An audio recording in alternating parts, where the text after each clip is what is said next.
of the IPL and its success, I do want to broaden this to the format itself. You know, we've had a lot of conversations, and you know, Brett and AB can weigh in on this as well, along with Anjum. There's been a sense that the T20 format in itself is a bit threatening to other formats, particularly the classical format of Test cricket. Do you sense that there is a concern? I mean, the BCCI recently incentivized monetarily for players to play more Test cricket.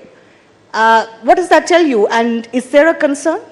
Good afternoon, everyone. And actually, these two guys, for everybody's consumption, their Aadhaar card is already made, and we are linking it with their bank accounts as well. So that they're as Indians can be. But when you talk about the T20 cricket threatening, I think there is a possibility of everyone to coexist. This was the threat way back in 2008 as well, when the tournament was first launched. I was one of those skeptics that it may actually eat into Test cricket too much. Nobody would want to play Test cricket and all of that because I was still that old school and couldn't play like AB, of course. Not many of us could. But it has still coexisted. Let's be fair. On Geo Cinema and Sports 18, we were covering the Test series that just got concluded. It was India versus England, absolute top draw, where contests were very keenly contested. Two quality teams going at each other. There is a lot of charm there. Yes, it is under a bit of pressure, but pressure is good. All cricketers will tell you that we need to thrive under pressure. If you buckle and you disappear, I mean, bad luck. But Test cricket has survived 150 odd years. So there must have been a few other existential crises that may have come up earlier, but it has survived. BCCI is doing its bit. It's not just, they've added actually 45 lakh rupees, up to 45 lakh rupees per game, in addition to the 15 lakh that you get. So it's about nearly what, 80,000 US dollars for a game of cricket, which is phenomenal. See, India will continue to do its bit. Australia is again very keen to play Test cricket. South Africa is facing their own set of challenges, and we don't mean to look down upon anyone, because all of us are very different. We have our own challenges. But I do feel when you talk about Test cricket, like we are doing at the IPL, and you will see it on Geo Cinema throughout, we celebrate this festival of cricket for the next 2 years. But we take Test cricket equally seriously. And that's how we did for the last 5 weeks when England were here. And it will thrive only if the three big boys at this point in time, India, England, and Australia, sorry, AB, they keep investing in it, and they keep actually funding the T20 money should start funding Test cricket. At some stage it will happen. It is already now visible in Indian cricket when you talk about those $80,000 per game. So that might just be the road ahead, because anybody who's played the game, anybody worth its salt will tell you that Test cricket is actually the pinnacle of your skill set, or skill set being challenged. So I'm sure it'll stay maybe in a slightly different form and shape, but it'll be there. Anjum, lots of responsibility on respective boards to do their bit, because as we all accept, there is a bit of threat, and we need to do a little bit more. Do you sense that all boards will put their thinking caps on and, you know, put their hands together? Yeah, good afternoon, everyone.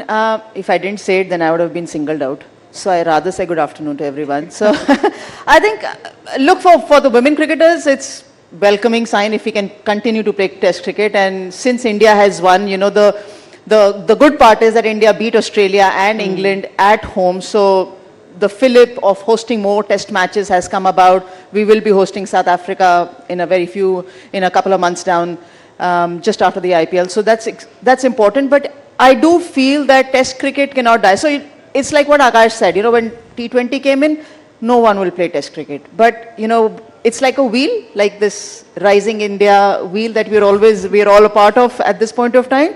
It will come around. And I think it's obviously the English cricket board, Australian, Indian, South African, New Zealand, all these cricket boards will need to do their bit. They will all come around. It's all about investing at the right time, at the right place.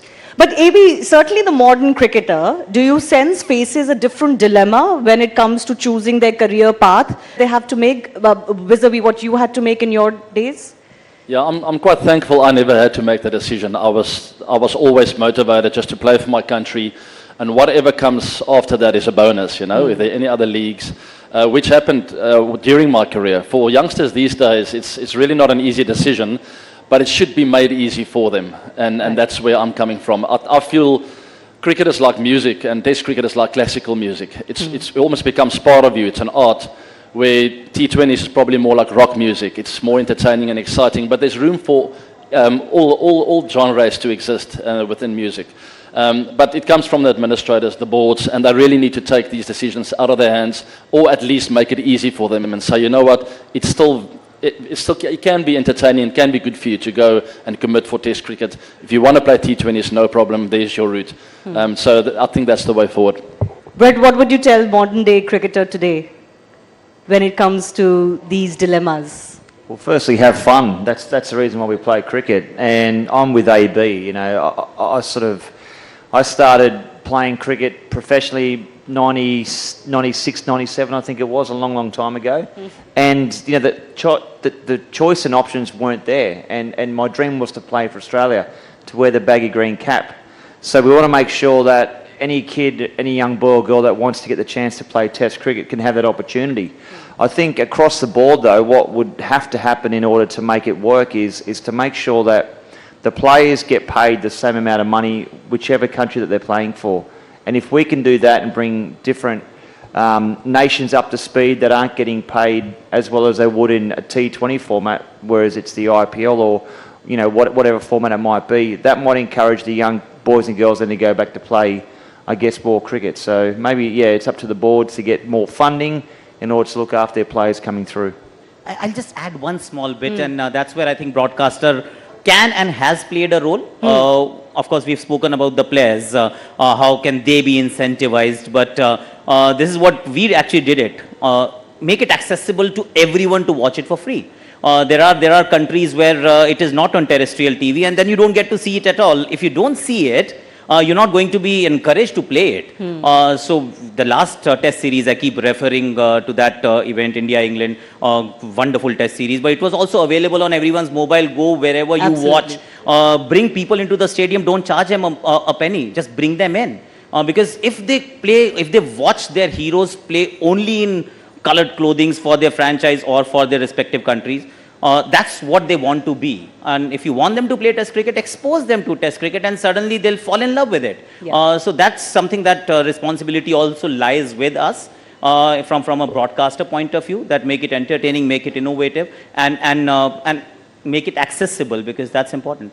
You know, speaking of broadcasting, Akash, I don't think it would be unfair to say to anybody else that you are the most popular Hindi commentator in India and the world. What Akash has managed to do with his YouTube channel plus your signature brand of Akash Vani is absolutely phenomenal. So kudos on that. But you know, you, unlike us in news, get very real-time feedback.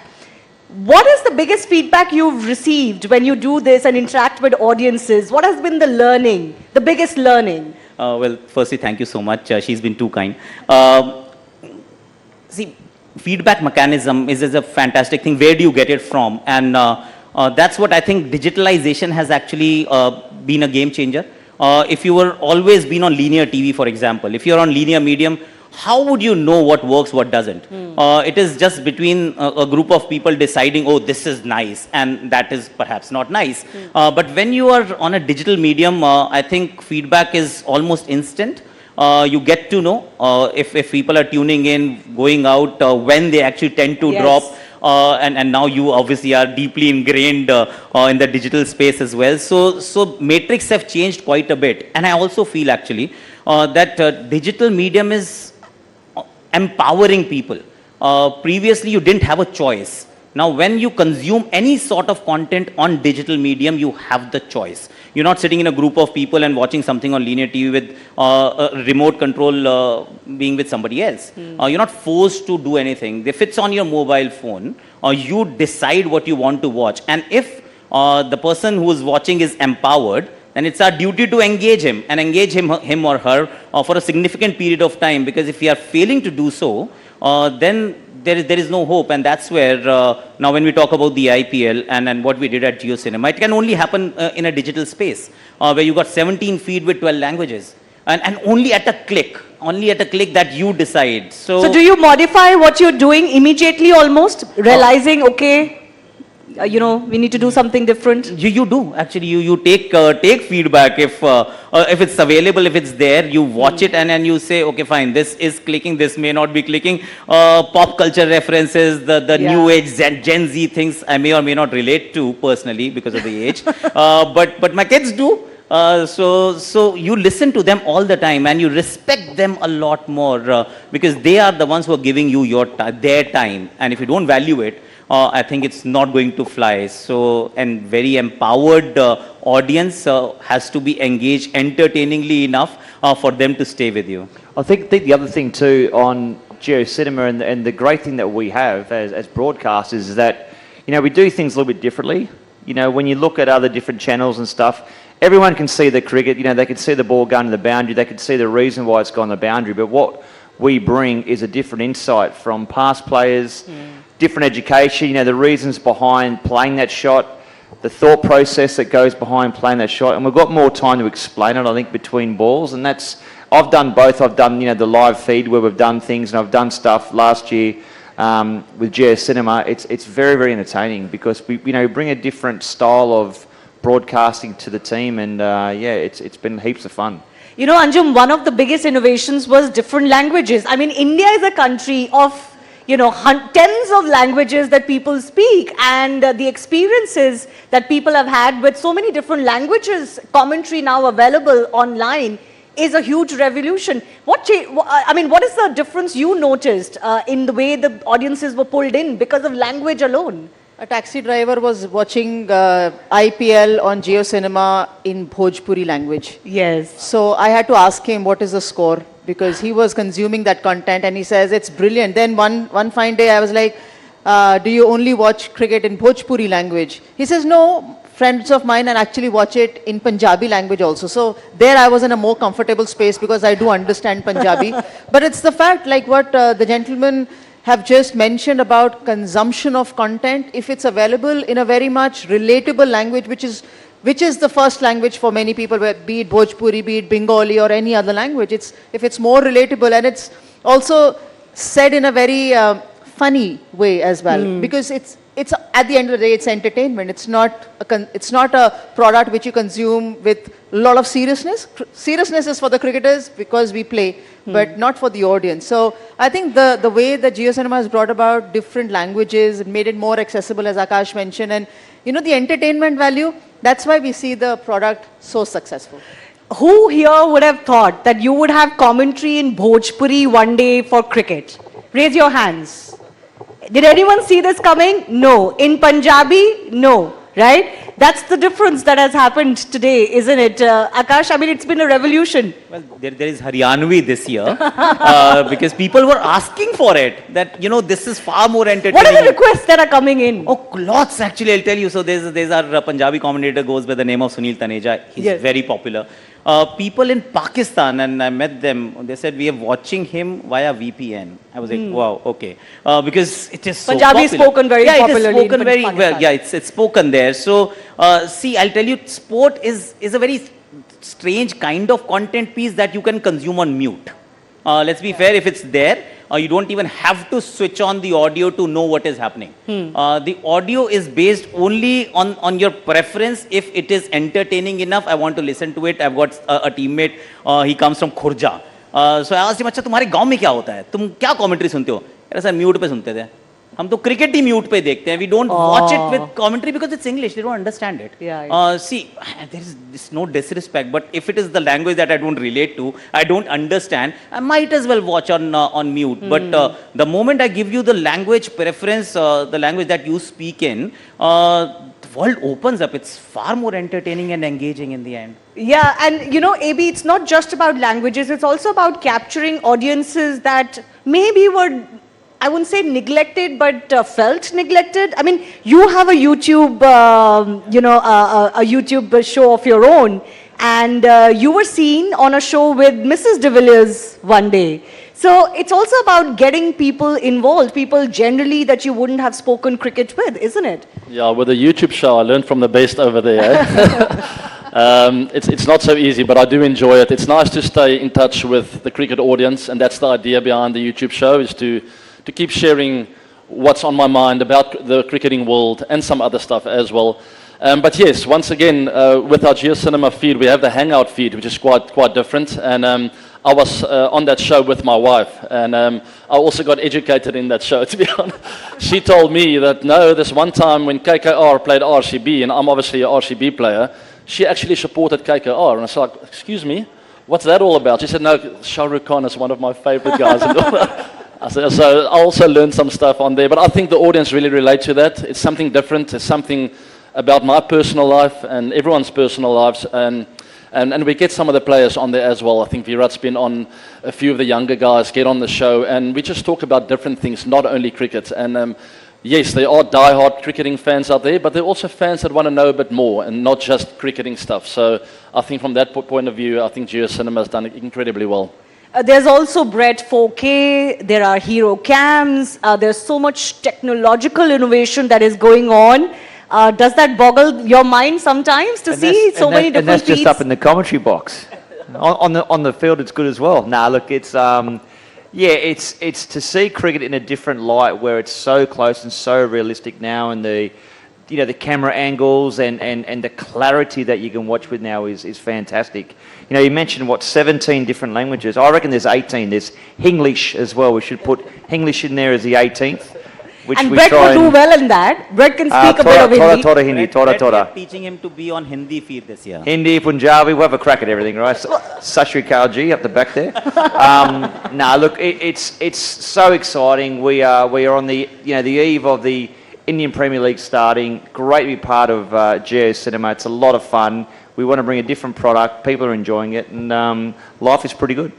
Yeah. Speaking of the IPL, I should mention, Anjum, the WPL just finished. This project has been a revelation of sorts. Of course, we knew the IPL was already successful, but there was a little trepidation with the WPL launching a couple of years ago. Are you surprised at all with how well loved this product has already become? Day one, I was surprised. I think at the launch of the WPL, which was in Mumbai last year, and the stadium was full in Navi Mumbai. And I remember talking to Zach Zahir, and he was like, "Wow, this is brilliant." I said, "Now, Zahir, can we sustain it?" Because of course, GeoCinema is showcasing it. It's going in digital. It's going on different languages on digital as well. He says, "Look, how the cricket is played on the park will determine the success of it." Of course, rest is history. Cricket was entertaining. And I was surprised looking at the numbers even after season 1 and now after season 2, that some of the best cricket played at the global level, we have surpassed those numbers, which means the content is consumed by more than 10 million people. I'm not comparing it to any of the World Cups right now, but then if our Indian product can deliver a hit like this, then I think we've done really well. And that's exactly what we wanted. We wanted the WPL to succeed. We wanted cricket to be showcased, brought to them as easily accessible as it was and is, and women's cricket to be right in front of them. So I think for me it's perfect, because WPL just supersedes or precedes IPL, and if Bangalore team wins it, it's entertaining like this. No, why not? I was going to come to AB. AB, the girls have finally done it. When are the boys going to do it? I think it's destiny. It's honestly the girls did it now, and in a relationship, the guys got to come to the party now. It's just how it is. I do think the shackles are broken. I think this is the year. It's meant to be for the guys. I don't mean to pull your leg, but every season we say this is going to be RCB season. You've heard it before, right? Maybe we've heard it before. Maybe the change of name, though. The change of Bengaluru. name, They've become the Bengaluru. change of colours on the shirt colour. Maybe this is the year. But just to come back to the WPL quickly, what I really enjoyed is we know the final was in Delhi. Yes. And we saw the footage of the streets of Bengaluru going absolutely crazy, fans filling the streets, and it just shows you how far the WPL has come. At the toss, you couldn't hear anything what the captain was coming back to you with. So it was that kind of fan following. And then for us also, for all the broadcasters, for us also it was an eye-opening, because those RCB fans are everywhere, and it's such a nice thing to see the stadium being full. No, I feel for the RCB fans, and I think it's good to have them this win. But do you really genuinely feel, AB, this could be RCB's year? I know you'll be a little bit biased, but who looks like a good title contender? I really do believe we can win it. We will win it this year. Look, you got to be patient. Sport is a funny thing. Cricket is not predictable. Otherwise, it would have been boring.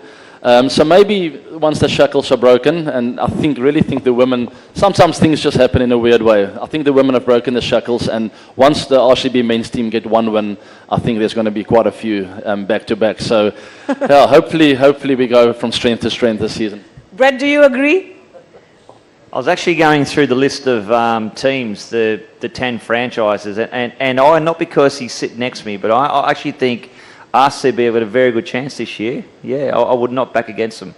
Well, they always have a very good chance. When do they not have a very good chance? They've always they've- got a good team. They have Yeah. arguably had the best side for a number of years, but maybe different ways where that they're playing, and maybe too over here in India there's a lot of superstitions.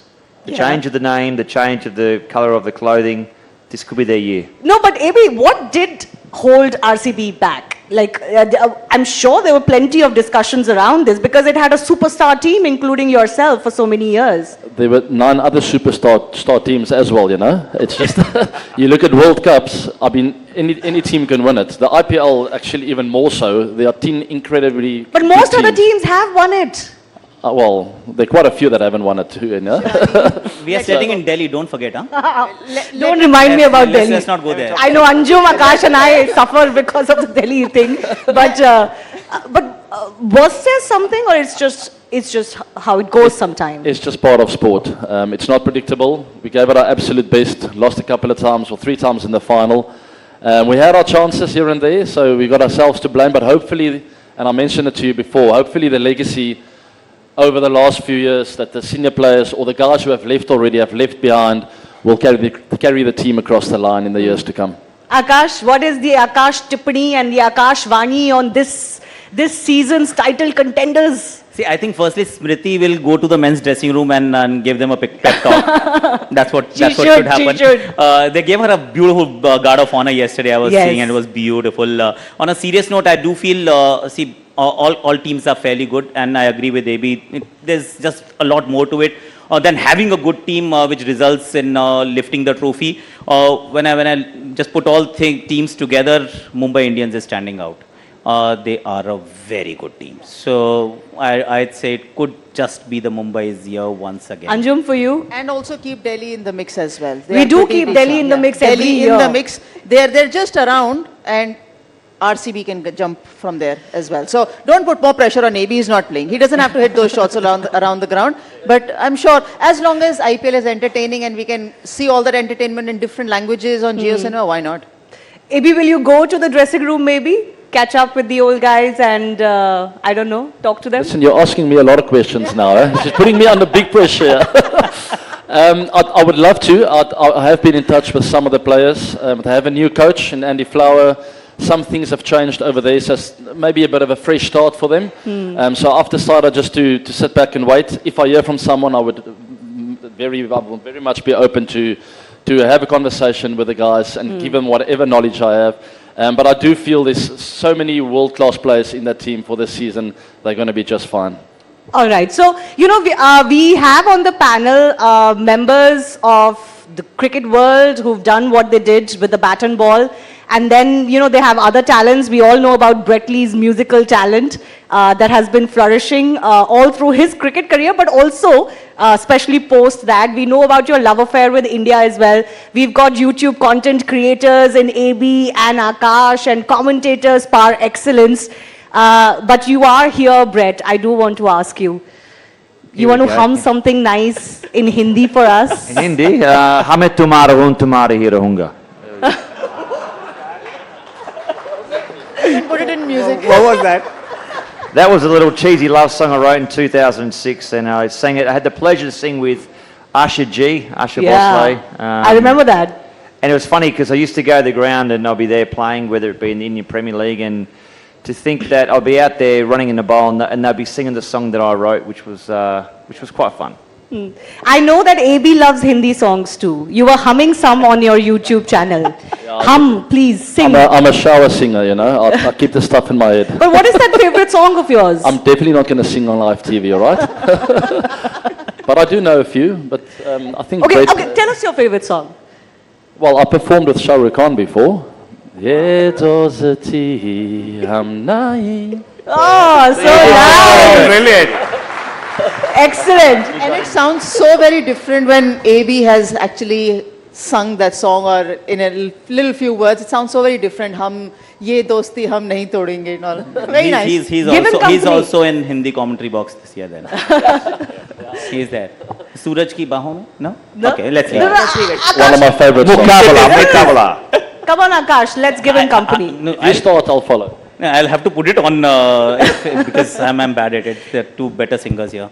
Much better. Where is it? I kept it somewhere. Anjum knows that song as well. Back after Yeah. short break. Yeah, but who's singing it with me? AB singing AB, it with you. AB, Because AB it singing. is AB's favorite song.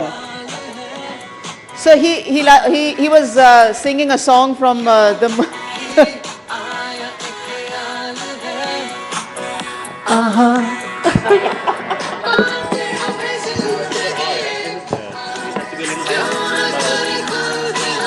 Who knows the lyrics? That is a nice song.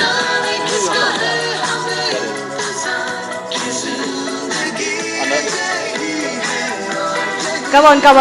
So for cricketers, basically, it's if you're not on the park, you're obviously, you know, With your right now, headphones. of course, you're listening to music personally, but earlier days, music was loud on the team bus, and there was no option. So if it was a player who understood Hindi or Punjabi or any other language, that was the music which used to play on the team bus. Yes. And everyone else had no option.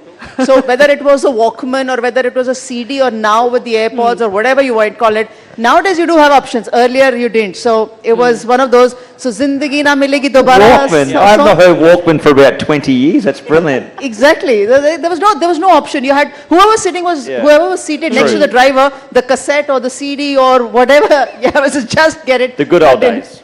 Yeah. Good old days. Final 15 seconds, Akash. Okay. The IPL season starting in 2 days. If you were to set it up for the audiences in Hindi, how would you do it? And we'll end with that. बहुत सारे records बनेंगे, बहुत सारे टूटेंगे, बहुत सारा बहेगा पसीना और होगा बहुत सारा पेन. पर यही तो सिखाया था ना कि नो पेन नो गेन. 17 का खतरा इस बार होने वाला है because this is season number 17 और मंच तैयार है. अब देखना ये होगा कि सरपंच कौन बनेगा. 5 बार जीता है चेन्नई, 5 बार जीता है Mumbai. Will we have a new winner in Bangalore? We shall find out.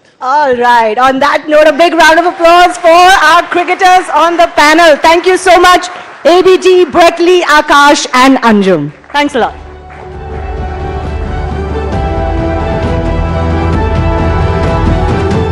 Thank you, Shivani. That was a very engaging discussion. Ladies and gentlemen, our next session involves a bright bunch of young and talented actors. There's always something special about generational change. More so if it involves people where the next gen is crafting its own stories in an industry where compelling storytelling is a superpower. A famous surname can give you a head start. It can also, however, carry the risk of snowing you under a mountain of expectations.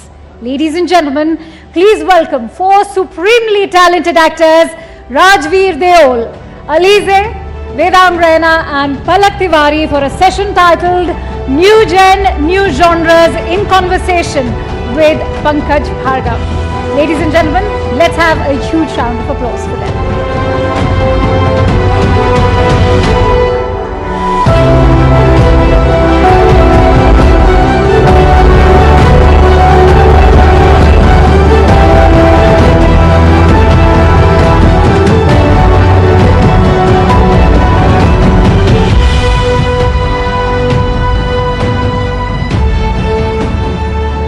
Ladies and gentleman, जोरदार तालियों से हमारी जो young generation है film industry की, इनका जबरदस्त तरीके से स्वागत होना चाहिए आपके बीच में. बहुत बहुत स्वागत आप चारों का. एलिजे, मैं शुरुआत करना चाहूंगा आपसे. देखिए, जब आप एक ऐसी फिल्म इंडस्ट्री में एक ऐसी फैमिली से आते हैं जहां इतने बड़े बड़े सुपरस्टार्स हों, सबसे बड़े सुपरस्टार हों, तो बहुत मुश्किल होता है कि कैसे शुरुआत करें। मैंने आपके बारे में तो ये सुना है कि आपका इरादा नहीं था फिल्म इंडस्ट्री ज्वाइन करने का, तो फिर कैसे आपको लगा कि मुझे फिल्म करनी है, फिल्मों में आना है? एक्चुअली ये सच नहीं है। मुझे पता नहीं था अगर मुझे एक्टिंग करनी थी या मुझे फिल्म में काम करनी थी। I was not sure which path I wanted to take, but I knew I wanted to work in film and I knew I wanted to do something creative. और ऐसे कुछ I never like to say I had any pressure. मुझे अच्छा नहीं लगता है बोलने के लिए, because it's been actually a very blessed and amazing journey for me, with my family support, with the support of the people that support my family. So it's been great, and I'm really grateful to be a part of this panel and to be here representing that, sir. Thank you. तो राजवीर, ये सवाल तो मेरा आपसे भी है।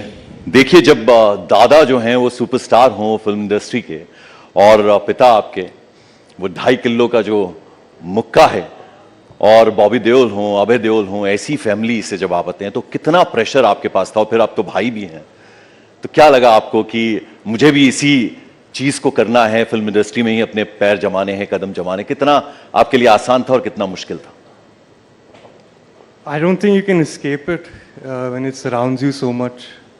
No matter how many other jobs I wanted to do, other careers I wanted to take, in the end, acting was always there. And for your other thing, for pressure, yeah, there's a lot of pressure. You can't escape that shadow. So you try to really, carve your own path, and you just keep trying and trying and trying. Otherwise, you'll just be eclipsed in their shadows forever. नहीं, तो फिल्मों में जब आप आए हैं तो आप दादा को ज्यादा सोच के आए दिमाग में कि दादा जैसा बनना है, उनकी जैसी एक्टिंग करनी है, या आपके घर में सनी देओल जो हैं आपके पिता हैं, उनके जैसा बनना है, बॉबी देओल जैसा बनना है? क्या था आपके जहन में जब आप आए फिल्म इंडस्ट्री में, या अपनी एक अलग आइडेंटिटी बनानी? I just wanted my own identity. I can't do what they do, no matter how much I try. बिल्कुल। देखिए, जाहिर बात आपके लिए थोड़ी डगर बहुत मुश्किल है। वेदांग, आपके बारे में हमने सुना है कि भाई अगर लुक्स की बात होती है, दिखने की बात होती है, तो सिर्फ एक नाम है, वो है वेदांग। तो ये जो पॉपुलैरिटी है आपकी, पहली फिल्म जो आपने की उसके बाद से ये चीजें तो आपको सुनने को मिल रही थी, तो जो पहली फिल्म का अनुभव था, और वो भी डायरेक्टर अगर मैं कहूँ तो उनकी कितनी सुपरहिट फिल्म थी जो पहली फिल्म उन्होंने बनाई थी, how was the experience? Sir बहुत ही अच्छा एक्सपीरियंस था। मेरे लिए बहुत नया था ये सब, क्योंकि ऐसे बचपन से प्लान नहीं था कि मैं फिल्मों में काम करूँगा, एक्टर बनूँगा। ये कॉलेज में ऐसे एक आई वुड से चस्का चढ़ा फर्स्ट ईयर कॉलेज में कि मॉडलिंग में ट्राई करता हूँ। और मैं उससे पहले एक सिंगर था, तो मैं म्यूज़िक बनाता था, गिटार बजाता हूँ। So it started like that, and then eventually I started auditioning, क्योंकि मेरी एजेंसी ने बोला थोड़े ऑडिशंस दो, एंड धीरे धीरे ऑडिशन देते देते एक ऑडिशन लैंड हुआ। और तो मतलब I just consider myself lucky. ऐसे कुछ प्लान नहीं था, लेकिन ये हो गया, and I am very grateful for it. और एक्सपेक्टेशंस तो कुछ थे ही नहीं, क्योंकि कुछ मतलब I never expected to be in that position. So yeah whatever is happening right now, it's all bonus.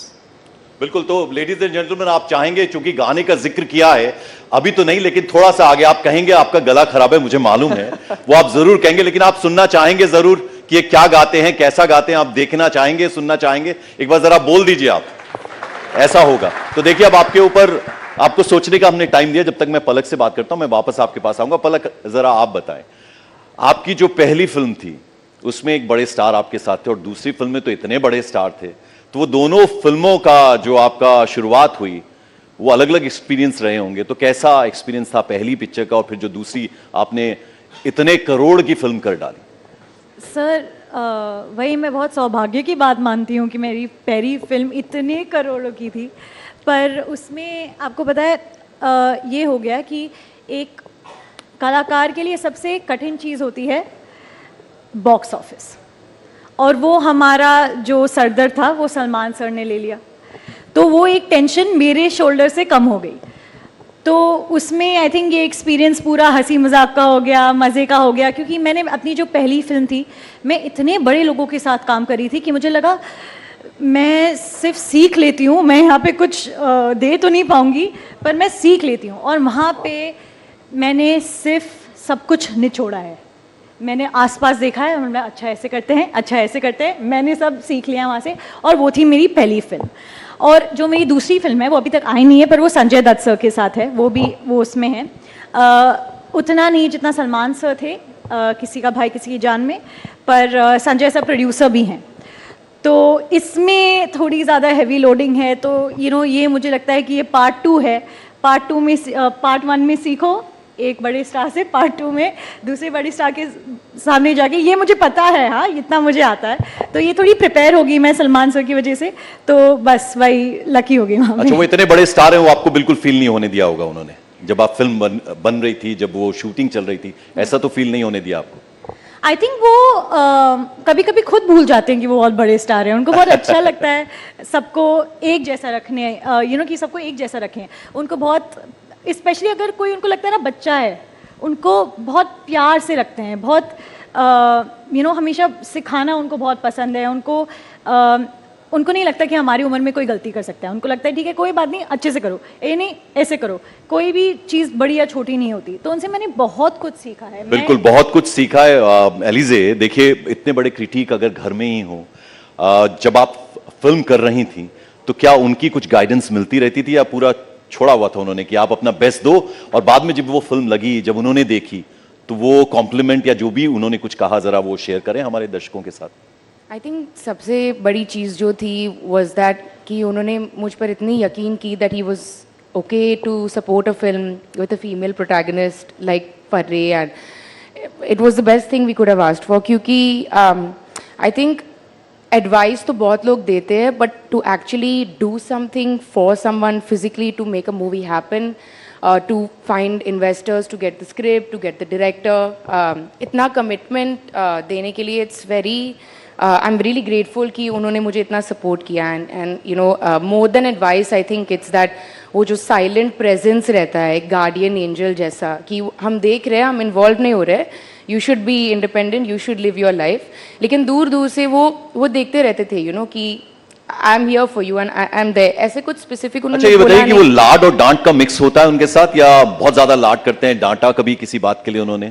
कभी भी नहीं, कभी भी नहीं, और हमेशा प्यार से ही बात करते हैं। जब फिल्म देखी तो पहली बार क्या कहा फिल्म देखने के बाद? एक्चुअली उन्होंने कुछ बोला नहीं, I think that was good, he was very happy with it and he said या कि बहुत अच्छी है, and I think we should go theatrical, क्योंकि प्लान था कि हम OTT पे रिलीज करेंगे पहले, फिर उसके बाद फिल्म देखने के बाद हमें लगा कि शायद थिएटर्स में एक चांस होगी, and I think that was the biggest compliment we receive from him, कि ही सेड कि we should do a theatrical release for Farre. So I think that was the best thing. बिल्कुल, और ऐसे छोटे छोटे बच्चे जब हैं, जब इतना अपनी मेहनत से काम करते हैं, भले ही वो ऐसी फैमिली से आते हैं जो पहले फिल्म इंडस्ट्री में, लेकिन इनके लिए बहुत मुश्किल होता है अपने लिए अलग से जगह बना पाना। वेदांग, अगर मैं आपकी बात करूं, आपकी जो पहली फिल्म थी उसमें स्टार किड्स थे, शाहरुख खान की बेटी थी, खुशी थी उसमें, अगस्त्य नंदा थे, तो क्या उनके बीच में आप वो फिल्म कर रहे थे, आपके लिए थोड़ा ज्यादा मुश्किल था या बहुत आसान था? किस तरह का वो अनुभव रहा शूटिंग के वक्त का? नहीं, मुझे ऐसे कभी फील नहीं हुआ, और फील कराया भी नहीं गया, टू बी ऑनेस्ट। एंड मेरे लिए ऑलरेडी बहुत बड़ी बात थी कि मैं कोई भी सेट पे पहुंच चुका हूँ, कि मैं कोई भी फिल्म का एक पार्ट हो चुका हूँ। सो मेरा ऐसे कुछ दिमाग में ऐसे कुछ था ही नहीं कि मैं किन के साथ काम कर रहा हूँ, मेरा उसके बाद क्या होने वाला है, ऐसे कुछ दिमाग में था ही नहीं एट ऑल। बट एक्चुअली हम सब डेब्यूटेंट्स थे उस फिल्म में, तो because we were on this journey together, हम सब अपनी पहली फिल्म कर रहे थे, तो ऐसे कभी फील ही नहीं हुआ कि कुछ ऐसे डायनामिक था ही नहीं, कि ऐसे लग रहा था कि हम जस्ट 7 दोस्त हैं और एक साथ मेहनत करके एक फिल्म बना रहे हैं। तो मुझे ऐसे कभी फील कराया नहीं गया कि I am working with people who are carrying such an immense legacy. I felt at home. बिल्कुल, और राजवीर देखिए, हमारे जो दर्शक हैं जो हमें अभी इस वक्त देख रहे हैं, यहाँ पर इस हॉल में जितने भी लोग हैं, वो ये जानना चाहेंगे। देखिए, हमने वेदांग से कह दिया, उन्होंने प्रॉमिस भी कर दिया, साइलेंस उनका जो है वो कह रहा है कि वो गाएंगे ज़रूर, भले ही वो 2 लाइन गाएं, लेकिन हम आपसे चाहेंगे, इतने पॉपुलर डायलॉग्स हैं आपके दादा धर्मेंद्र जी के, सनी देओल जो आपके पिता हैं उनके तो डायलॉग्स, तो हम चाहेंगे चूंकि आप एक्टर हैं तो कुछ तो हो जाए उनका, ताकि हमें लगे कि हाँ, उनकी जो अभी वो यहाँ नहीं है तो हमें लगे उनकी प्रेजेंस यहाँ फेल्ट हो। आप बताएं कुछ करके उनका कोई dialogue famous. Good thing about movies is you can rewind it and play it any time. so their dialogues as well. You don't want to paint the Mona Lisa again. So, out of respect for my father, grandfather, my chacha, I will not say the dialogue. अच्छा, पलक आप ये बताएं, अब जो music albums हैं वो भी चल रही हैं फिल्म के साथ साथ, तो व्हाट डू यू एंजॉय मोर? और आपके लिए भी दिक्कत यह है कि माँ इतनी बड़ी स्टार हैं और आपके लिए भी अपनी जमीन तलाशना, अपनी जगह बनाना उतना आसान नहीं होता, बल्कि आपके लिए शायद ज्यादा मुश्किल हो जाता है जब एक पैमाना सेट किया हो आपके पेरेंट्स ने और फिर लोग उनके साथ कंपैरिजन करते हैं, तो वो तो होता ही है। तो किस तरह से लेती हैं उसको आप? सच बताओ, मेरी जो शुरुआत थी वो थोड़ी अलग थी। मेरा डेब्यू सच कहूँ तो बिजली ही था। तो मेरे डेब्यूटांट डायरेक्टर थे अरविंदर सर और मेरा डेब्यू हीरो था हार्डी। और उसकी वजह से मैं आज जहाँ पे भी हूँ मैं उसी की वजह से हूँ। तो उस म्यूज़िक एल्बम ने मुझे बहुत कुछ दिया है। और उसके बाद मैंने एक और की, पर फिर उसके बाद मुझे लगा कि गाने में और नाचने में मज़ा है, पर यहाँ पे मेरा दिल इतना खुश नहीं है। मेरा दिल ज़्यादा एक्टिंग में है, हमेशा से एक्टिंग में था। और अगर मैं मम्मी की बात करूं तो, और मम्मी से जो कंपैरिजन होता है उसकी बात करूं तो, मुझे कभी वो एक प्रॉब्लम लगा ही नहीं, क्योंकि मुझे लगा कि क्या ही बोलेंगे कि तुम अपनी मम्मी जितनी सुंदर नहीं हो। हाँ ठीक है, नहीं हूँ, मुझे पता है। मुझे लगता है मेरी मम्मी से ज़्यादा सुंदर कोई है ही नहीं। मैं आपसे बड़ी फ़ैन हूँ मेरी मम्मी की, तो आप मुझे क्या ही बोलोगे? फिर क्या बोलोगे? तुम अपनी मम्मी जितनी अच्छी एक्टर नहीं हो। हाँ तो मुझे 2 साल हुए हैं, मुझे टाइम तो दो थोड़ा, फिर बाद में बात करेंगे। पर मुझे लगता है कि जो भी है वो इतना बुरा नहीं है। मैं बहुत खुश हूँ कि मुझे मेरी मम्मी से सब कुछ सीखने मिलता है। और मैं एक्टिंग की बात नहीं कर रही हूँ, वो ज़िंदगी में इतनी सुलझी हुई औरत है ना, मुझे बस उनसे एक औरत बनना सीखना है। क्रिटिक भी हैं, घर में बताती हैं कि ये ठीक किया तुमने, ये ठीक नहीं किया, ऐसा कुछ सुनने को मिलता है उनसे? क्रिटिक ही है सर, क्रिटिक ही है। एक पूरी की पूरी देसी माँ है, ये गलत किया, ये गंदा किया, ये हो किया। पर जैसे अलीजे ने कहा, अगर कुछ अच्छा हो जाता है तो एकदम मुंह बंद। तब मुझे लगता है हाँ आज कुछ नहीं बोला, आज कुछ अच्छा हुआ होगा। पर वो मुझे ही सोचना पड़ता है कि कुछ क्या अच्छा हुआ है। अच्छा एलिजे, देखिए आप ये बताएंगे क्योंकि सलमान साहब को आपसे बेहतर कौन जानता है। आपके तो तीन अगर मैं कहूँ मामू हैं, तो वो उनमें सबसे फेवरेट आपके कौन है ये मैं पूछूं तो इसका जवाब आपका होगा कि तीनों हैं, या फिर कुछ ऐसा है कि एक सबसे ज्यादा फेवरेट है? ऐसे नहीं है, अलग चीज़ के लिए मैं अलग मामू के पास में जाती हूँ। जैसे जैसे अगर मुझे हंसना है तो I will go to Sohail मामू, बहुत जोक्स करते रहते हैं। अगर सीरियस सिचुएशन है, नहीं जैसे वो जोक क्या होते हैं? वो सिचुएशनल होते हैं जोक तो वो है। और फिर अरबाज मामू एडवाइस देने में बहुत अच्छे हैं। He is very well spoken, बहुत आर्टिकुलेट है। तो वो जब भी किसी चीज़ में मुझे एडवाइस चाहिए तो मुझे पूछना भी नहीं पड़ता है, खुद कॉल आ जाता है उनसे। एंड सलमान मामू वो it's good to be around him, क्योंकि वो याद दिलवाते हैं कि you need to be young at heart, and just like Palak had said कि वो बच्चे ही है अभी तक। तो sometimes उनके साथ रह के I feel like कि मैं और young हो गई हूँ। तो that's why when I go to him, तो अलग अलग चीज़ें हैं। अच्छा, पहली फिल्म तो हो गई और वो जाहिर बात है उसमें पूरी ताकत लगी थी, पूरे लोग उसमें इन्वॉल्व थे, लेकिन अब वो फिल्म हो गई है जी। अब इसके बाद का जो सफर है वो डगर जो है इतनी आसान नहीं है, क्योंकि आप लोगों के ऊपर एक वो अलग सा प्रेशर रहता है, दबाव रहता है, उससे निकलना है। तो अब जो नेक्स्ट आपका प्रोजेक्ट है, अभी क्या बातचीत चल रही है, नई फिल्म पे काम हो रहा है, या वो क्या प्रोजेक्ट है, कुछ अगर आप हमें बताना चाहें? बता तो नहीं सकती हूँ, बट चीज़ें हो रहे हैं। Farrey was received very well, critically बहुत अक्लेम्ड थी। तो आ रहे धीरे धीरे, अभी देखते। अच्छा, वो जो बेस्ट फीमेल डेब्यू जो आपका हुआ था, वो अवार्ड जब आपको मिला था, तो वो पल याद है आपको? वो कैसा अनुभव, वो कैसे एक्सपीरियंस? एक्चुअली उस मोमेंट में मैं बहुत नर्वस थी एंड बहुत डिफिकल्ट था, क्योंकि अहमदाबाद में, गांधीनगर में sorry, I think 30,000 people were there on stage. So I got a bit nervous. तो वो पहला जो था वो याद नहीं है, पहला जो अवार्ड था. But I remember the second time मैं ज़्यादा prepared थी. I was more patient. I took the moment in. तो yeah, but वो अनुभव बहुत ही, first time was a bit scary. धीरे धीरे धीरे आदत लग रही है। बिल्कुल। और वेदांग रैना, आप कश्मीर से हैं, इतनी खूबसूरत जगह से है, कश्मीर के बारे में आप सुनते पढ़ते, आप गए तो नहीं हैं, मुंबई में रहे हैं सारे वक्त में, ऐसा सच है, ये ठीक बात है? हाँ जी, हाँ जी। तो मन होता है कश्मीर जाने का, कश्मीर के बारे में आज कल आप काफी कुछ सुन रहे होंगे, पढ़ रहे होंगे, देख रहे होंगे, इतना कुछ वहां पर हो रहा है, अच्छी अच्छी चीजें सुनने को मिल रही हैं कश्मीर से, तो मन कर रहा है आपका वहां जाने का?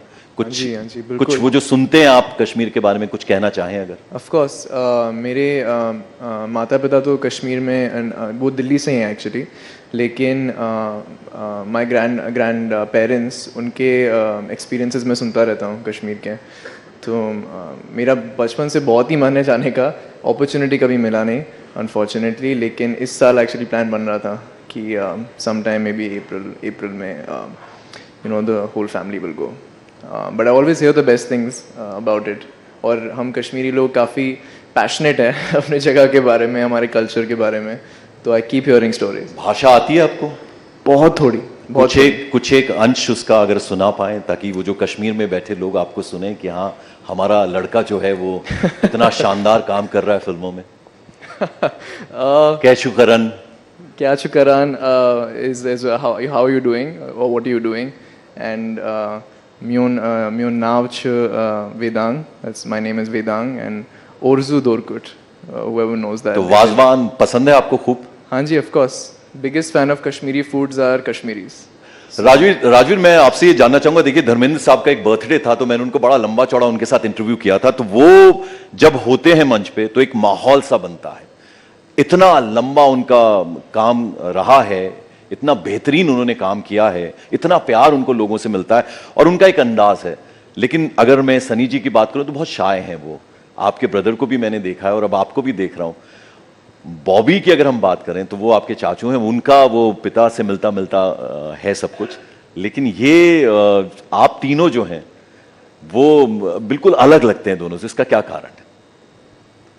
I think we have talked to a therapist about that. I don't have a proper. I have no clue. We just shy people. तो जब आप दादू के साथ होते हैं अपने, तो वो तो आपको कहते होंगे कि थोड़ा कुछ बोला करो, थोड़ा हंसा करो, थोड़ा सा वो जो उनका अंदाज है, कुछ बोलते हैं, छेड़ते हैं आपको? He likes when I crack jokes, make him laugh. That's about it. पलक, अब आगे क्या होने जा रहा है? अब नियर फ्यूचर में क्या करने वाली हैं अभी आप?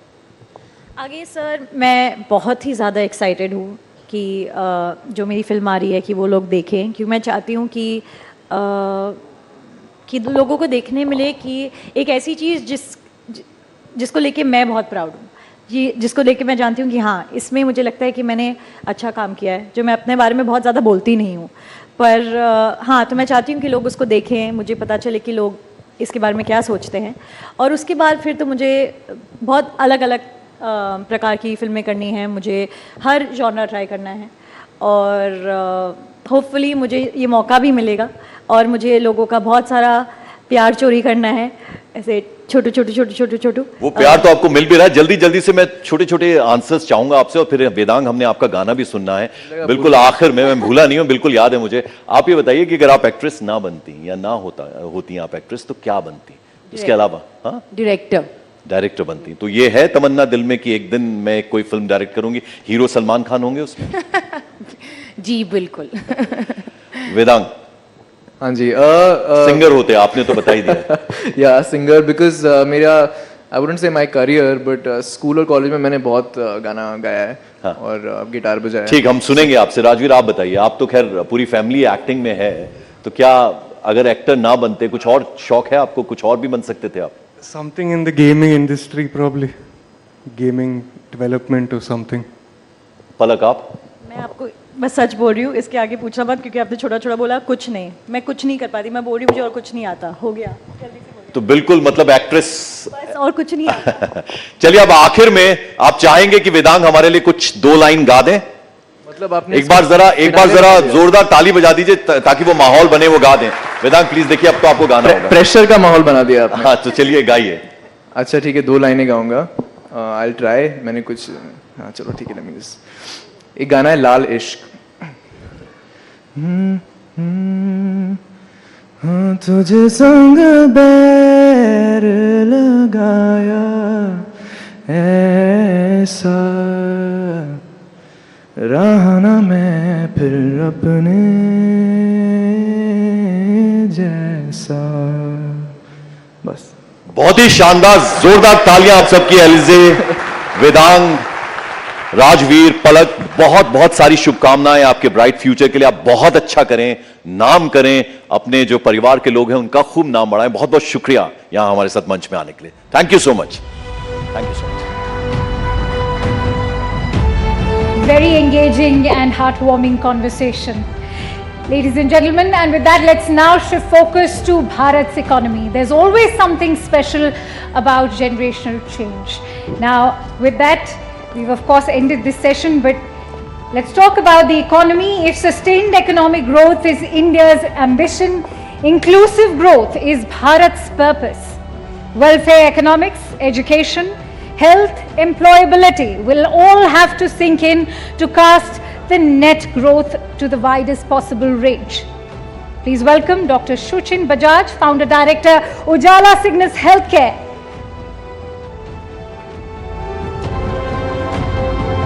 Vineet Rai, Founder and Chairman, Avishkar Group. Ashish Dhawan, Founder Trustee, Ashoka University. And Neera Nandi, Co-Founder, Dasra India, for a session on the Inclusion Club, inching away from inequality, in conversation with Shireen Bhan.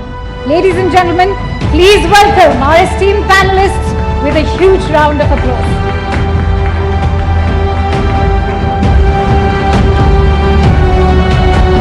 Thank you very much. Good afternoon, ladies and gentlemen. And the pressures on this panel now to outdo what we just saw, those star performers enthralling the audience here with what they intend to do. But since we are talking about the future, we're going to talk about an inclusive future for India. So much of the conversation over yesterday and today has been about the growth of India, the rise of the Indian economy. But all of this is meaningless unless growth is inclusive, unless growth is equitable. And my panel here today is going to discuss exactly that, what the roadmap ahead looks like in terms of being able to bridge some of the major inequalities that we continue to see in the country, whether we talk about the gaps in healthcare, we talk about the gaps in education.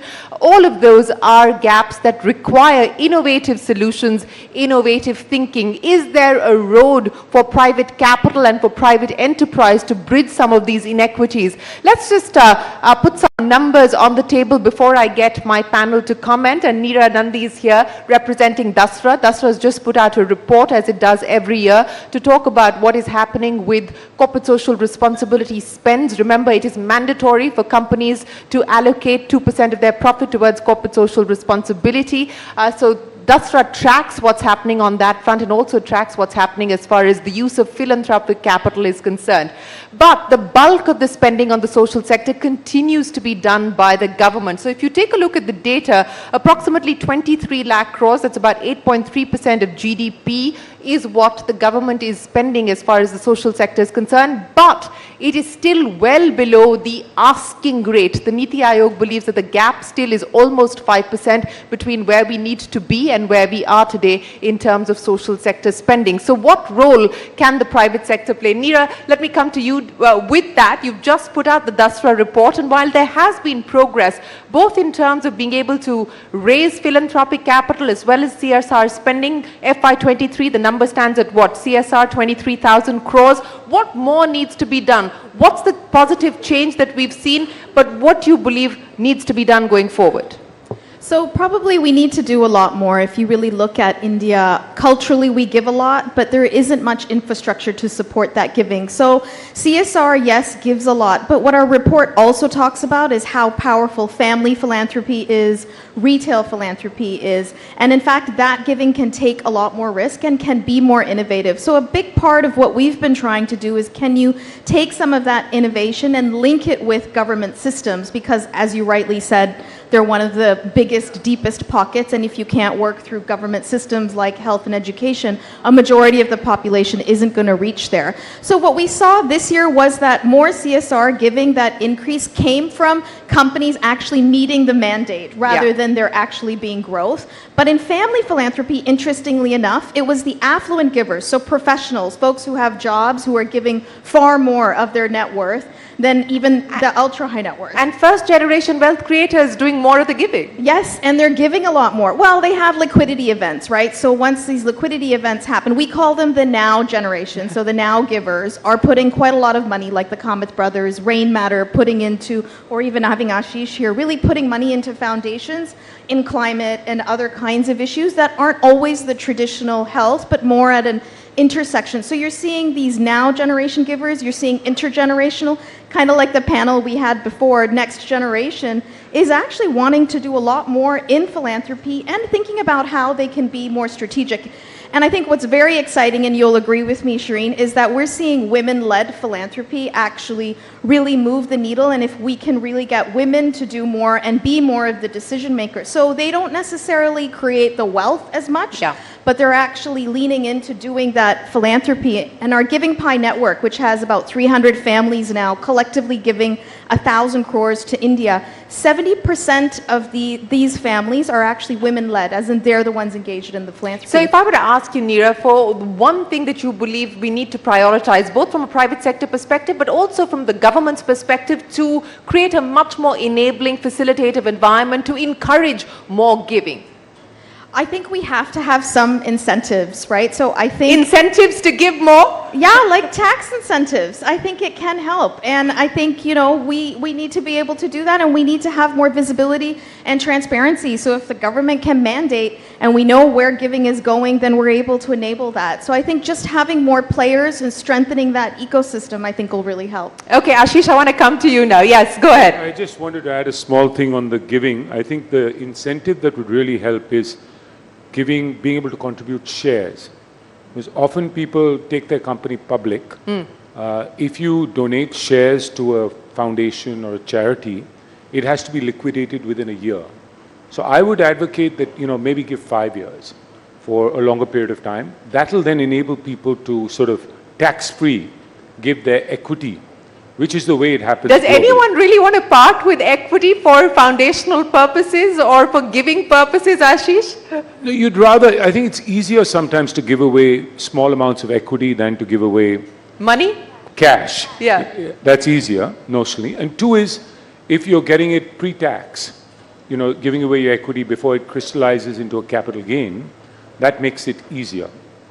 Yeah, you know, so that's one idea that you've put on the table to create a more facilitative environment to encourage giving. But since you did pick up the mic, let me continue that conversation with you, Ashish. And I want to talk about one of the big spaces that requires innovative solutions, innovative thinking, and a lot of capital from the private sector as well. A space that you're deeply involved and engaged with, education. What more do you believe needs to be done, not just at the level of primary education, but more so at the level of higher education, creating universities that people have access to, affordable educational facilities that people have access to? How do we create more Ashoka universities for the country?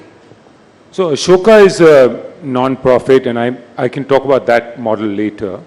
But I think if we really want quality universities to grow, I think first thing is, I would say let's advocate to allow for-profit.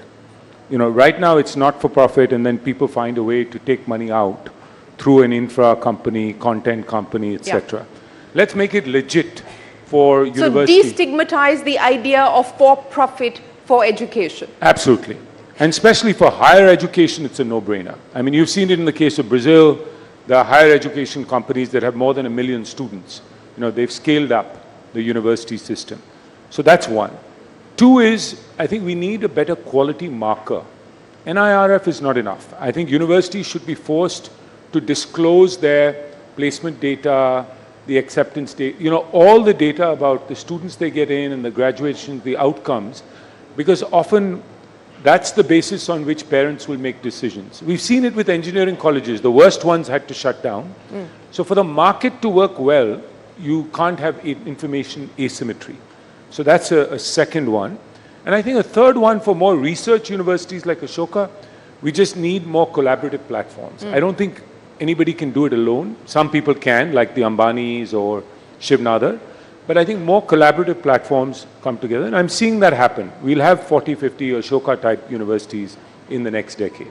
In the next decade, 40, 50 Ashoka-type universities? I think so. Well, that does deserve a round of applause because it is a huge supply mismatch at this point in time, and we're seeing Indian students actually having to go outside of India to be able to access quality education, higher education. Vineet Rai, you've been doing this for over 2 decades now. The idea of bridging some of these inequities, assets under management across the Avishkar group of what, about 8,000 crores plus at this point in time.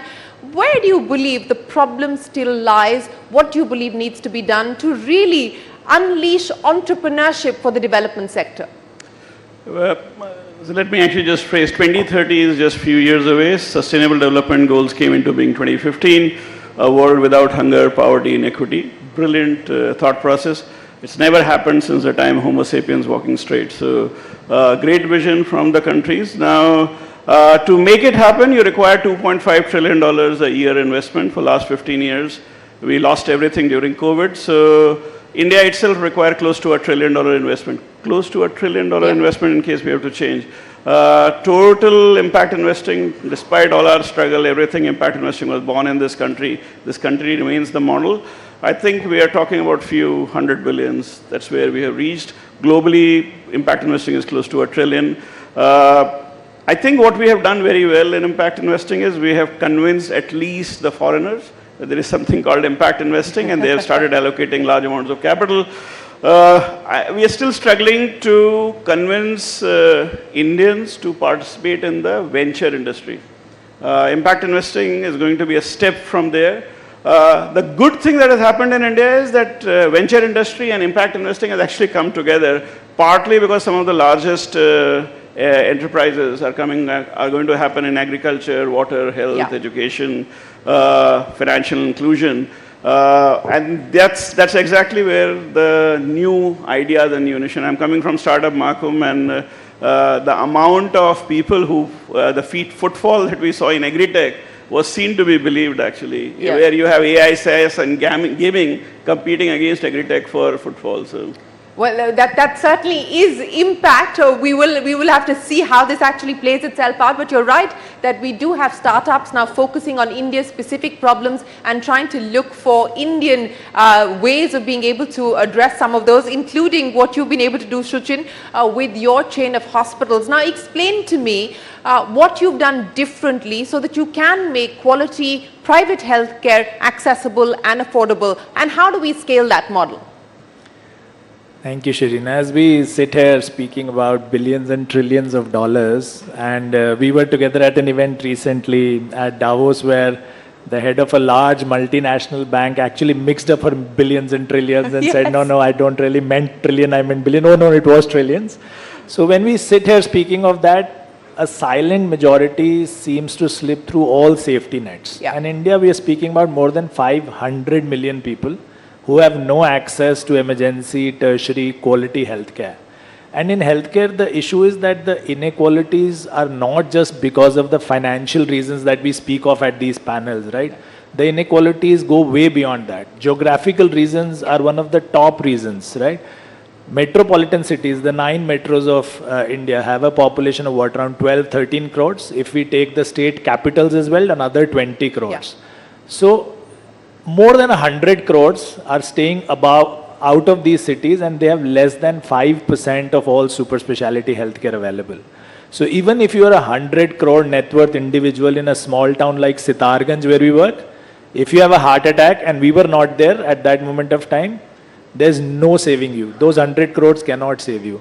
So we understand that the real need is in these small towns, but also poor physical outcomes are just a small part of the outcomes in all. Poor financial outcomes are real, and they are there for everybody to see. More than 40% of all Indians, and it is difficult to understand sitting in this hall, more than 40% of all Indians have to either borrow or sell some asset just every hospitalization. Every time they're hospitalized, they will borrow, and more than 25% of them slip below the poverty line at each hospitalization. That is more than 6 crore people every year. So providing low cost, high quality healthcare is something that we have excelled in. We have now 22 of these hospitals. The setup costs are low. We apply the Pareto principle ruthlessly. We understand that at 20% cost, we can deliver 80% of the infrastructure, 80% of the outcomes, 80% of whatever is needed in that healthcare region. So this is what we've been doing. And I think it is real. I think it's very doable.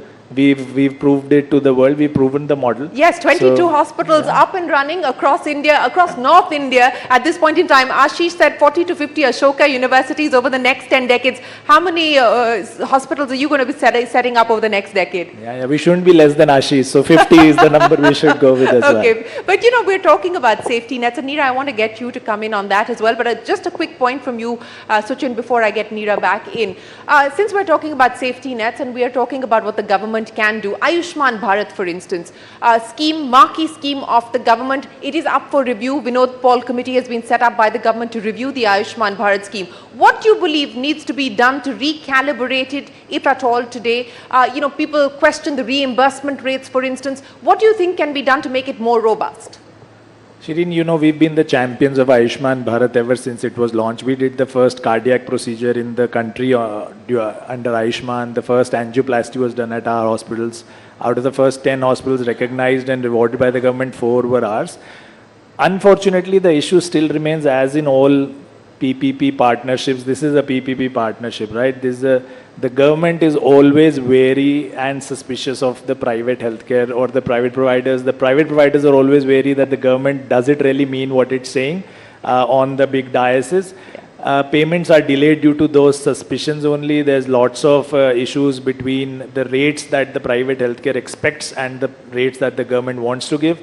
Even if we are ready to work at these rates, it's a very low margin, high volume business. So, but if you're earning less than 10% margins on those low rates, if the payments come in a year later, then you cannot, you know, hope to earn any money out of it. And that is why hospitals stop these services off and on. So like, for example, in Haryana, all private hospitals stopped Ayushman services for a couple of days because their payments had been due for more than 1.5, 2 years. So if they can, you know, they've announced the green channel, but if they can implement it on the ground, Neera, you know, just on the point of PPP and models that have worked, but as Suchin was also pointing out, gaps, execution gaps remain. And to Ashish's point about collaboration, you know, of the 23,000 in FY23 of CSR money and that available pool of capital, everyone wants to do a little bit of education, everyone wants to do a little bit of healthcare, but how do you get education or healthcare at scale using that capital through the power of collaboration?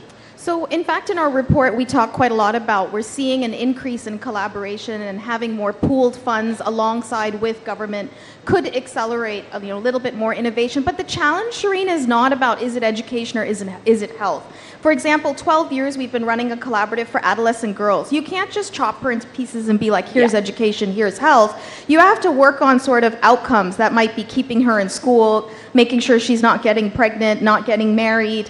And, you know, is employability, which brings me to, we can have as many hospitals and education and even businesses, but our biggest challenge is actually smoothing this income for a bulk of the country, right? Income is just so choppy that if there's some way to smooth that with policies, with schemes, with additional support, because then you're going to get really that engine for our economic growth. And the biggest challenge, honestly, that we've seen is for girls and women and the most vulnerable. So they often get invisible. They often don't get reached out to.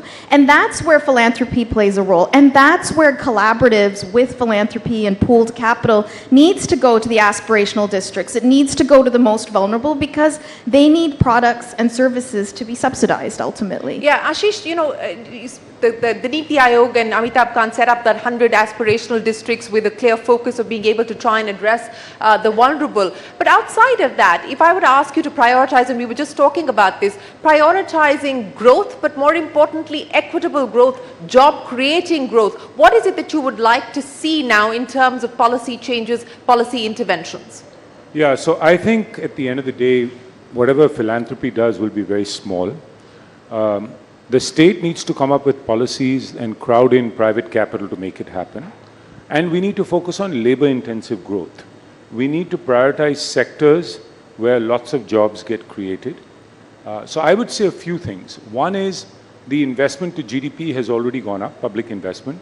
It needs to go up further because we need much better infrastructure in order to be competitive from a manufacturing standpoint. Two is we need more industrial incentive. We have PLI, which is a good start. I think we need an ELI, employment-linked incentive, particularly for, and we need to pick sectors like garments, like woodwork, furniture making, toys, all the labor-intensive sectors which create lots of jobs and provide the right set of incentives for people to kickstart companies in those areas and to grow them.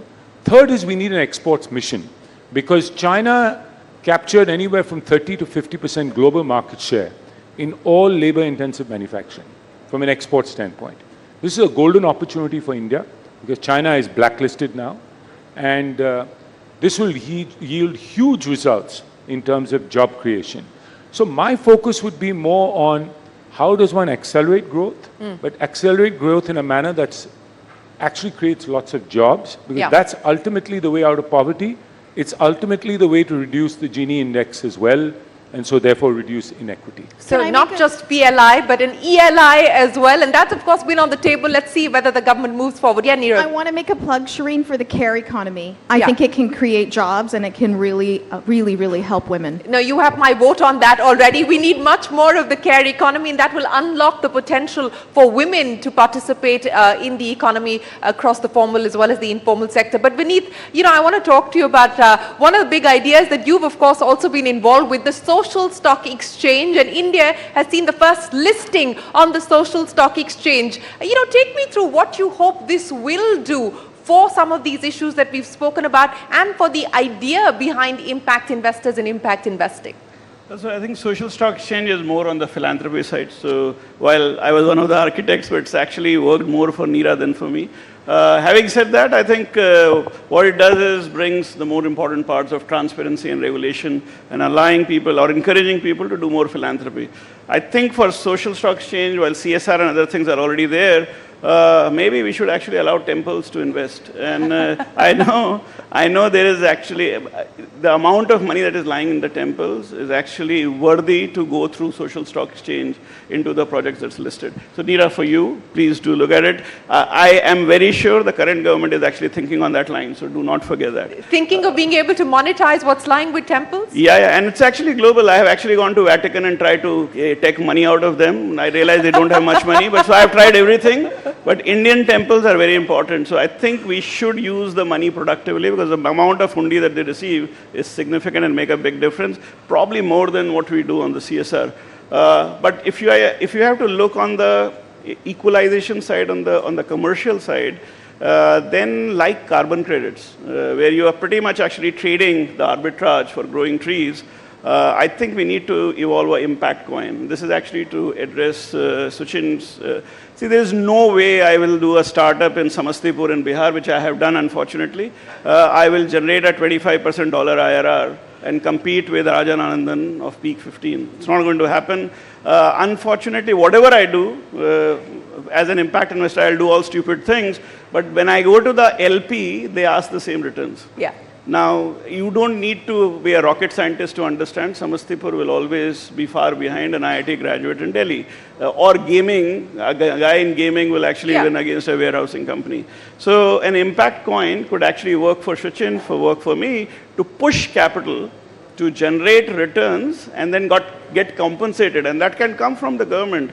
So impact coin is actually the way for the government to think about in creating an equalization for those places where there is going to be a struggle to create value. Well, we've got three concrete ideas. Ashish, Vineet and Neera putting three concrete ideas for the next government to consider. Suchin, what are you putting down on that list for the next government to consider? Yeah, I think I agree that we need to add another P to the PPP. So it's public-private philanthropy partnerships that we need to make instead of just the public-private partnerships. I think for healthcare and education both, I think it's naive for us to think that the government can just step back and allow the private industry to... No, it cannot, because it continues to do the bulk of this heavy lifting. Absolutely, and the government needs to play a very active part. We've been hearing promises of increased GDP spend on healthcare. We need to see that in action now. I think for the next 5 years, we need to make very sure.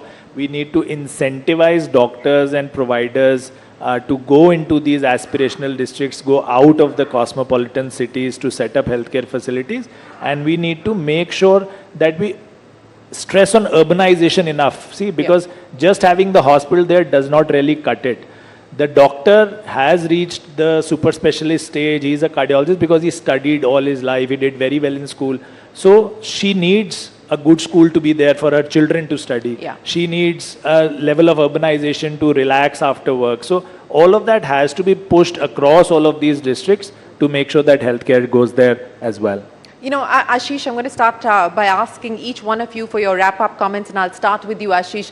You know, the one thing that gives you the most hope at this point in time in being able to address and bridge some of these inequities over the next 10, 20, 30 years, and the one thing that you individually, through the various things that you're doing, through Central Square, through Ashoka, and so on and so forth, the one thing that excites you the most? Yeah, I would say what excites me from a country standpoint is that we are on a very solid growth trajectory the next 25 years. I think the real question is, how do we create more jobs? So how do we make sure it's labor-intensive growth? Because that will reduce equity while we accelerate growth. How do we get more investment? How does India's share of export in the world go up dramatically? And how do we move up the value chain?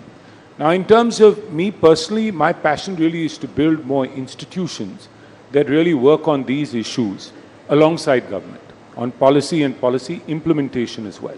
But what's been the biggest learning? Institution building is hard work, Ashish. What has been the biggest learning on this journey that you would like to share with us and anyone else who's considering institution building? I think the biggest learning has been, one is partner with others. Neera was also referring to it. It's much better to do it with others than just doing it alone. And two is, government is the main actor. And so one has to work with government.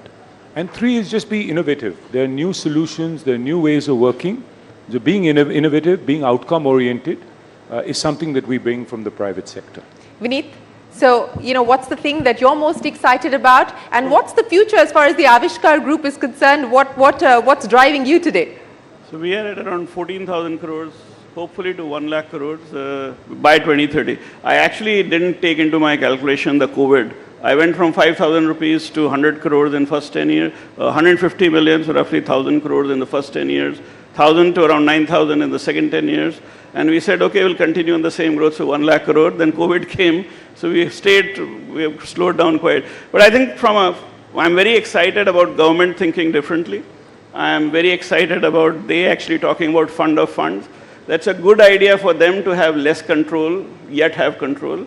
And allow 1,000 other people to more efficiently deploy their capital. So I think I would want to see, if the new government comes in, whichever government comes in, to actually announce different kinds of funds which are 1 lakh crores and not 10,000 crores. I am fairly famous as a beggar both in Europe and US. I do not mind becoming famous here for fundraising. But till 2017, I raised zero in India. In last 5-7 years, I've raised significant amount of capital in India. I think what has been surprising is the global fund of fund capital now is thinking about raising money in India, which is a big surprise. So that means there is a lot of capital here, which is curious and wants to participate. And government, being one of the bigger mobilizer of capital, should actually continue to be working on the fund of fund path. So fund of funds and a whole host of fund of funds with a significantly higher outlay. Shuchin, what is the future? What makes you the most excited? What gives you hope and confidence? I truly believe this is India's century, and with the government's focus on healthcare, I think it's organizations like us that are at the really sweet spot, right? The focus on medical colleges, nursing colleges ensures that the supply side of healthcare will be adequately addressed for us. We will have enough doctors coming out to make sure that they don't just stay in the big cities, they come out to the smaller towns. And the focus on insurance, on making sure that out-of-pocket spends reduce, because we have to realize that in India, healthcare is not just under-accessed, it is underserved as well, right? The Lancet Commission for Global Surgery said that an LMIC country like ours should have about 5,000 surgeries per 100,000 population per year. And this number can go as high as 23,000 in countries where out-of-pocket spend is negligible and awareness is very high, like the Scandinavian countries. But if you see in India how many surgeries happened last year, is just about 2.5 crores. So that's just 2,000 per 100,000 population. Where are the rest of the 3,000 people? They're not getting the surgery at all because they don't have enough money or they are not aware. That is why all these Guinness Book of Records come out of India, right? The doctor is standing with the poor girl and they're both very happy. Oh, we removed this 20-kilo tumor. Look at this. This is so nice. But that tumor should have been removed 20 years ago when it was like a 500-gram tumor, right? So this is increasing access and we are getting more patients coming into the hospital. So I think organizations like us are at the real sweet spot and it will be a good time for everyone. Neera, I promised you the first and the last word, so we're going to end with you. What gives you hope and what keeps you excited today? Really special by being able to give the last word, because I actually believe, and we'll all agree, that it is our young people that give us hope, right? Their aspirations and how they really want to see a transformed India. I think we have a collective responsibility to have them achieve those dreams and aspirations, and I think we can in our country. I think our biggest challenge, honestly, is patriarchy. If we could actually break this patriarchy. Yes, that does deserve a round of applause. But we're also collectively responsible for perpetuating this, but one of our biggest initiatives right now is investing in and really trying to transform women in leadership. And it's women in leadership in business, philanthropy, development, across the board. But we all have to come on in this together. We all have to come on this together, and each of you have very carefully articulated what the road ahead looks like. It requires all stakeholders to be at the table, and it requires all of us to collectively put our hands together to ensure that we bridge some of these very crucial gaps and inequities. Ladies and gentlemen, a big round of applause to this panel talking about creating an equitable future for India. Appreciate your time and appreciate your insights. Thank you very much for joining us today.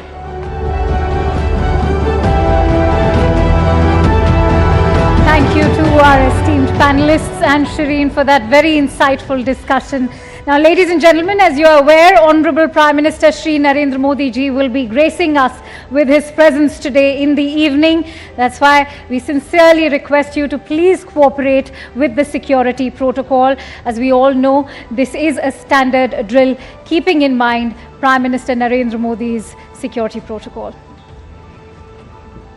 And of course, as we've already seen, the past 2 days have been very eventful because we've had a lineup of sessions which span over various fields, from sports to politics, even entertainment, international affairs also. Do not forget that we also have former NSA of the United States, Mr. Mike Pompeo, also joining us later in the evening.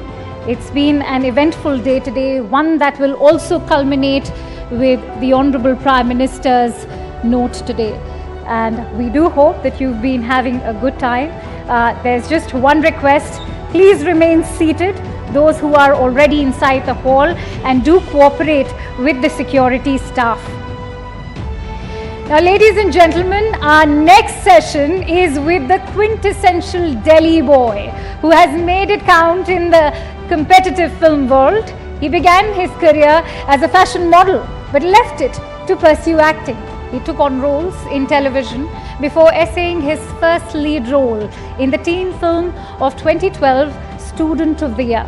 Over the years, he has showcased his powerful versatility as an actor across genres and roles from romance to comedy to war to thriller, even to drama.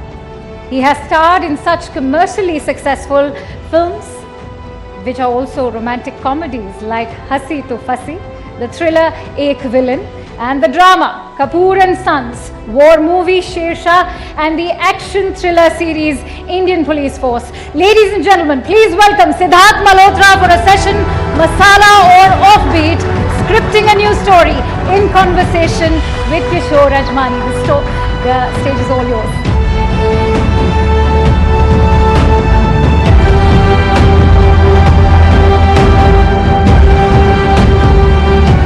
Ladies and gentlemen, please welcome the very handsome, very talented Siddharth Malhotra. Welcome Siddharth. Thank you. आपको जब very handsome बोलते हैं तो अच्छा लगता है या लगता है कि और भी आपने टैलेंटेड बोल दिया तो फिर अच्छा लगता है। हाँ। बट आई थिंक इट्स बिल्कुल it's not bad to be easy on the eyes जब आप पर्दे पे होते हैं। हमने भी जब बचपन से सारे एक्टर्स देखे हैं तो हम उनको एक खूबसूरत अंदाज में, लार्जर देन लाइफ अंदाज में देखते हैं। तो आई थिंक बचपन से ही चीज, दिल्ली का हर लड़का पहले तो ये होता है ना कि हमारे यहाँ पे यार ए हीरो इधर आ, ए हीरो उधर आ। तो आई थिंक मेरे केस में वो लकीली सच हो गया कि वो दिल्ली का लड़का या दिल्ली का लौंडा जो कि हम अभी अपने रिसेंट शो में कहते हैं वो हीरो बन गया। तो आप ये दिल्ली की बात करते हैं, कौन सी वाली दिल्ली? दिल्ली में बहुत सारी दिल्लियां हैं, आप कौन सी दिल्ली के हैं? जी मैं साउथ दिल्ली से हूँ। अच्छा हाँ, तो वो तो आप तो फिर वो थोड़ी नहीं ऐसा बिल्कुल नहीं है। मेरे दादू इंडियन आर्मी में से थे तो हम लोग उस फोर्सेस बैकग्राउंड से ही पले बढ़े वहाँ पे। अच्छा, तभी आजकल आप ये सब कर रहे हैं, गन फाइटिंग वगैरह। जी आई थिंक यूनिफॉर्म की अगर आप बात करें तो वो मेरे लिए एक पर्सनल अटैचमेंट भी हो, या I think in recent time जैसे शेरशाह पिक्चर आई थी उसमें जो किरदार निभाने का मुझे मौका मिला उससे पर्सनली काफ़ी अटैच था मैं। I think A for sure that मेरे जो दादू थे उन्होंने इंडियन आर्मी में सर्व किया। मेरे काफ़ी जो रिश्तेदार भी हैं वो हालांकि तो अभी रिटायर्ड हो गए पर वो भी सर्विस में थे। हम नहीं जा पाए तो इट इज़ जो अपनी मन की इच्छा थी, जो घर की इच्छा थी वो हम पूरी कर रहे हैं, रियल लाइफ हीरोज़ की कहानियाँ वहाँ दर्शा के। तो आई थिंक ये भी एक छोटा सा योगदान है, because as any ordinary citizen शायद हमें रोज़ पता नहीं होता कि यार इस वक्त भी, जैसा कि उन्होंने अभी सिक्योरिटी की बात करी, या आप सरहद पे हो या आप देश के बाहर भी हो, 24 घंटे लोग काम कर रहे हैं आपको सुरक्षित रखने के लिए। तो अगर हम उस पर अगर उन पर एक मीडियम बन जाए आपको दिखाने के लिए कि वो कितनी खूबसूरती से या कितनी बहादुरी से वो अपना काम करते हैं, तो आई थिंक वो एक हमारा एक योगदान है, क्योंकि वो भी बताना बहुत ज़रूरी है। एक किस्म की लोग उसको अप्रिशिएट तभी करेंगे जब लोगों को जानकारी होगी कि यार एक ऐसा मिशन हुआ था, यार एक कैप्टन विक्रम बत्रा जैसा एक फौजी था, या मिशन मजनू में हमने एक जो इंडिया का फर्स्ट कोवर्ट ऑपरेशन किया था about the nuclear power that our neighbouring country was doing. So I think ये चीज़ें अगर आप कभी दर्शाओगे नहीं पर्दे पे तो दिखता नहीं। और I am most excited when I read such things on the script कि यार ये सच भी है और इतना हीरोइक भी है और उसको बनाते हैं करते हैं। तो ये तो it's been 12 years since student of the year. जी। तो ये 12 साल बाद आप ये सब चूज कर सकते हैं जी। लेकिन उस 12 साल पहले भी तो कुछ स्ट्रगल रहा हुआ तो होगा ना। ये बार बार जो लोग कहते हैं कि आप आउटसाइडर हैं और आप फिल्म इंडस्ट्री में चले गए, बहुत सारे लोगों के ऐसे सपने होते हैं, लेकिन सपने पूरे सिर्फ 2-3 लोगों के होते हैं। एक अमिताभ बच्चन के हुए, एक शाहरुख खान के हुए, एक आपके हुए, जो आउटसाइडर होकर बाहर पहुंच गए वहाँ पे। जी बिल्कुल, वो सफ़र बहुत ही, उस सफ़र में काफ़ी सफरिंग थी, इतना भी आसान नहीं था। मैं तकरीबन 20-21 साल का था जब मैंने दिल्ली में एक एजेंसी के कहने पे ऑडिशन दिया। एजेंसी मतलब हाँ, एक मॉडलिंग एजेंसी कह लो आप, या जो एजेंसीज एक्टर्स को भी ऑडिशन देकर आगे फॉरवर्ड करती है। उन्होंने आपको कहाँ देखा? उन्होंने एक्चुअली मेरी एक तस्वीर देखी थी उन्होंने पेपर में, जब पेपर हम फैशन मॉडलिंग के वॉक्स करते थे। अच्छा। तो वो फोटोज आती थी डिजाइनर कपड़ों में, चेहरा आता था। फिर एक पहला मैंने ऐड किया था एक मोबाइल फ़ोन के लिए। कौन सा मोबाइल फ़ोन था? वो एक्चुअली सैमसंग के एक कैंपेन चल रहा था उस टाइम पे। अच्छा। और उनको एक लड़का और एक लड़की चाहिए थे एक्सप्रेशन के लिए। वो मेरा पहला पे चेक था, सम आई थिंक 2,500-3,000 रुपीज़। उसमें तो वो मोबाइल फ़ोन भी नहीं आता होगा। हाँ, उसमें वो भी नहीं आता था, करेक्ट। हमारा उस वक्त हमारा वक्त सिर्फ इतना ही उसकी कीमत थी। तो उस सफ़र से लेके आज, अब तो काफ़ी साल हो गए हैं, वो तब मैं 18-19 एजेंसी ने फोटो देखी जी, and then the agency contacted you. जी, तो वहाँ से एजेंसी के बाद जब एक प्रोड्यूसर साहब थे, एक डायरेक्टर साहब थे जिनको पसंद आई वहाँ पे, अनुभव सिन्हा जी, जिन्होंने काफ़ी इंटरेस्टिंग काम भी किया है, पिक्चरें बना चुके हैं। उस वक्त एड लैब्स के साथ कोशिश कर रहे थे कि वो नए लड़कों को लॉन्च करें। अब इत्तेफाकन है कि वहाँ पे आप ऑडिशन देते हो, या हर किसी फील्ड में भी आप जब प्रेप करते हो किसी चीज़ के लिए, हमने 1 साल लगाया वहाँ पे। मैं मुंबई गया। 1 साल? जी जी।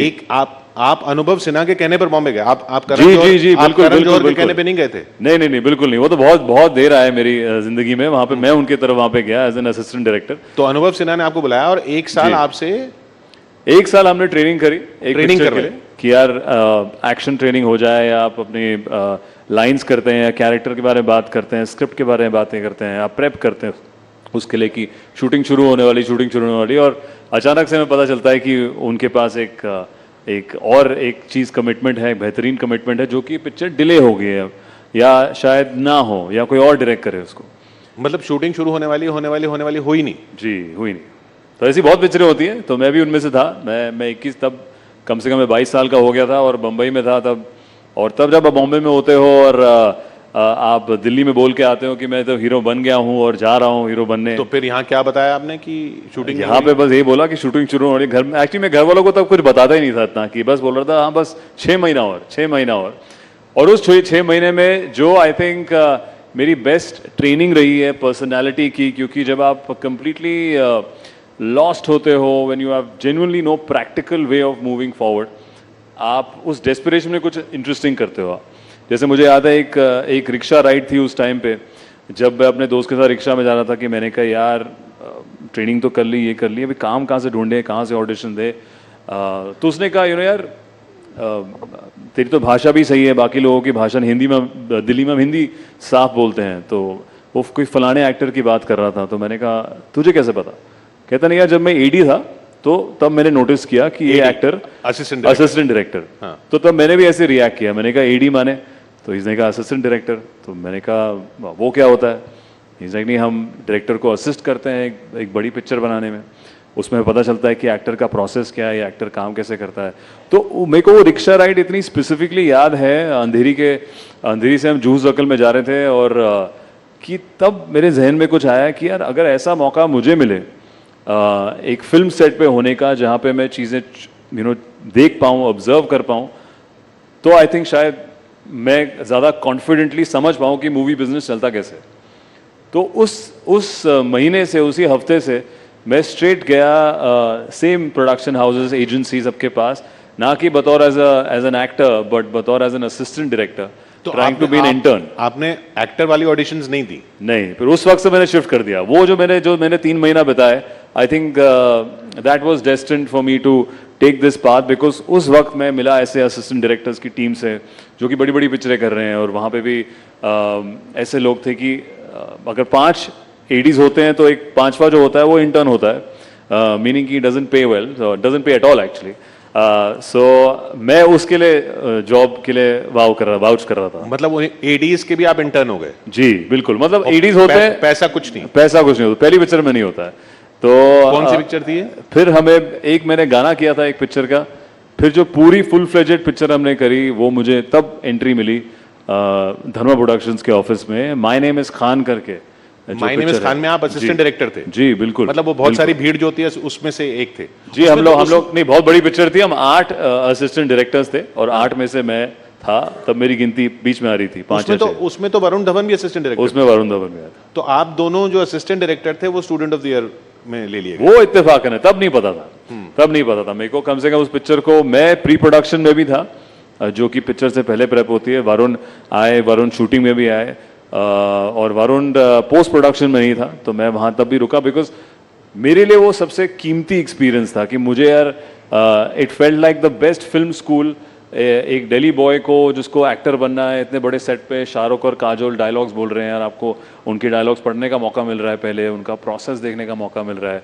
तो वहाँ से वो जर्नी इत्तेफाकन ऐसा हुआ कि यार जब हम as an ADs camera face करते थे कभी कभी मार्क के लिए, जैसे ये लाइटिंग यहाँ पे हो रखी है, तो ये लाइटिंग सही है कि नहीं, आजा चल खड़े हो जल्दी, हाँ ओके सर, तो स्टैंडिंग देयर। और उस स्टैंडिंग देयर में लाइट उस फेस पे कैसे आ रही है जी, तो वो मॉनिटर देखते थे तब हमारे कैमरामैन, तो वहाँ देख कर कैमरामैन जी ने कोई कमेंट किया कि इसका ये टेक्सचर ठीक है लड़का। वहाँ पे करण जौहर जी ने देखा कि अच्छा इस पे कैमरा ऐसा लगता है, फिर कोई राइटर देखता है, तो ऐसे ऐसे उन लोगों के जहन में एक इम्प्रेशन बैठता है कि ये ठीक ठाक पर्सनैलिटी है। एक तरह से आपका जो आप लाइट टेस्टिंग करा रहे थे या कैमरा पोजीशन टेस्ट करा रहे थे, आपका स्क्रीन टेस्ट हो रहा है। मेरा स्क्रीन, मैं 2 साल इतना घसीटा वहाँ पे स्क्रीन टेस्ट कर, जहाँ मौका मिलता था हम लोग, चाहे काजोल मैम की लाइटिंग हो या शाहरुख सर की लाइटिंग हो, हम करते थे वहाँ पे। और उसी दौरान आई थिंक तभी आपको पता चलता है कि कैसे चीज़ें जुड़ती हैं आगे, क्योंकि अगर मैंने वो असिस्टेंट डायरेक्शन के जॉब के लिए चेस नहीं किया होता, मुझे स्टूडेंट ऑफ द ईयर शायद नहीं मिलती, क्योंकि उसके प्रोसेस के बाद ही जब करण सर ने हमें, मेरे को और वरुण को कैमरा के पीछे पर्दे में 1-1.5 साल देखा हरकतें करते हुए कि भाई इनमें भी जज्बा है, इनको एक्टर बनना है, और तब तो फुल जज्बाती ऑडिशन देने में हम तैयार। वहाँ से उन्होंने फिर हमें 3 महीना ऑडिशन लिए बिना बताए कि यार उनकी पिक्चर की है नहीं। वो तो लेकिन डेविड धवन के बेटे थे ना, आप तो बाहर से आए हुए थे जी, तो उनके चांसेस ज्यादा थे जी। आई थिंक अवेयरनेस ज़्यादा थी, चांसेस के पता नहीं बिल्कुल कि कोई जब उस माहौल में पड़ा बड़ा होता है तो एक अवेयरनेस होती है कि यार जैसे तभी शायद जैसे उनको वरुण वाज मोर अवेयर कि यार पोस्ट प्रोडक्शन एडिटिंग क्या होता है, यू नो मे बी क्योंकि डेविड सर एक एडिटर थे अपने यंगर डेज से, तो वो नॉलेज है और मुझे वो नॉलेज उसी फिल्म के थ्रू मिली। मैं फर्स्ट टाइम देख रहा हूँ एडिट पे कि अच्छा यार, अच्छा ऐसा एक एक कट काट करके आप पूरी पिक्चर बनाते हो, तो मेरे लिए तो वो एकदम डिज्नीलैंड था उस टाइम पे कि मुझे इतनी बड़ी पिक्चर में मौका मिल रहा है। घर में क्या बता रहे थे, पैसे नहीं मिल रहे थे कुछ भी? तब थोड़ी बहुत शुरू हुई, तब मैं उनसे एक्चुअली झूठ बोलकर बीच में शूटिंग के दौरान नहीं बट जब हम प्रेप करते हैं मैं जाता था अपने अलग अलग शूट करने के लिए। जैसे काफ़ी ऐसे कपड़ों के ब्रांड्स थे उस जमाने में जो कि वन डे के लिए यू नो मॉडलिंग के लिए फेसेस ढूंढते थे। एडी थे और बीच में मैं एक दिन जो कमाता था वो मेरे पूरे महीने का रेंट निकलता था उसमें। तो मैं बीच में जाके शूटिंग करता था। रहते हुए दूसरी जगह भी काम कर रहे थे? जी जी। उनको बताया नहीं था? उनको बताया मैंने उनको, तब उनको मैं सुबह मेरे को अपनी रियल लाइफ एक्टिंग एबिलिटीज करनी पड़ती थी कि you know I am just under the weather, I am not really feeling well and you know so I can't come today. तो ऐसा लो वहाँ के बीमारी के बहाने बना के हमने मैंने अपना रेंट दिया है दोस्तों के साथ। और कितना मिलता था उनसे भी भाड़ा लिया का? कितना पैसा मिलता था? I think at that time for any face मतलब देयर वाज सम, एक दिन में आप कुछ 35-40,000 रुपीस कमा सकते थे। अच्छा, 35-40,000 पूरा महीना निकल जाता? जी, तो करेक्ट। उसमें रेंट मेरा 11,000 रुपए का रेंट था उस टाइम पे। वहाँ पे हम जुहू में 3 लड़के साथ में रहते थे। वो 2 क्या कर रहे हैं हम? जी, वो उनमें से एक MBA में, आई थिंक एक अभी बिजनेस कर रहा है। अच्छा। तो सबके थोड़े अलग अलग चीज, उनमें से एक को एक्टर नहीं बनना था लकली, तो वो सक्सेसफुल आगे निकल गया। जिनको एक्टर्स बनना था वो हम ही लगे रहते थे जिम और फिटनेस में, और उसमें अपना रेंट कर रहे हैं साथ में जोड़ के। But I think I had the best time because वो स्ट्रगल के डेज की जो मस्तियाँ होती है वो अलग होती है। हमारे पास मुझे याद है जैसे 1.5 बेडरूम था, तो मैं हाफ बेडरूम में रहता था और इस तरफ पूरी खिड़कियाँ थी, एक हाफ बेड था और कबर्ड से। तो जब हम शिफ्ट कर रहे थे हमने कहा चला पर्दे लगाएंगे देखते हैं जब अंदर घुसते हैं। तो हम 2 साल वहाँ पर रहे, वो कभी हमने उतने पैसे खर्चे ही नहीं कि हमने पर्दे लगाए उसमें। तो रात को वो जुहू बिल्डिंग इन 3 लड़कों को देख चुकी होगी आई थिंक उस 2 साल में, कि वो किसी भी हालत में वो नहा के बाहर निकल रहे हैं, वो तैयार होकर बाहर जा रहे हैं। हमने ना बिना बेपर्दे के उसको उस घर को रखा था और इतनी मस्ती करी थी वहाँ। और अब तो आप बिना पर्दों के रह नहीं सकते? जी बिल्कुल, अब तो पर्दे वो अब उल्टा हो जाता है।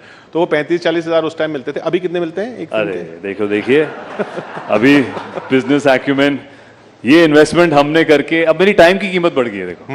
तो वो उसकी मेहनत करनी पड़ी। वो 10 साल मेहनत करें तब जाके हमें एक कीमत मिलती है। ये एक्शन वगैरह जो आप करते हैं ये जी, पहले तो स्टंटमैन होते थे, आजकल ग्राफिक्स होती हैं, आप एक्चुअल करते हैं, कुछ ट्रेनिंग होती है? अरे नहीं बिल्कुल, आई थिंक आज के दौर में everybody wants something which is authentic, which is real, उसके लिए बहुत मेहनत करनी पड़ती है।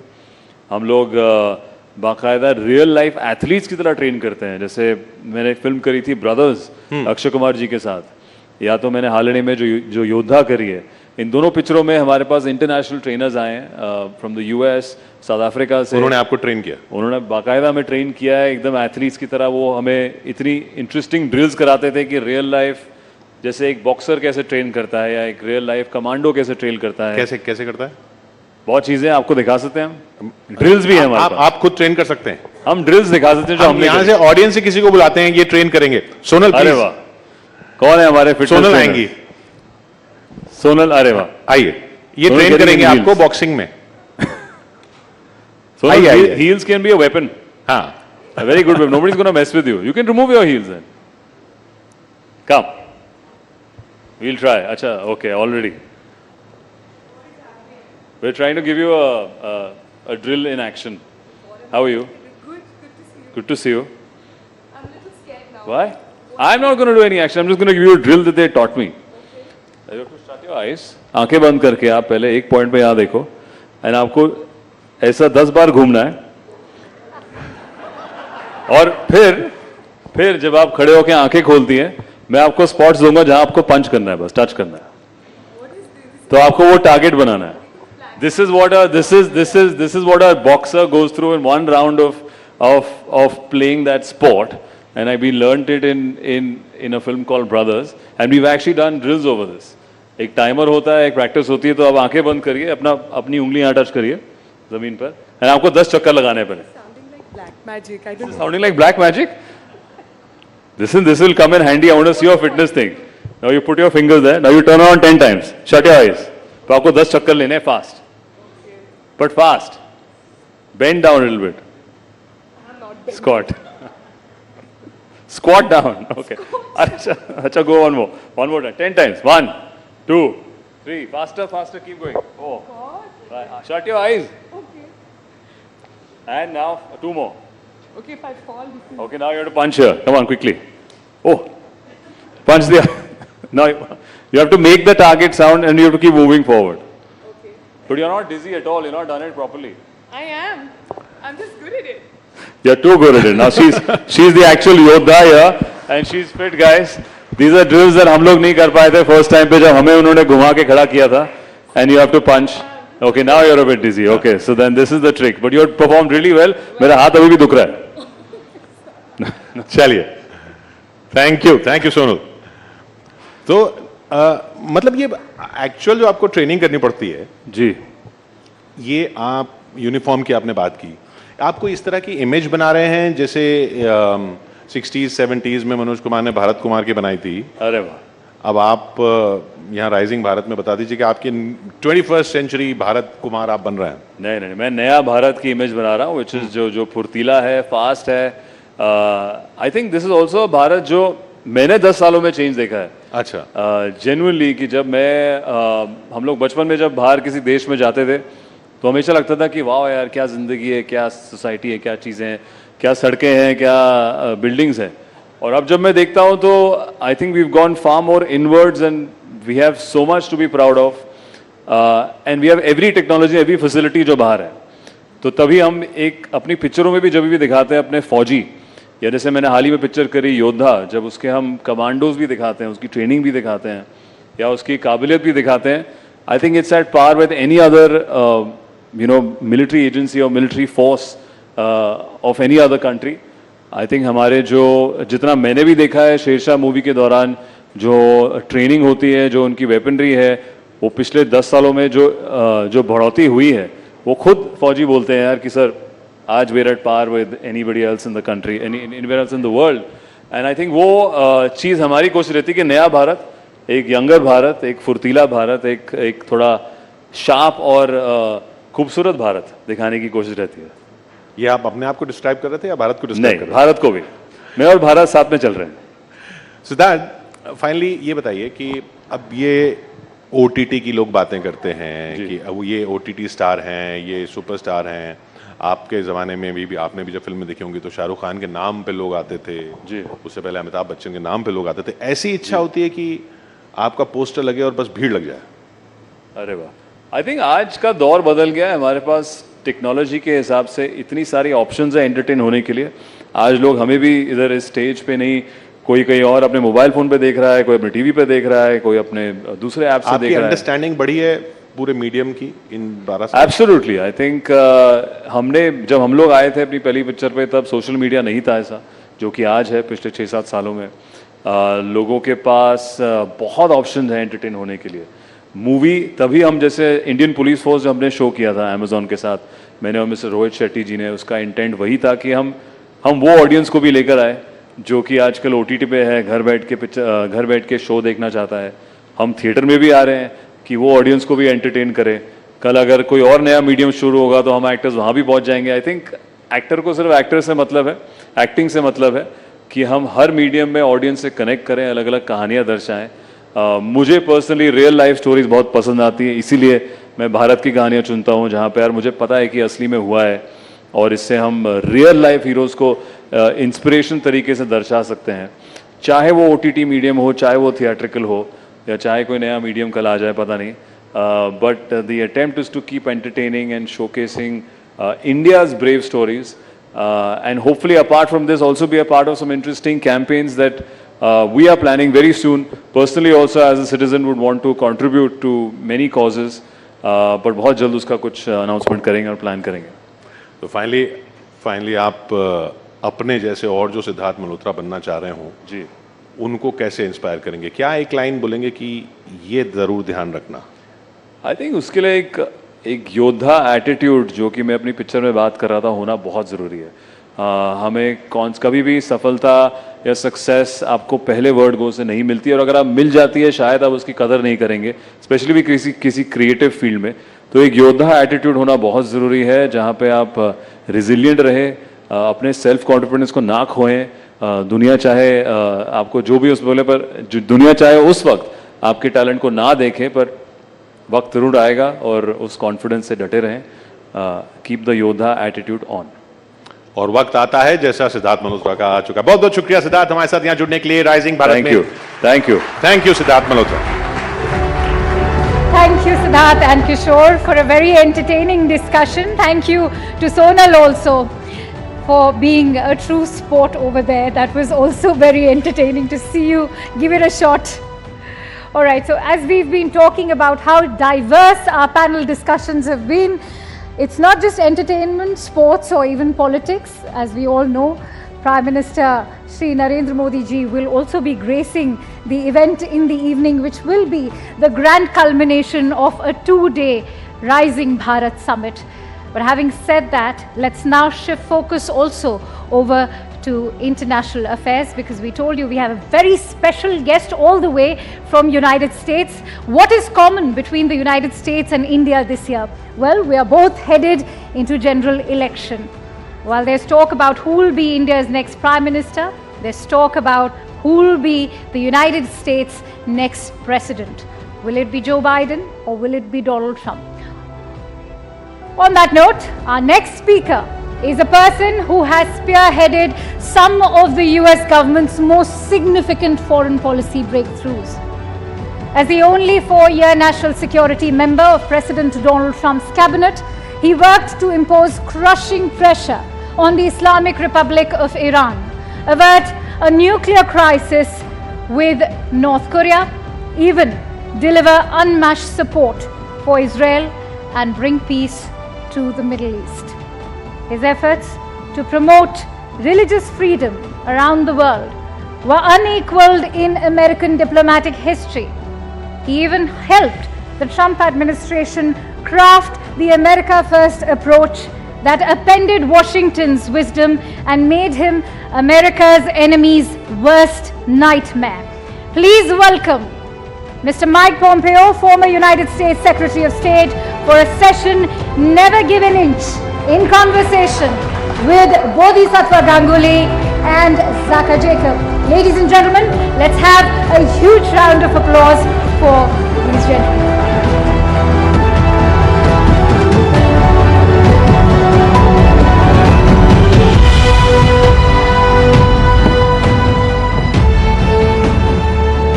Secretary Pompeo, thank you very much for joining us here at Rising Bharat. I just want to tell our audiences he's flown in all the way from San Francisco. He's here just for our session here and then he flies right back. So first of all, how does that feel? I'm hanging in so far. If I drop off, someone will come save me, I'm sure. I'm fine. So let me start off by asking you, our session today is titled Never Give an Inch. It's the title of your book. And the thing that's of most interest to our viewers here, and you'd imagine that, is what you said about what happened in February of 2019 when you were in office, when you were Secretary of State, and you describe in your book why you felt that India and Pakistan were on the verge of a nuclear conflagration. Can you tell our audiences here and people watching home why you felt the way you did and what really pulled it back from the brink? Sure. First of all, thank you for having me here. It's lovely to be at this gathering. I know this place well. I ran a business here in India for half a dozen years in the early 2000s. So I have a special affinity for the people of India and the amazing economy that has been built here in the intervening 20 years as well. I've watched that develop. You know, you all know the facts of that night in the same way that I do, that frankly a couple of days conflict between India and Pakistan is always risky. You top that with and connect that to any time you have two nuclear-powered nations, nuclear-capable nations, and the risk of misunderstanding is very real, and bad things can happen very, very quickly. And so Ambassador Bolton and I came to learn there was an aircraft that had crossed. I won't go into the history, but we came to learn that the national security apparatus in each country was very concerned about the other nation beginning to take actions that would be consistent with use of a nuclear weapon system. Our task, the American task, was to try and determine A, what was real, what was just someone fearing what might happen. And so we began to deploy all the capabilities that we had, all the capabilities that our partners had to learn what India believed they knew, what Pakistan believed that it knew, and then bring that data set all together. And that was really, in the end, you ask, well, how do you put it back in the box? That was the answer. We were able to, in relatively short order, make pretty clear that neither nation was actually moving towards that there was lots of risk, that there were, neither nation had a great deal of trust with each other. We had a pilot that had been captured. And so there was lots of anxiety and risk along the conflict zone.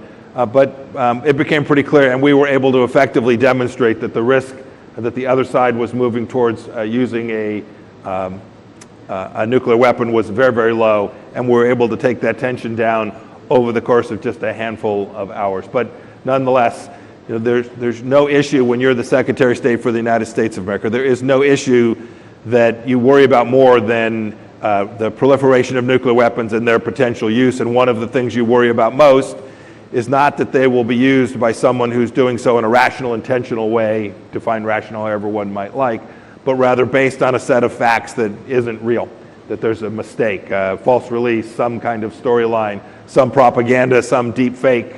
You can imagine lots of things that would create a situation where it would get to a place you can't get it back.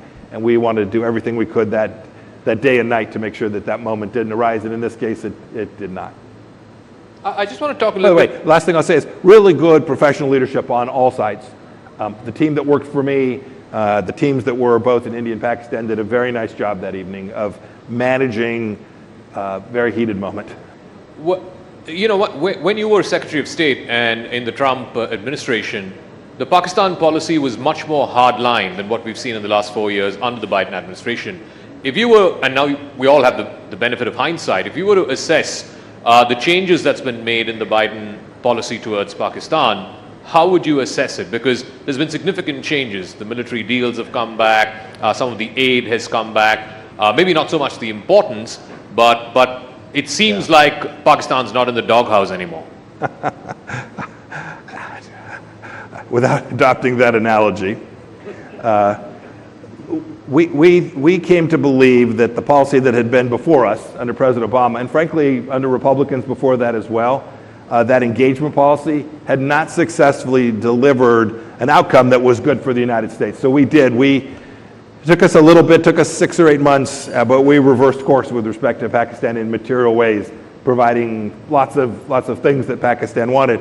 Not in an effort to punish, but rather in an effort to convince the Pakistanis that they needed to be part of a model that looked more like ours than the Chinese Communist Party's model. And I think, unfortunately, and I don't mean this politically, I don't do politics on national security. I think, unfortunately, the last few years have demonstrated that we were right, that the policies that we had were more likely to reduce Chinese Communist Party influence in Pakistan and the risk of extremism in Pakistan more than the policies that have been adopted these last couple of years. I think we largely had it right. I wouldn't say that about every element of our policy there, but we largely had it right. You compound that with the failure of America in Afghanistan, and I think American trust and leadership in this region has been diminished in these last 3.5 years.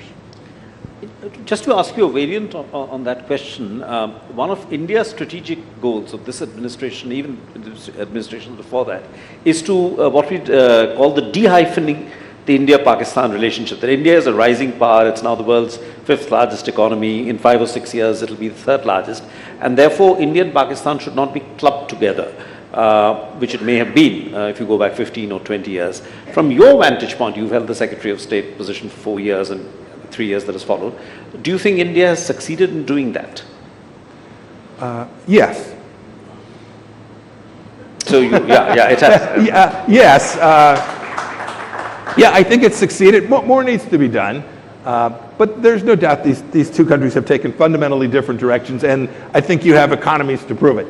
I think you can fundamentally see the difference in the growth trajectory of the two economies and, frankly, their place of leadership in the world. I think it is unambiguous that now you describe it, declubbing the separation. I think it is unambiguous and clear. I always root, just so you know, I root for every nation to be free and have opportunity for their people. I wish no one ill will. That includes the Chinese people of China. That's why I talk about the Chinese Communist Party, not about China. I'm rooting for their good luck and success as well. But it takes government leadership models that aren't desirous of doing that on the backs of others. India has done this by building out its own nation in a fundamentally creative, innovative way, and I think has benefited, and the world can see that as differentiated from Pakistan in the way you describe. And India has obviously benefited from the China, what is described as the China plus model, as MNCs seek to diversify their supply chains. You have now iPhones being made in substantial numbers in India, and so on. I'm asking you a hypothetical here, but if President Trump were to return to power in November this year, January 2025, what could India expect from a second Trump administration in terms of economic policy? I mean, there were friction points in the first Trump administration. Yes, yes, I remember them vividly. Yes. Yes. Yeah. No, there's always going to be trade friction between the United States and India. You write it down. It's natural that nations want to protect things that are theirs, including we want to do the same thing. So that piece is untroubling. I think the best way, we're talking about something that may or may not happen, the best way to think about what a second Trump administration would look like is to go back to the facts and data about the first one.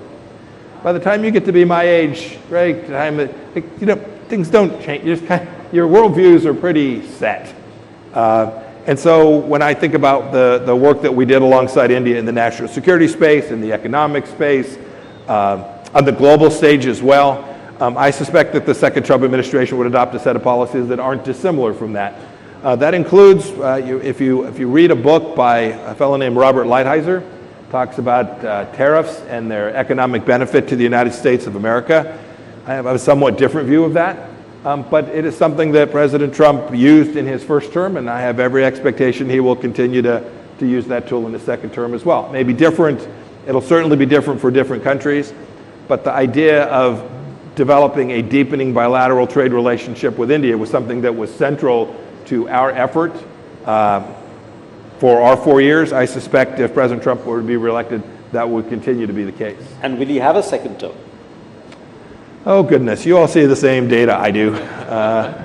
I don't predict. It'll be very close. It'll be competitive. There'll be a half a dozen states where it will be material to the outcome. I'm hopelessly biased.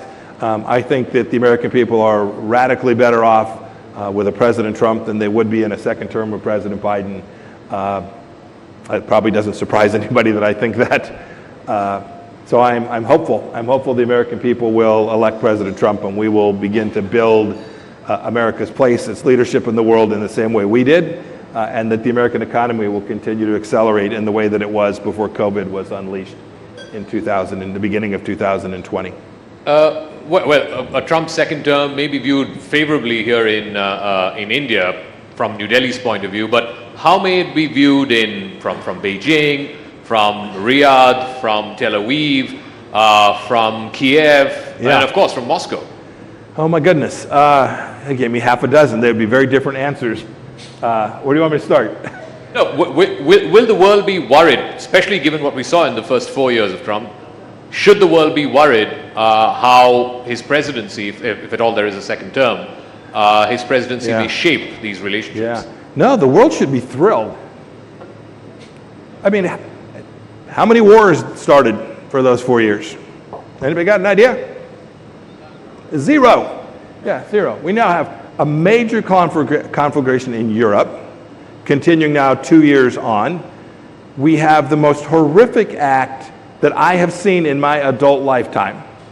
What Hamas did, what the Iranian leadership did to those women on October 7th in the southern part of the Negev desert is unlike anything I've ever seen. And I've seen, as CI director, I've seen an awful lot. This didn't happen under President Trump's watch. Instead, we built peace and prosperity. We built what became called the Abraham Accords. We had 4 nations declare that they were no longer going to be hostile to the nation of Israel. We knew that Jerusalem was the rightful capital of Israel. Basic things that most of the people said, this will cause World War III. I remember, I was there. Mike, if you strike Qasem Soleimani, World War III will ensue. The truth is, just the opposite happened. We saw the entire world come to say, those people are serious. And they are going to defend the things that they promised to defend. Vladimir Putin didn't take an inch of Ukraine on our watch. He took a fifth of Ukraine under President Obama, and then he stopped, and then he went back at it again just a few months after we left. I know, New York Times, CNN, International, they'll tell you it was just pure luck. Fair enough. Maybe we did have good luck. Maybe the good Lord was with us. We can ascribe it to whatever we want, but I know it happened. Afghanistan didn't fall under President Trump. Right? These are things that we can factually present that are indisputable about the world being better off. So when you ask, should the world be worried about President Trump, I think the world will be fundamentally more prosperous and more secure were President Trump to be given a second term, another 4 years. But how would, I mean, obviously the world he would inherit if he were to become president again is a very different world from when he demitted office. That's what I was just talking about. How would he, because the onus is going to be on how he's going to end these 2 wars. How would President Trump end the Russia-Ukraine war or the Israel-Hamas war? I don't do predictions. I don't do predictions. I do factual, I do principle-based analysis of what's likely to take place and what happened, what I can prove happened. There are folks who say, gosh, these things, these are counterfactuals, right? Here's what I can say with certainty. Vladimir Putin had a fundamentally different perception of America when President Trump was in office. He just did. You can argue about why. Mean tweets. You just describe it however you choose to describe it. But the reality was that the missiles that saved Kyiv, the very Javelin missiles that were fired that saved Kyiv the night that they almost lost it, does anybody in this room know who provided those missiles to the Ukrainian people? Which president? It wasn't President Obama. He refused to do it. Had President Obama or his successor been elected in 2016, there would have been no Ukrainian defense that night from Javelin missiles. President Trump allowed those missiles to be delivered, saving Ukraine, giving them the very opportunity that they face today. I would tell you that in the Middle East, the Iranians understood that we were serious about defending things. We were serious about being partners with the Gulf states, the Emiratis, the Omanis, certainly the Kingdom of Saudi Arabia and Riyadh. We were serious about supporting these partners in a way that allowed them to move towards a different model in the Middle East. We want a good thing for the people that live in Judea and Samaria, that live in the West Bank. We wanted good things for them too. But we weren't about to let the terrorists that are under the thumbprint of Iran, whether it's Hezbollah or the Palestinian Authority or Hamas or the Houthis in Yemen, we weren't about to let them upset the opportunity for prosperity in the Middle East and for America, because it was about America first. We wanted to make sure our young men and women didn't have to go fight and risk their lives in those places as well, as they had done so many times over the last 25 years. I'm a former soldier. My mission set at the State Department was to deliver a model in the Middle East which no one ever asked for the 82nd Airborne or Marine Brigade. And we had built that. And so I would suggest to you that were President Trump to get another chance, he would begin to rebuild that model. And this is how, in the end, these conflicts will end. The only way you convince evil, bad guys, to stop is power. You have to deter them. And the United States and the world, not just the United States, Europe, Middle Eastern countries, lost deterrence. And this is now what has to be returned. And I'm confident that it can be done.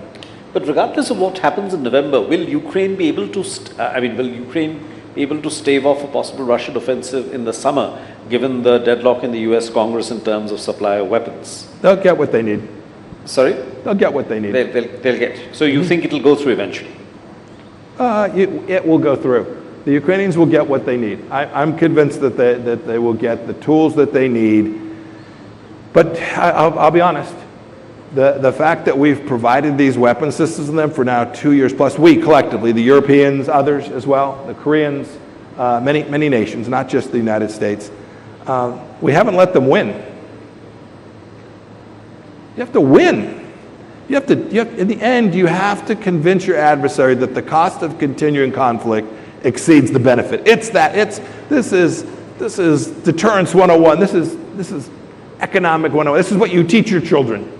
When they behave badly, you have to convince them that their bad behavior, which they enjoyed and benefited from, their bad behavior is exceeded by the cost of that bad behavior.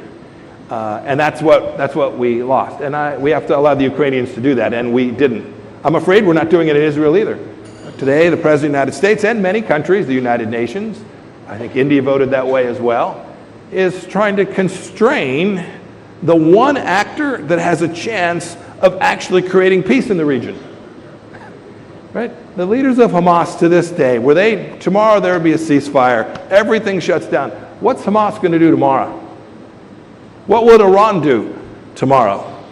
They'll go right back at it. This is no nation. India wouldn't allow this.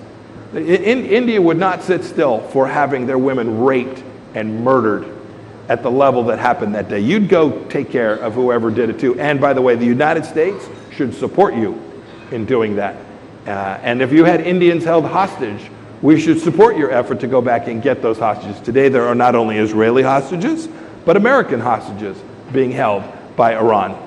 And rather than pay them billions of dollars, we ought to go win. And this is the challenge. We didn't tell Israel, by the way, that they couldn't go into Gaza. Think about this. Think about the difference here.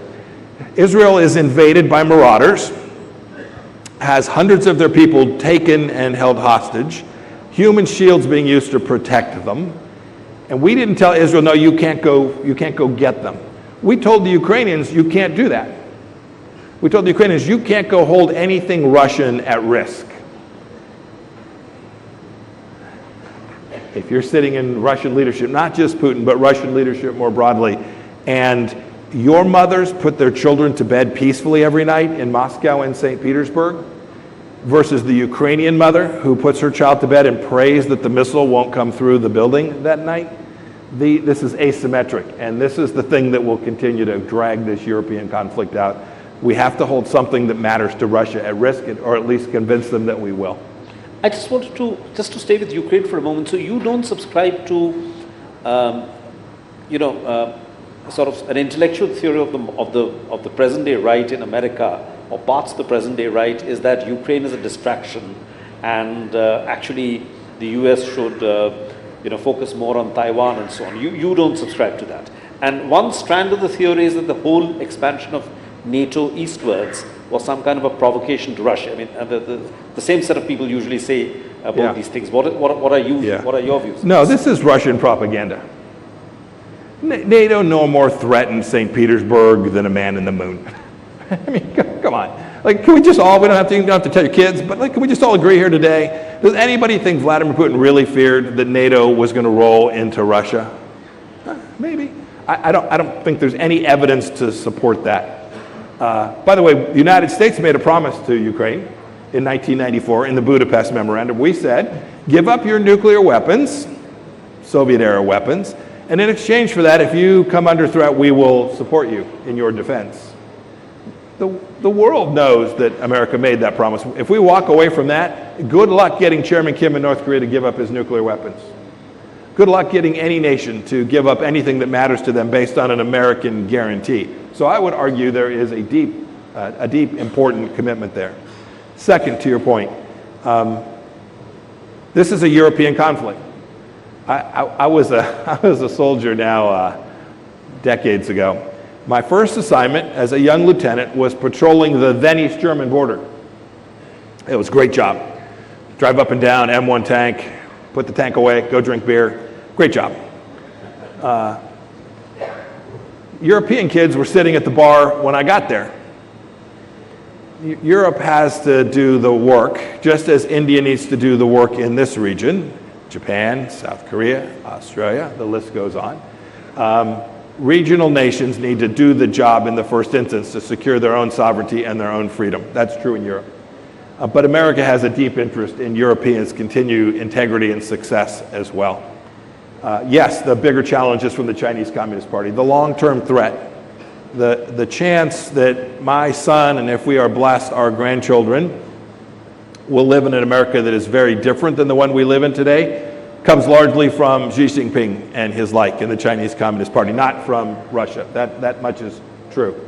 But it doesn't mean that we can allow a sovereign nation to be invaded by an aggressor. We will only encourage folks like Xi Jinping, whether that be in Taiwan or in Los Angeles. And I would remind you here too, it's as true in India as it is in the United States. The Chinese Communist Party isn't just a threat in the Taiwan Straits. They're inside the gates. The largest spying operation, I believe, ever conducted on America wasn't by the Russians. It was being conducted out of the Chinese consulate in Houston, Texas, with diplomats operating undercover. And we closed the consulate. We made the decision to close the consulate. Not an easy decision. You can imagine. Oh my gosh, what will the Chinese do? Will they invade Taiwan? Will World War III? What they understood was like, these guys, good on you. You figured it out and you crushed it. They remain a threat. They're all around us. They're working hard inside our countries. They want to change the nature of India as well. They want it to look more like them than you.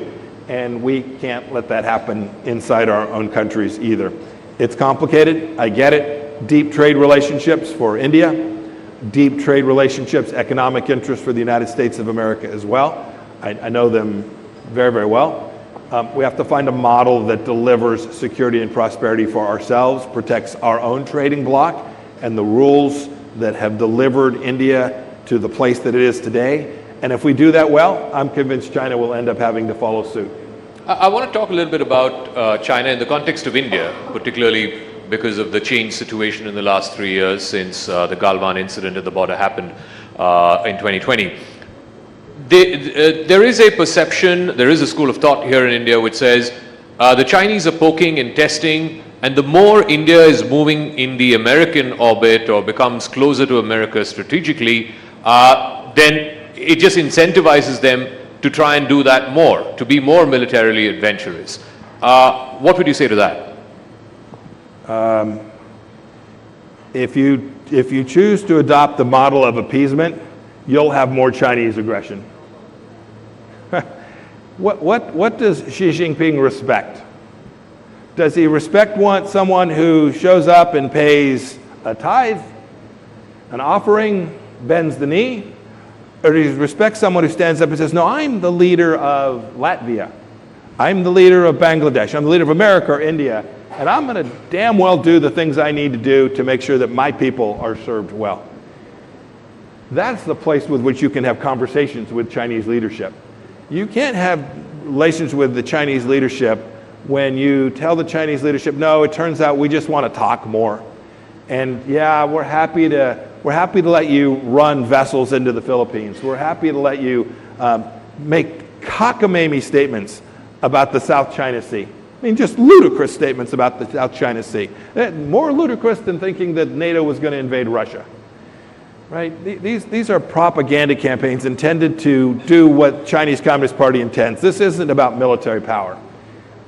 Military power matters. You must have it. This is a check the block, have to have it. India must have it, we must have it, the West must have it. But this is about, this is a larger hegemonic play by Chinese Communist Party. This is about corrupting trading systems, make sure that the currencies that are used are no longer the traditional currencies, to make sure that energy flows work the way that every international organization is run by the Chinese Communist Party. I would laugh at my team when they would come in and talk to me about these climate change summits. I want to debate climate change here today. We just got a few minutes left. But does anybody think for a moment that a Chinese signature on the Paris Climate Accords is worth a damn? Does anybody think, how many coal-fired power plants have the Chinese shut down since they've signed that agreement? Let's all just deal in reality, not fantasy. This would be my first ask in dealing with China. Observe what they do, not what they tell you in the China Daily Times or the China Global News. Observe what they do. They are the most polluting nation in the world. They have no capacity to generate enough energy for themselves. They are using the Belt and Road Initiative to achieve political influence around the world. And we should acknowledge that they have the world's second largest economy, albeit troubled, a huge population, although declining soon. And we should recognize that the Chinese people deserve better. And if we can keep those thoughts in our head, there is a model where we, Europe, South Korea, Japan, Australia, I'm sure I'll leave somebody out, India, Singapore, the United States, Canada, we can build at a model for the world that gives us another 75 years where we get to live our lives in the way that we so choose. But I just want to take off from what Bodhi was asking you a moment ago. But if you are Xi Jinping and you're in Beijing and you're looking at these two wars, the Russia-Ukraine war and the Israel-Hamas war, in a sense, it also has tested or shown to the world the limits of American power and American persuasion. So if you're Xi Jinping and you're looking at these wars and you're saying, you know, America, the most preeminent power in the world, is not able to get the outcomes in this war. It's not able to help Ukraine in a way that Ukraine can win this war. It's not able to stop Israel from, causing all these mass civilian casualties. What then stops Xi Jinping from saying, okay, let me try and see if I can take Taiwan back? Good partners and friends and American leadership. That's what's failed. I spoke about this already. This is the deterrence that failed. I agree. Xi Jinping observes that not just America, don't put this just on America, it's not fair, it's also dangerous, more importantly than not being fair. All of us have a responsibility to say, no, we have to go win these things. The world needs to perceive, everybody loves, right? The Middle Eastern idea is the idea of the strong horse. Everybody follows the strong horse. We need to be that. We, collectively, need to be the strong horse. We're totally capable of doing this. Everybody has angst, like this is hard. We know precisely how to do this. I think in the 4 years we were there, we demonstrated that. Not perfectly. We could have done more in Hong Kong. I don't know that we could have stopped the collapse of Hong Kong as we knew it, but we could have done better. We could have done more. I'm entirely self-critical as well when appropriate. But yes, no, I think you're right. If you ask, by the way, what stops Xi Jinping today, I think he figures his generals are lying to him just like Putin's generals lied to him as well. So I'm guessing he's double-checking what everyone's telling him. It's also the case that the cocktail party talk is about an invasion of Taiwan. Why would you invade Taiwan? That's nasty. You blow up TSMC, and so nobody benefits from this. No, the way to take Taiwan is to do what you did in Hong Kong, is to apply pressure and convince the world that in fact Xi Jinping, that the Chinese Communist Party is the strong horse. You undermine it via all the soft power tools and back it up with a very capable, not only Navy and Army, but a powerful nuclear weapons program, a powerful space program. China has each of those. So you have the hard power tools, but your modus vivendi to achieve your objective, which is political control, not just in Taiwan, but in the entire region, Pacific Islands included. I think the model isn't to send a fleet, might do that if he has to, but the model is way more dangerous than that. About India and Mr. Modi, there is a view among certain institutions, maybe even sections of the Western press, that look, while he's great for the economy and India is the fastest growing large economy and so on and so forth, there is this whole narrative about democratic backslide and freedoms being under threat. Yeah. I'm sure it was there when you were in office as well. What would you say to that narrative, having interacted with Mr. Modi himself and members of his cabinet in the 4 years that you were in office? It's interesting because that narrative of, what did you describe it as, a backslide? Democratic backsliding. Is the headline in the New York Times today about if President Trump were to be reelected, democracy is at an end. So you should know I have a view on these things. No, my observation was indeed uniquely different from that. My observation was about an India moving radically forward in all the most central areas. We don't get it right in the United States every day either on these same set of issues. I was deeply aware of this. What we ask is progress, and we put religious freedom at the very top of the list of things we talked about. We spent a lot less time talking about climate change and a lot more time talking about religious freedom at our embassies around the world. I'm sure that's true for the embassy here today. You'll get it right. I'm confident you all will get it right. You will demand that your democracy be defended and protected. And when your leaders don't, you'll upbraid them. You'll bring them back to the place that you want them to be. And so I didn't observe this, and you asked, did I see this when I was there? I didn't observe this backsliding of which you speak. I give one other thought about the way we approached the internal policies of other nations, most especially for democracies.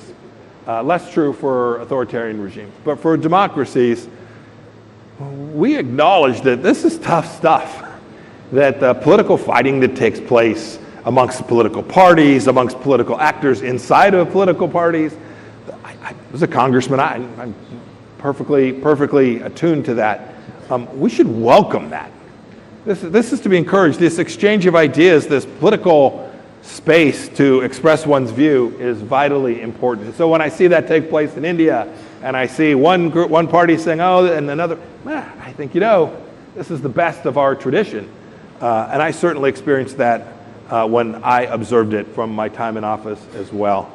I must say it's one of the things I regret about what happened just last week in the United States, where we had a senior United States senator go to the floor of the Senate and speak about another democracy, Israel, and suggest that the Israeli people needed to change out their leader.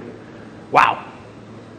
That is... Chuck Schumer. Senator Schumer asked for regime change in Israel. That's really quite something to me. It's in my view deeply inconsistent with the American tradition about how we respect our fellow democratic peers around the world. We should honor their traditions. They'll choose paths that are different than ours in many cases. But man, I have confidence in the Indian people in ways that apparently Senator Schumer doesn't in the Israeli people. Can we're almost out of time. Just let me ask you a quick question. Would President Trump concede if he lost this time around? I'm sorry? Would President Trump concede if he lost this time around? Oh, sure. He would? Of course. Yeah, of course. I'm still waiting on Secretary Clinton to concede in her election. She did the next day. No, she didn't. She still tweets, go look them up. She still says the thing was fixed. Fair enough. By the way, Al Gore thinks he lost. I still won in 2000. Fair enough. We have rambunctious, very competitive elections in the United States. But we also have a court system and a rule of law that conducted a peaceful transition of power, which caused me to grab my bag and walk out of the door on January 21st at noon of the year 20th of January 2021. Worry not.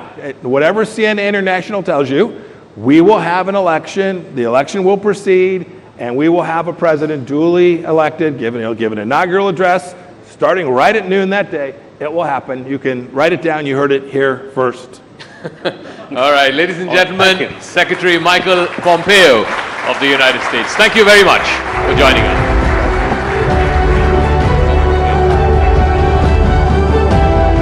Thank you, Secretary Pompeo, Zaka and Bodhi, for that very engaging conversation, one that provided us with a window to changing geopolitics of the world. And with that, ladies and gentlemen, may I now invite upon Shireen Bhan, Managing Editor, CNBC TV, to introduce our next speaker. Shireen, please come. Thank you very much, Akanksha. Ladies and gentlemen, it is my privilege to introduce our next speaker here at the Rising Bharat Summit. The bullishness about India that you've all been witness to over the past 2 days is showing up in our capital markets as well. The Bombay Stock Exchange market capitalization has risen. It's crossed $4 trillion recently, a nearly 4 times climb from the levels of $1.6 trillion that we saw a decade ago in 2014. The BSE Sensex has nearly tripled from 27,500 in 2014 to 72,000 now. Global funds are looking at India with an increasing appetite, and there's more money flowing from the Indian households to the Indian equity markets too. The value of shares and debentures held by households has jumped over 1,000% in the past decade.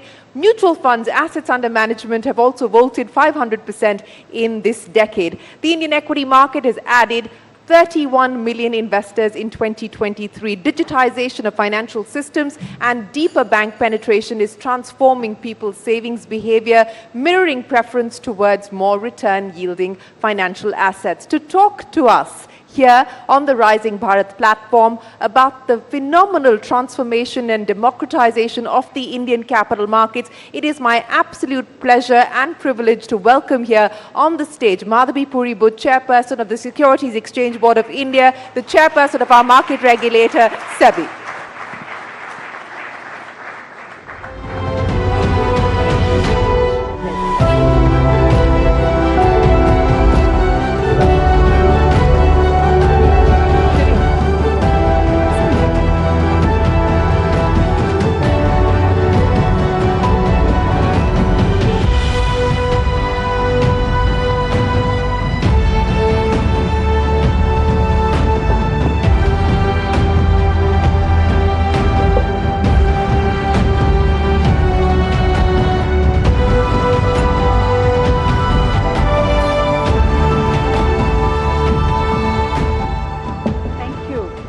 Good evening, ladies and gentlemen. I must admit I'm a little nervous here today because Shireen has asked me to deliver an address which is supposed to be 25 minutes long.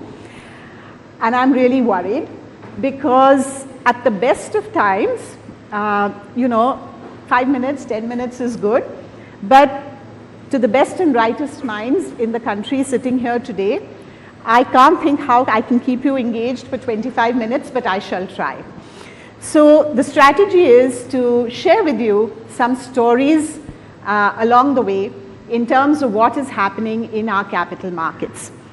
So as we think about democratization of the capital markets, to me, the question that starts right at the beginning is, what do we understand by democratization? And in order to share the story of many years ago, it's a story about one Mr. Murthy. Oops, go back.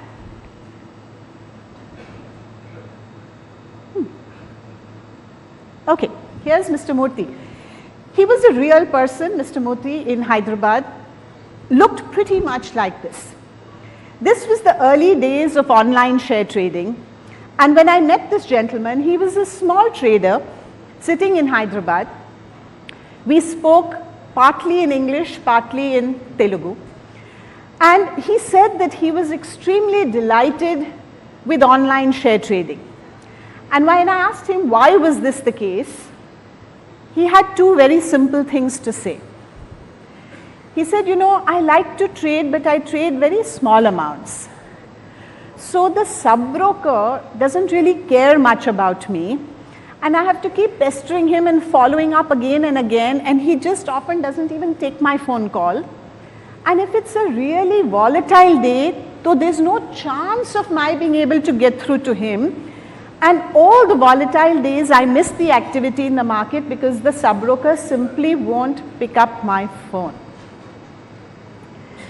And he said, online share trading gives me an equal right, like all the bigwig investors, to go and buy and sell my shares. That was the day that I learned what is meant by democratization.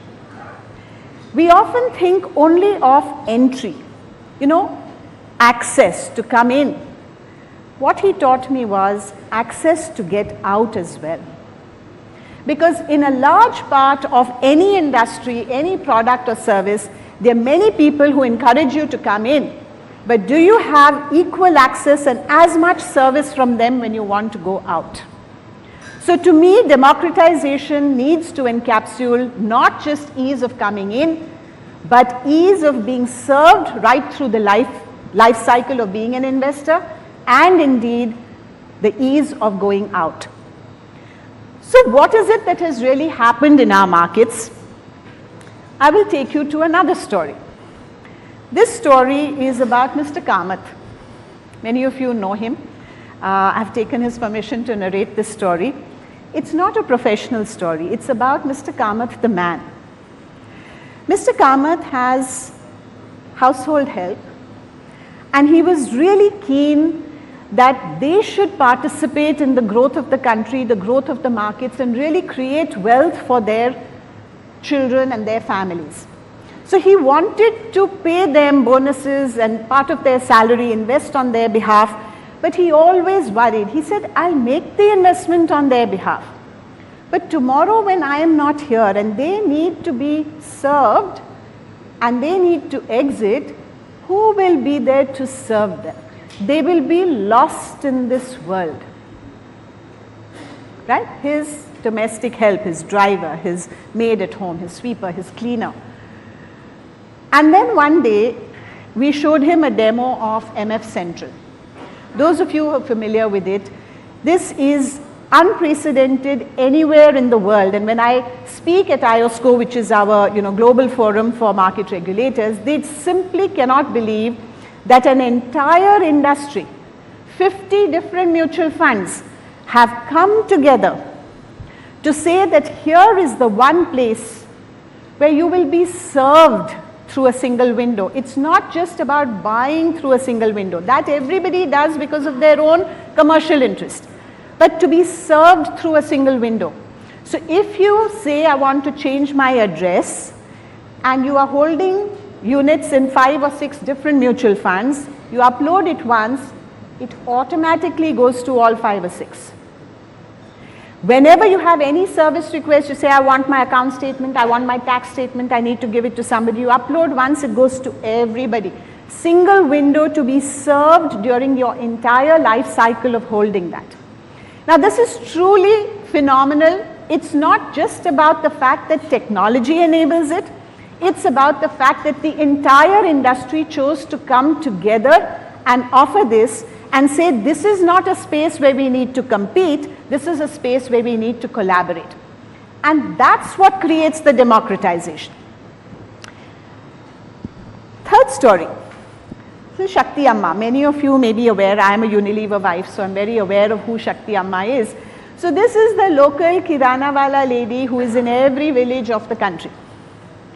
What is our ambition? Our ambition is that just as Shakti Amma is selling these little sachets of everything, and we know the entire story about how the shampoo market in India exploded when it moved from bottles to sachets, and people could afford to buy a 1 rupee sachet or a 2 rupee sachet of shampoo, but could never have afforded to buy a 100 rupee bottle. The market just exploded. So our objective is that in similar vein, we are looking to do sachetization of all our financial products. Again, the industry is coming forward to play such a marvelous role. So at the moment, the mutual fund industry tells us that a 500 rupee per month SIP is profitable for them. While many of them actually offer as low as 100 rupees a month, it is not profitable. They're sort of doing a bit of cross subsidy while they build up volume. We as a regulator know that unless it is viable, it will not be pushed. So we are working very closely with the industry to identify what are all the costs, including some of the regulation driven costs, which is making this unviable at a 250 rupee SIP.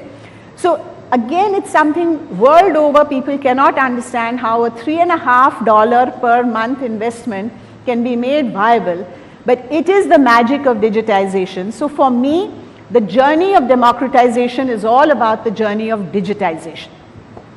So hopefully very soon we will have Shakti Amma having little sachets of mutual fund units over there, 250 rupees a month top up. The next story is about the red, green and yellow. As I said, for us democratization not just to enter. Sometimes there are disputes, sometimes consumers have grievances.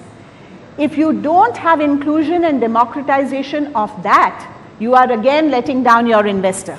So when we think of democratization, there must be democratization of this as well. At SEBI, we are about to launch on April 1st. I told them don't do April 1st, it's April Fool's Day.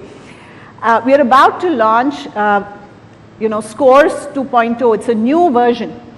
It's absolutely fantastic. The way the entire workflow of handling consumer investor complaints is completely automated. It is linked to every other system in the market. So for instance, when you go there, in our version 1.0, when an investor went there, he had to register for his complaint, and he had to put in his email ID, his phone number, his this, his that, to just register that he wants to put in a complaint. And we asked ourselves, why is he doing that? He's coming here to complain because he's already an investor. So we should be having his data. Why are we asking him to put it again? Right? So we have to make it easy for that person that Mr. Kamath told us he wants to invest on behalf of. So now if he just puts in his PAN number, you all know PAN is essential in our country for being in the market, automatically the system talks to our KRA system and pulls all the data and says, this is your phone number, this is your email ID, this is your address, if this is you, please proceed. So simplifying it to this extent from the start of registration of a complaint to taking it to the end of an online dispute resolution mechanism of arbitration and mediation, the entire process with 3 levels of escalation for the consumer, for the investor, is something that has now been digitized. And the objective is democratize this thing for them, which is their dispute resolution. If you don't do that, you're just paying lip service to the fact that you allowed them in, but are you serving them in a democratic way? This one is a story of loss. Normally when we would think about loss in the markets, you would think somebody lost money in the markets, but for us this was not that loss. It was about the loss of a dear one. So if this person sat there or was standing there and got the news that his father or his mother passed away, and he's just sitting there, that he's just lost his parents, that is grief, that is loss, that is pain.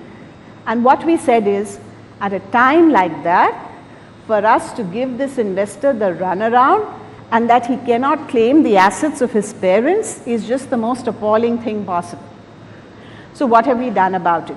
Again, full credit to the entire market ecosystem. About 50 odd legal heads across the ecosystem sat together, arrived at a common set of documents that they will all accept, and now if a person goes online and submits one set of transmission documents, death certificate, etc., across the entire market ecosystem, all mutual funds, all depositories, everything, you get, nobody will ask you for another document. So you have to be, this is what democratization is about, so that it's just easy for people even at a time like this. And if the regulator cannot empathize with loss, then of course we need to have our heads examined. Sorry. I do want to quote a few numbers. Shireen mentioned some. I love to quote Nandan. He's the, I would say, the guru for all things digital. And when he highlighted this, you can see the numbers there. The numbers themselves are not important. What we talk about the hockey stick effect at a company level, imagine this is the hockey stick effect at an ecosystem level.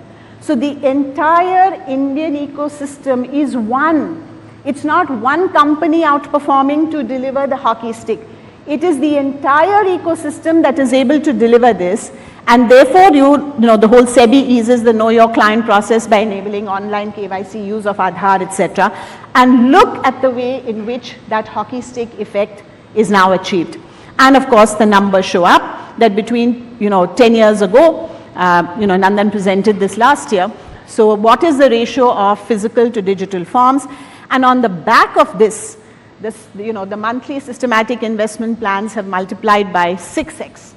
This number has gone up further since then. So it just shows that the hockey stick effect, when you really bring together the spirit of democratization, you can achieve it at an ecosystem level, not just as a company level.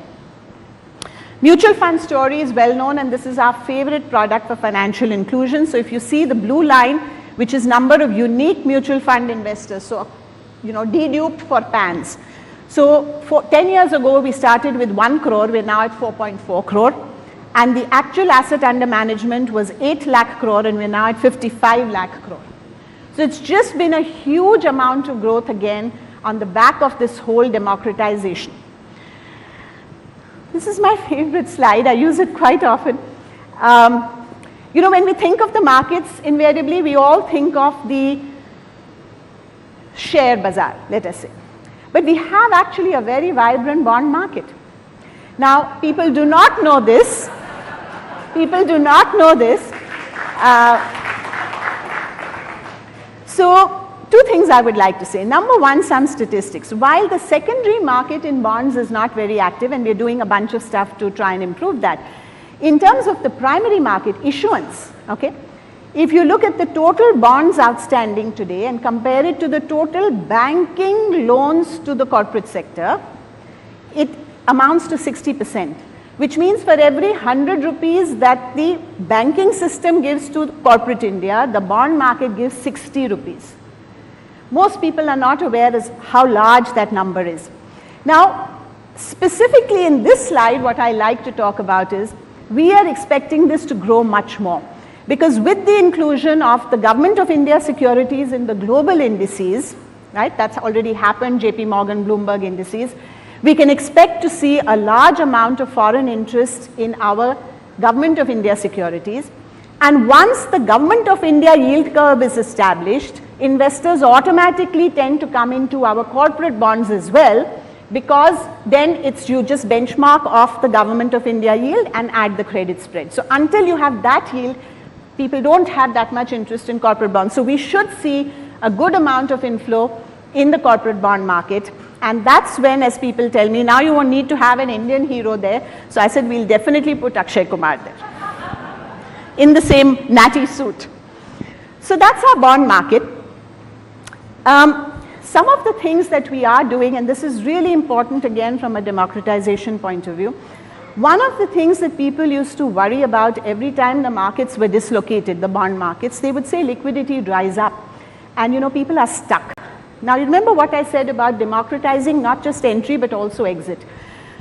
Something absolutely sparkling that this government has done, and it's gone relatively unnoticed, I feel sad about it, is something called the backstop facility, which the government has put in place with sovereign guarantee. Think about it.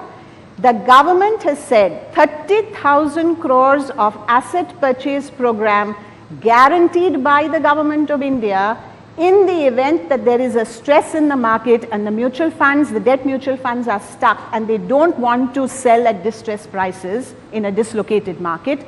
They have actually sanctioned that guarantee.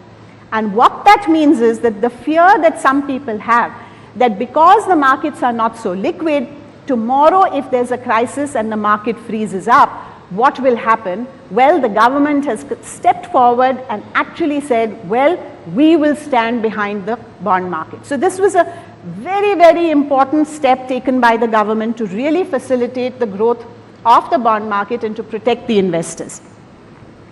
The second thing which SEBI did was to create a very specialized institution called the repo, Corporate Bond Repo Clearing Corporation. The reason this was important and what this slide is meant to demonstrate is the product was always there in the market. It was not getting used. And we realized that the exchanges who are focused on equity will never have the management bandwidth to focus, eat, dream, drink, breathe the bond market. So we created a whole new institution, and we were told, it's very hard to set up a new institution. Yes, it was hard, but it was created, and that again was a cooperative effort of the entire mutual fund industry. So, this is, every time I narrate these stories, as I said in ASCO, people cannot believe how much cooperation and collaboration exists in our ecosystem for people to come together to grow the market. So this is an institution, and I'm very proud to say, I believe in February they crossed 10,000 crores of repo on corporate bonds. That's what focus brings. This is one of my favorite products for the future, REITs. I believe that, you know, there's just so much latent demand in our country for real estate, and for each of us to own a little bit of that action and that wealth creation, and to try and participate in what can potentially be an inflation-proof income is so important. Again, we have found that when we shared this vision with the industry and said that in order to retailize, in order to democratize REITs, we need higher levels of disclosure and compliance. I cannot tell you the cooperation we got, and they've all agreed to a much higher level of disclosure and compliance so that the regulator has comfort to really retailize this product. And of course, consequently, we went ahead and announced something called the small and medium REITs, which means that even assets as small as 50 crores, otherwise our threshold was 500 crores, so only the big boys were participating. We brought it down to a 50 crore asset, and we've reduced the investment size for just folks like you and us and everybody else to be a part of this entire area which is set to grow. Our own back of the envelope calculation tells us that over the next 10 to 15 years, the REIT, InvIT and Muni bond market will be as large as our equity market today, 1 time GDP. That is our belief. So where is that growth going to come from? Where is the capital formation going to come from? This is what our belief is, that this little piece of heaven, this little piece of real estate, this little piece of infrastructure, democratized across millions and millions of people, is what is going to create the next 1 time GDP market for our country. I think one additional step that we took towards democratization of what we call the issuers. This was all about the investors. Now what about the issuers? We recently inaugurated the listing of 5 NGOs on our social stock exchange. Again, many people told us it's not worked anywhere in the world. Why will it work in India, X, Y, Z? And our belief was no. A, we will make it work because we have the technology and we can take it far and wide. And B, we have again faith in our ecosystem which has done so much. And therefore, we actually saw 5 NGOs listing together very recently last week as the first set of NGOs to list and make available a very transparent and trustworthy ecosystem for people to donate. So that's our social stock exchange in terms of creating democratization of issuers. Now even a non-profit can be an issuer. How do we achieve all this? And I'm often asked this question, and I think the answer is very simple. On the one hand, of course, technology. I mean, there's just no doubt about that. But the second is co-creation. You know, everything we do is co-created with industry. SEBI has always had a very rich tradition of doing very extensive discussion and very rich advisory committees on policy making. The big step we took about a year ago was that we moved that spirit of cooperation and co-creation into standard setting. So we've set up something called Industry Standards Forum, which set down the standards for implementation of SEBI regulations. And the amount of work that has happened in this last, I would say, 7-8 months, and the kind of, ease of compliance that has been brought about. So SEBI had to make some changes because when a logical argument was presented to us, obviously we're going to listen to it. The industry came up with some brilliant ideas on how to do that. So the entire spirit of co-creation has been extended and democratized. So it's one more form of democratization, that the regulator does not have a monopoly on policy making. Regulator also does not have a monopoly on standard making. So this spirit of collaboration and co-creation is one of, I think, the biggest strengths of India, along with our technology. On the technology, of course, as I said, it's just there for everybody to see, and Shireen and I were speaking that many people across the world cannot even understand how we can implement 90-day projects. People say we barely get our terms of reference in place in 90 days, and you guys just sort of implement things. So it just comes from, I think, the speed, the attitude, the talent. So many of our young people are tech-oriented, quant-oriented. So all of this really is a huge advantage for us as a country. And therefore, with this entire democratization for the investor, for the issuer, for decision making, for policy making, all of this together is really wonderful to look at it and say that this market, therefore, is contributing to capital formation for the real economy, and that's where the driver of growth is going to come from. And at the same time, it is creating wealth in the hands of our citizens. And what a beautiful win-win outcome that is. And that's all thanks to the democratization of the capital markets. Thank you.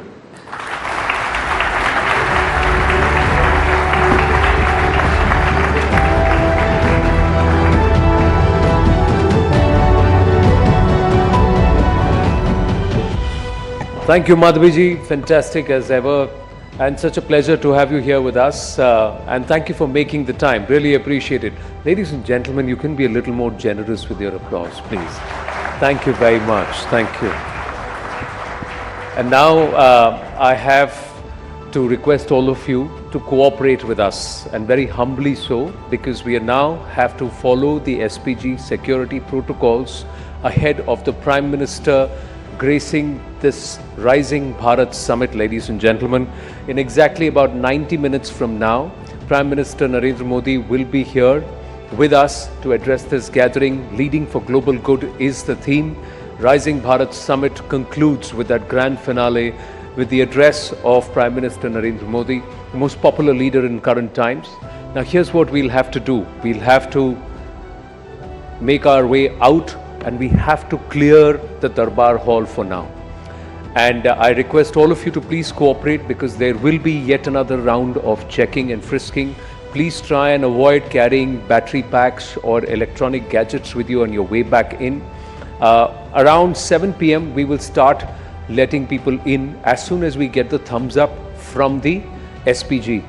Everybody has to make their way out, and you have to come back in, and we'll have to do it in an orderly manner. Everybody, I mean everybody, will be checked.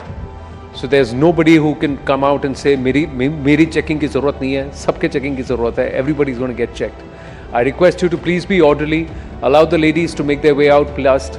Let's not crowd around the exit door. One by one, please. And all our guests, all our attendees are requested humbly to please cooperate.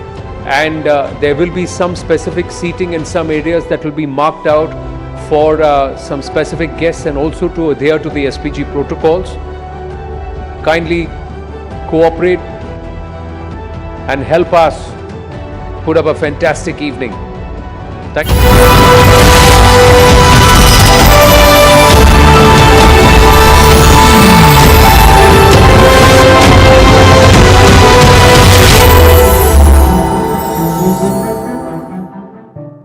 Bharat के पहले गृह मंत्री सरदार वल्लभ भाई पटेल गुजरात से थे, और उन्हीं के आदर्शों पर चलते हुए उस लौह पुरुष की जैसी एक भारत के प्रति अड़ी निष्ठा रखते हुए आज हमारे गृह मंत्री हैं श्री अमित शाह। स्वागत करना चाहेंगे गृह मंत्री श्री अमित शाह जी का, जिनसे वार्ता करेंगे Shri Rahul Joshi, managing director and group editor in chief, network 18।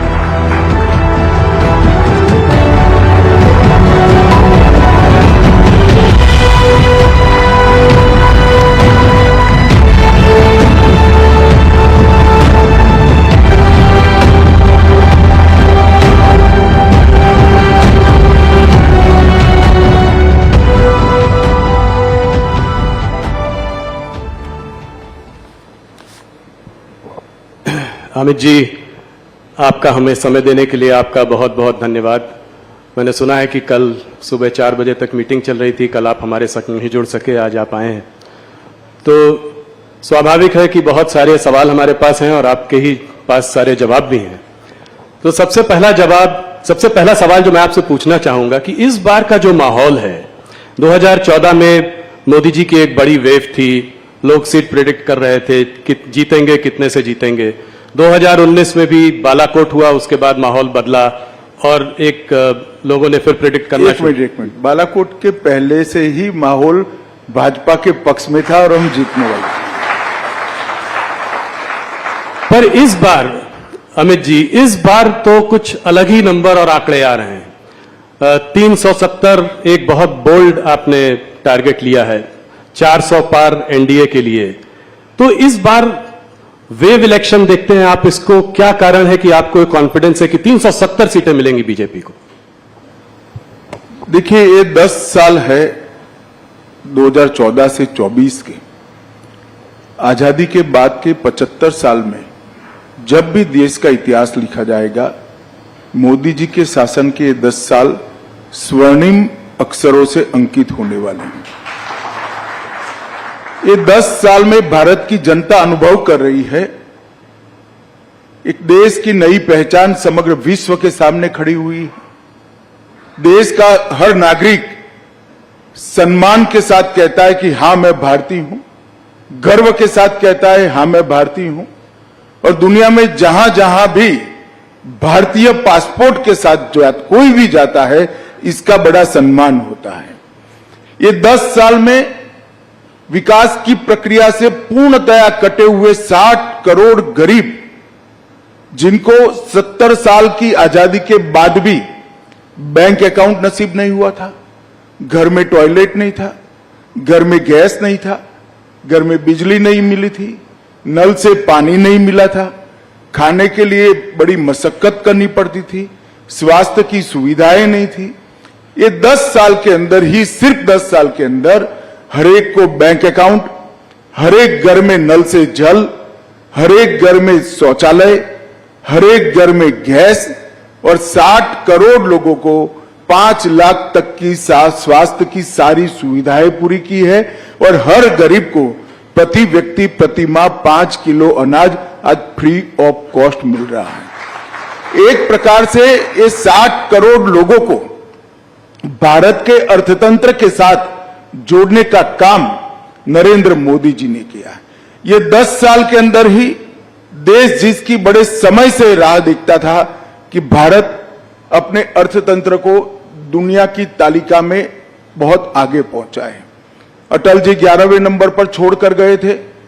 अर्थशास्त्री मनमोहन सिंह जी ने 10 साल में 11वें का 11वां मेंटेन किया, और मोदी जी ने 10 साल में 11वें नंबर से 5वें नंबर पर पहुंचा है। और मैं आज आपके कार्यक्रम के माध्यम से देश की जनता को कहने आया हूं, ये मोदी गारंटी है, तीसरे कार्यकाल का आशीर्वाद दे दीजिए, हम तीसरे नंबर की आर्थिक ताकत दुनिया की बन कर रहे हैं।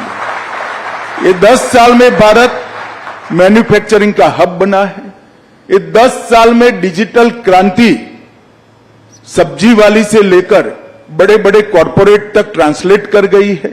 ये 10 साल के अंदर भारत के स्टार्टअप दुनिया भर में धूम मचा रहे हैं।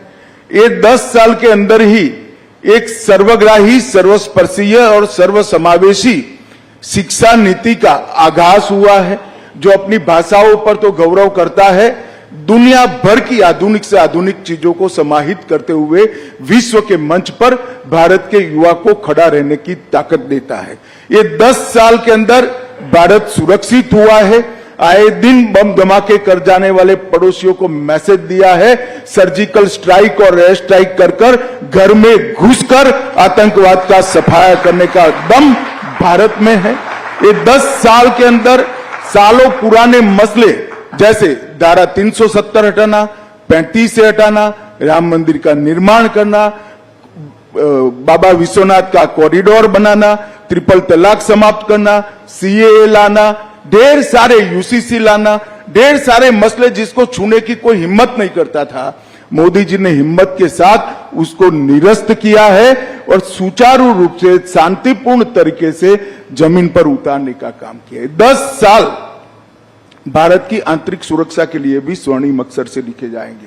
हम 3 हॉटस्पॉट से ग्रसित थे, कश्मीर, नॉर्थ ईस्ट और वामपंथी उग्रवाद। मोदी जी के समय में ये 10 साल में कश्मीर, वामपंथी उग्रवाद के क्षेत्र और नॉर्थ ईस्ट, ये तीनों जगह पे लगभग 75% हिंसा कम हुई है और वहां विकास का शुरुआत हुआ है। और ये 10 साल में सबसे बड़ी उपलब्धि है, पहले देश के विकास के लिए सिर्फ सरकारें लगा करती थी, नरेंद्र मोदी जी ने महान भारत का संकल्प 130 करोड़ लोगों के स्वप्न बनाकर रखा है और मोदी जी के नेतृत्व में 130 करोड़ लोग जब देश आजादी की शताब्दी मनाएगा 15 अगस्त 2047 को, तब महान भारत की रचना के लिए कटिबद्ध है और उनके नेतृत्व में आगे बढ़ा। आप जो कहते हो कि लक्ष्य क्या है, लक्ष्य 400 पार का है। कमल के निशान पर हम 370 से ज्यादा सीटें जीतेंगे और ये लक्ष्य सिद्ध इसलिए होगा कि भारत की जनता की आशा, आकांक्षा और सपनों को पहली बार कोई प्रधानमंत्री फ्रंट पर से लीड कर गरीब के साथ खड़ा रहकर, युवा के कंधे पर हाथ रखकर, गरीब बहन का भाई बनकर आज इनके स्वप्नों को पूरा कर रहा है। मुझे पूरा विश्वास है कि मोदी जी के नेतृत्व में भारतीय जनता पार्टी 370 पार करेगी, एनडीए 400 पार करेगी और फिर एक बार मोदी सरकार बनेगी। धन्यवाद। आपने मेरे एक ही सवाल में 3-4 जवाब दे दिए, तो ये माहौल, अब मैं आपसे एक एक करके सवाल पूछता हूं। सबसे पहले जो मुद्दा इस चुनाव के पहले जो गर्म हो गया है वो है इलेक्टोरल बॉन्ड्स का मुद्दा। तो इलेक्टोरल बॉन्ड्स के बारे में मैं ये पहले आपसे जानना चाहता हूं कि आपकी क्या प्रतिक्रिया है। आपको क्या लगता है कि इससे ब्लैक मनी वापस आएगा? जो कॉन्फिडेंशियल नाम थे लोगों के, जिस वजह से लोगों ने इलेक्टोरल बॉन्ड्स खरीदे, वो आज जो है सब सामने आ गए हैं। तो क्या ये उचित है और आप इसके बारे में आगे क्या सोचते हैं? देखिए, भारत की सुप्रीम कोर्ट जो भी फैसला सुनाती है, देश के सभी नागरिक इससे बंधे हुए हैं। हम एक संवैधानिक व्यवस्था में रहे। मैं सुप्रीम कोर्ट के फैसले का सम्मान करता हूं, मगर मेरा व्यक्तिगत मत जरूर देना चाहता हूं कि बॉन्ड से काला धन समाप्त होने के कगार पर था और इस फैसले से चुनावी व्यवस्था में फिर से काले धन का दबदबा बढ़ेगा। इसीलिए राहुल जी के नेतृत्व में पूरा इंडिया अलायंस बॉन्ड के खिलाफ था और वो चाहते थे कि पहले की तरह जो कट मनी आता था, वो कट मनी फिर से एक बार राजनीति पर हावी हो।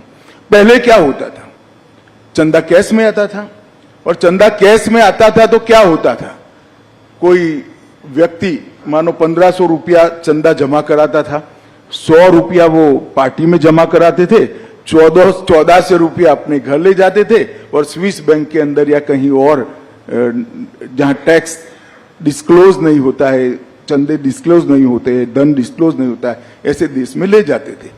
बॉन्ड आने से ये पूरा पैसा चेक के माध्यम से पार्टी के अकाउंट में जमा होता था। ये पूरी जो जमात है राहुल जी के नेतृत्व में, वो पुरानी चीजों की आदी है।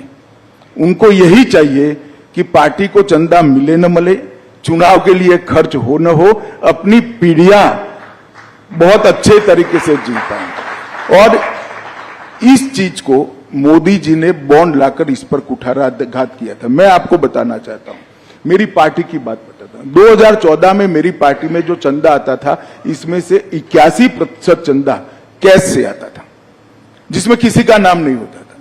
20-20 हजार रुपया कर जमा करते थे। 18 में ये 81% से 17% हुआ।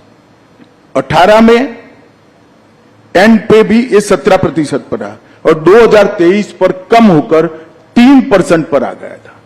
हमारी पार्टी ने इसको ट्रांसपेरेंट वे से आगे किया था। जहां तक गोपनीयता का सवाल है, इसमें इतना ही है कि बहुत बड़ा देश है, हमने फेडरल स्ट्रक्चर को अपनाया है, ढेर सारे राजनीतिक दलों की सरकार होती है। अगर कोई एक राजनीतिक दल को पैसा देता है तो दूसरा राजनीतिक दल उस पर विंडिक्टिव अप्रोच से अपने स्टेट के अंदर बदला लेता है। इसलिए एक व्यवस्था रखी थी जिससे किसने किसको चंदा दिया वो गोपनीय रहे। मगर इसमें गोपनीय नहीं रहता था किस कंपनी ने कितना चंदा दिया और किस पार्टी को कितना मिला। अब जो व्यवस्था होगी, इसमें किसने कितना दिया वो भी गोपनीय हो जाएगा, क्योंकि सारा कैश में देना है, और किस पार्टी को कितना मिला वो भी गोपनीय हो जाएगा, क्योंकि कैश से लेना है। और कैश से लेना तो छोड़ो, घर पे ले जाने की व्यवस्था भी इसमें से हो गई।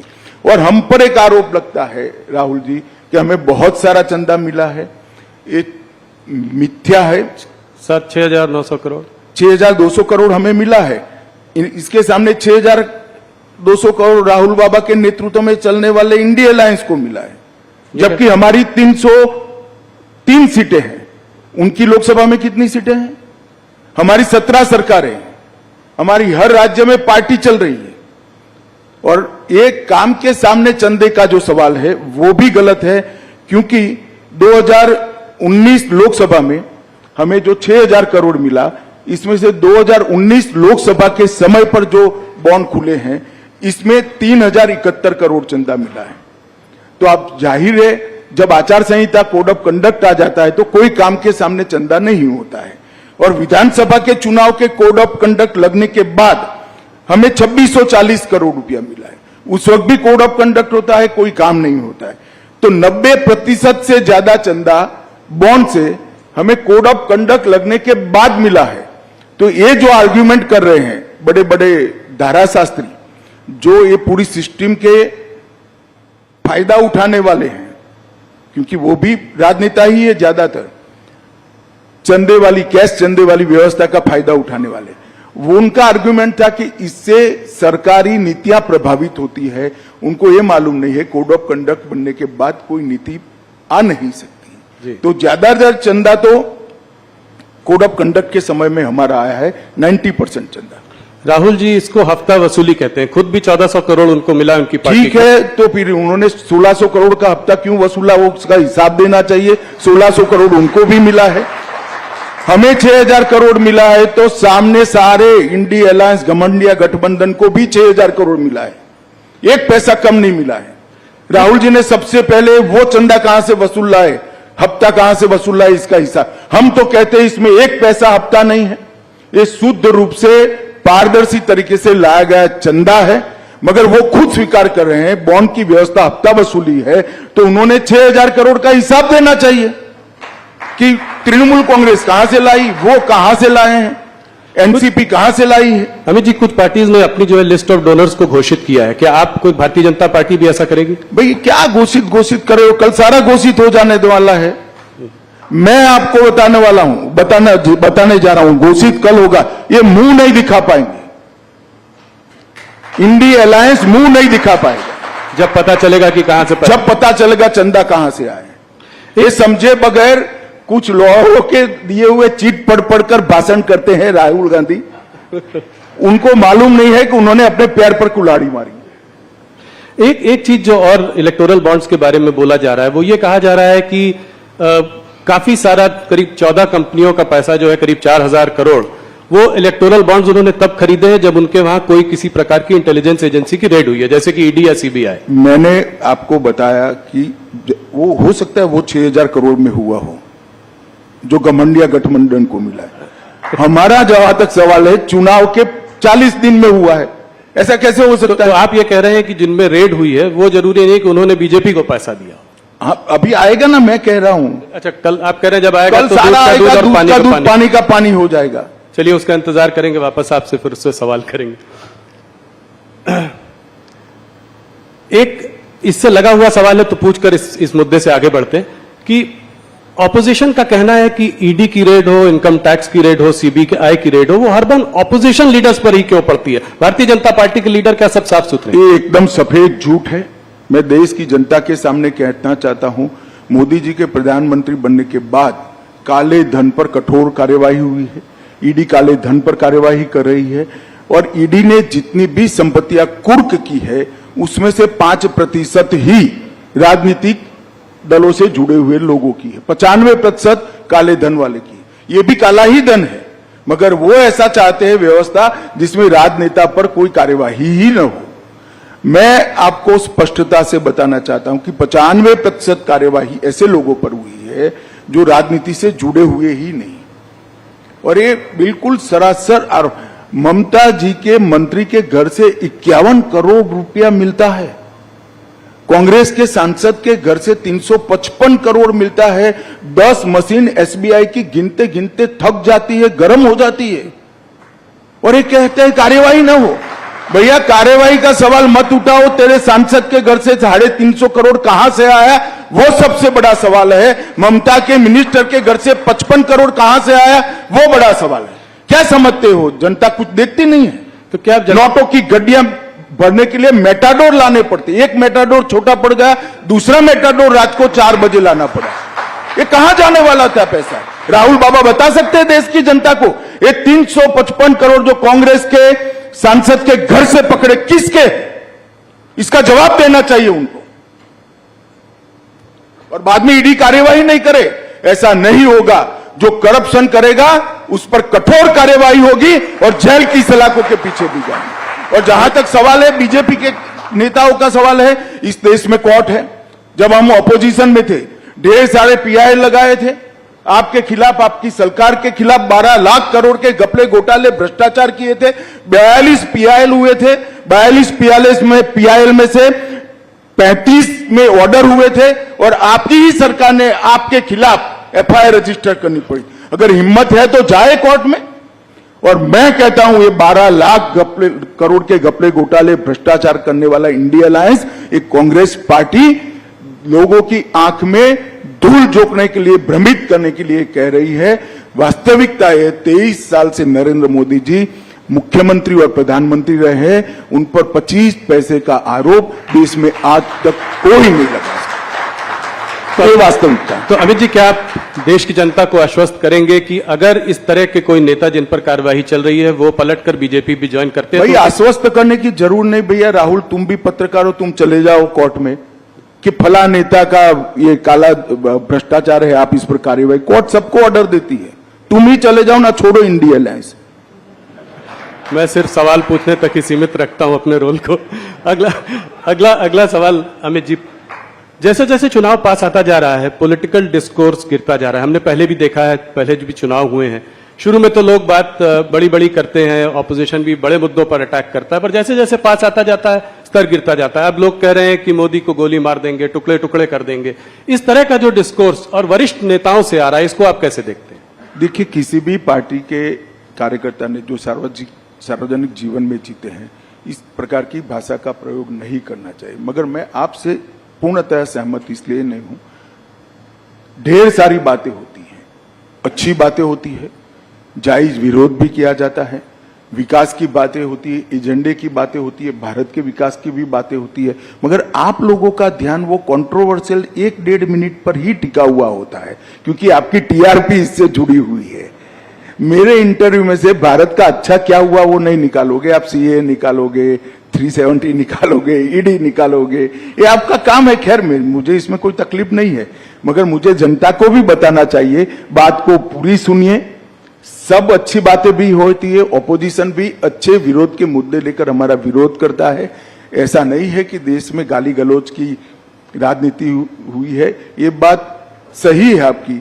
मोदी जी पर कुछ ज्यादा प्रेम है इन लोगों को, तो जब भी चुनाव आता है मोदी जी को गालियां बोलते हैं। मगर एक रिकॉर्ड है मोदी जी का 2001 से, जितनी गालियां ज्यादा पड़ती है कमल इतना जोर से खिलता है, मोदी जी ज्यादा बहुमत पर। और इस बार भी यही होने, किसी के कहने से कोई मरता नहीं।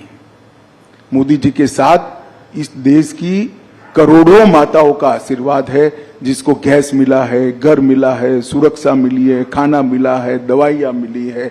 कोई 1-2 लोगों की बद्दुआ से कोई फर्क नहीं पड़ सकता। जिस व्यक्ति को देश के करोड़ों लोगों की दुआ हासिल हो, इसको कोई कुछ नहीं बिगाड़।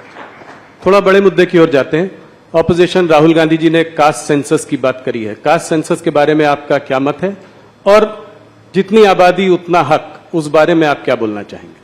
देखिए, कमोबेश अभी भी जितनी आबादी उसका उतना हिस्सेदारी। आप देश की संसद का अभी का मानचित्र उठाकर देख लीजिए, यही हुआ है। परंतु राहुल गांधी को कम से कम ये बात करने का अधिकार नहीं है, क्योंकि काका साहेब कालेलकर कमीशन, जिसने सबसे पहले बीसी को रिजर्वेशन की बात करी थी, वो कमीशन कम से कम 30 साल तक कांग्रेस ने ठंडे बस्ते में रखा और कभी उसको ओपन नहीं किया गया, अमल नहीं किया गया। उसके बाद में मंडल कमीशन आया, इसको भी कांग्रेस थी तब तक उन्होंने ठंडे बस्ते में रखा। और जब मंडल कमीशन को लागू किया गया, राहुल गांधी के पिताजी, शायद उनको मालूम नहीं इनके पिताजी क्या बोले हैं, परंतु देश की संसद में 1 घंटा और 45 मिनट तक ओबीसी को रिजर्वेशन की खिलाफत पानी पी कर 6 बार पानी पिए वो बीच में पानी पी कर राजीव गांधी और कांग्रेस पार्टी ने कहा था ओबीसी को पहली बार संवैधानिक अधिकार देने का काम नरेंद्र मोदी जी ने किया है। और ये ओबीसी के सेक्रेटरीज गिनाते हैं, जी ज्वाइंट सेक्रेटरी गिनाते हैं। टॉप 70-80 में कुछ 2-3 हैं, 2-3 उनको मालूम नहीं है भारत सरकार में जो टॉप पर आता है करीब करीब 55 से 60 साल के बीच में होता है जी। इसकी भर्ती कब हुई होगी राहुल जी? जी जी आपके दादी और परनाना के समय में भर्ती हुई है, ये अब यहां पहुंचे, उनको मालूम नहीं है। और इनको टॉप सेक्रेटरीज दिखाई पड़ते हैं जो उन्होंने भर्ती करे थे।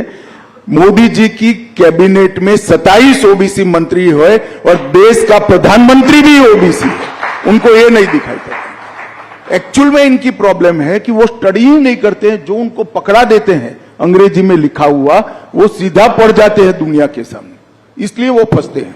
अभी बात कर रहे थे कि एक शक्ति है जिसके खिलाफ वो लड़ रहे हैं और उसको मोदी जी ने उस पर हमला किया और कहा कि ये नारी शक्ति का अपमान है, इसको आप कैसे देखते हैं? देखिए, उनको ना हमारी परंपराओं का जानकारी है, ना हमारी परंपराओं का सम्मान है। शक्ति का कंसेप्ट हमारे देश के अंदर सालों से 10,000 साल से मातृशक्ति को सबसे बड़ी शक्ति माना गया है। माँ के आशीर्वाद से कोई बड़ा आशीर्वाद हो नहीं सकता, बहन के प्यार से, स्नेह से बड़ा कोई प्यार हो नहीं सकता। उनको मालूम नहीं है क्या बोल रहे हैं। मोदी जी के साथ इस देश की मातृशक्ति चट्टान की तरह खड़ी है और राहुल जी के कहने से कोई फर्क नहीं पड़ता। और मैं तो अभी 2-3 दिन में जितना भी फील्ड में बात हुआ है, सभी जगह से देश भर की महिलाओं ने ठाना है कि शक्ति का परिचय इस बार राहुल गांधी को जरूर कराना है चुनाव में।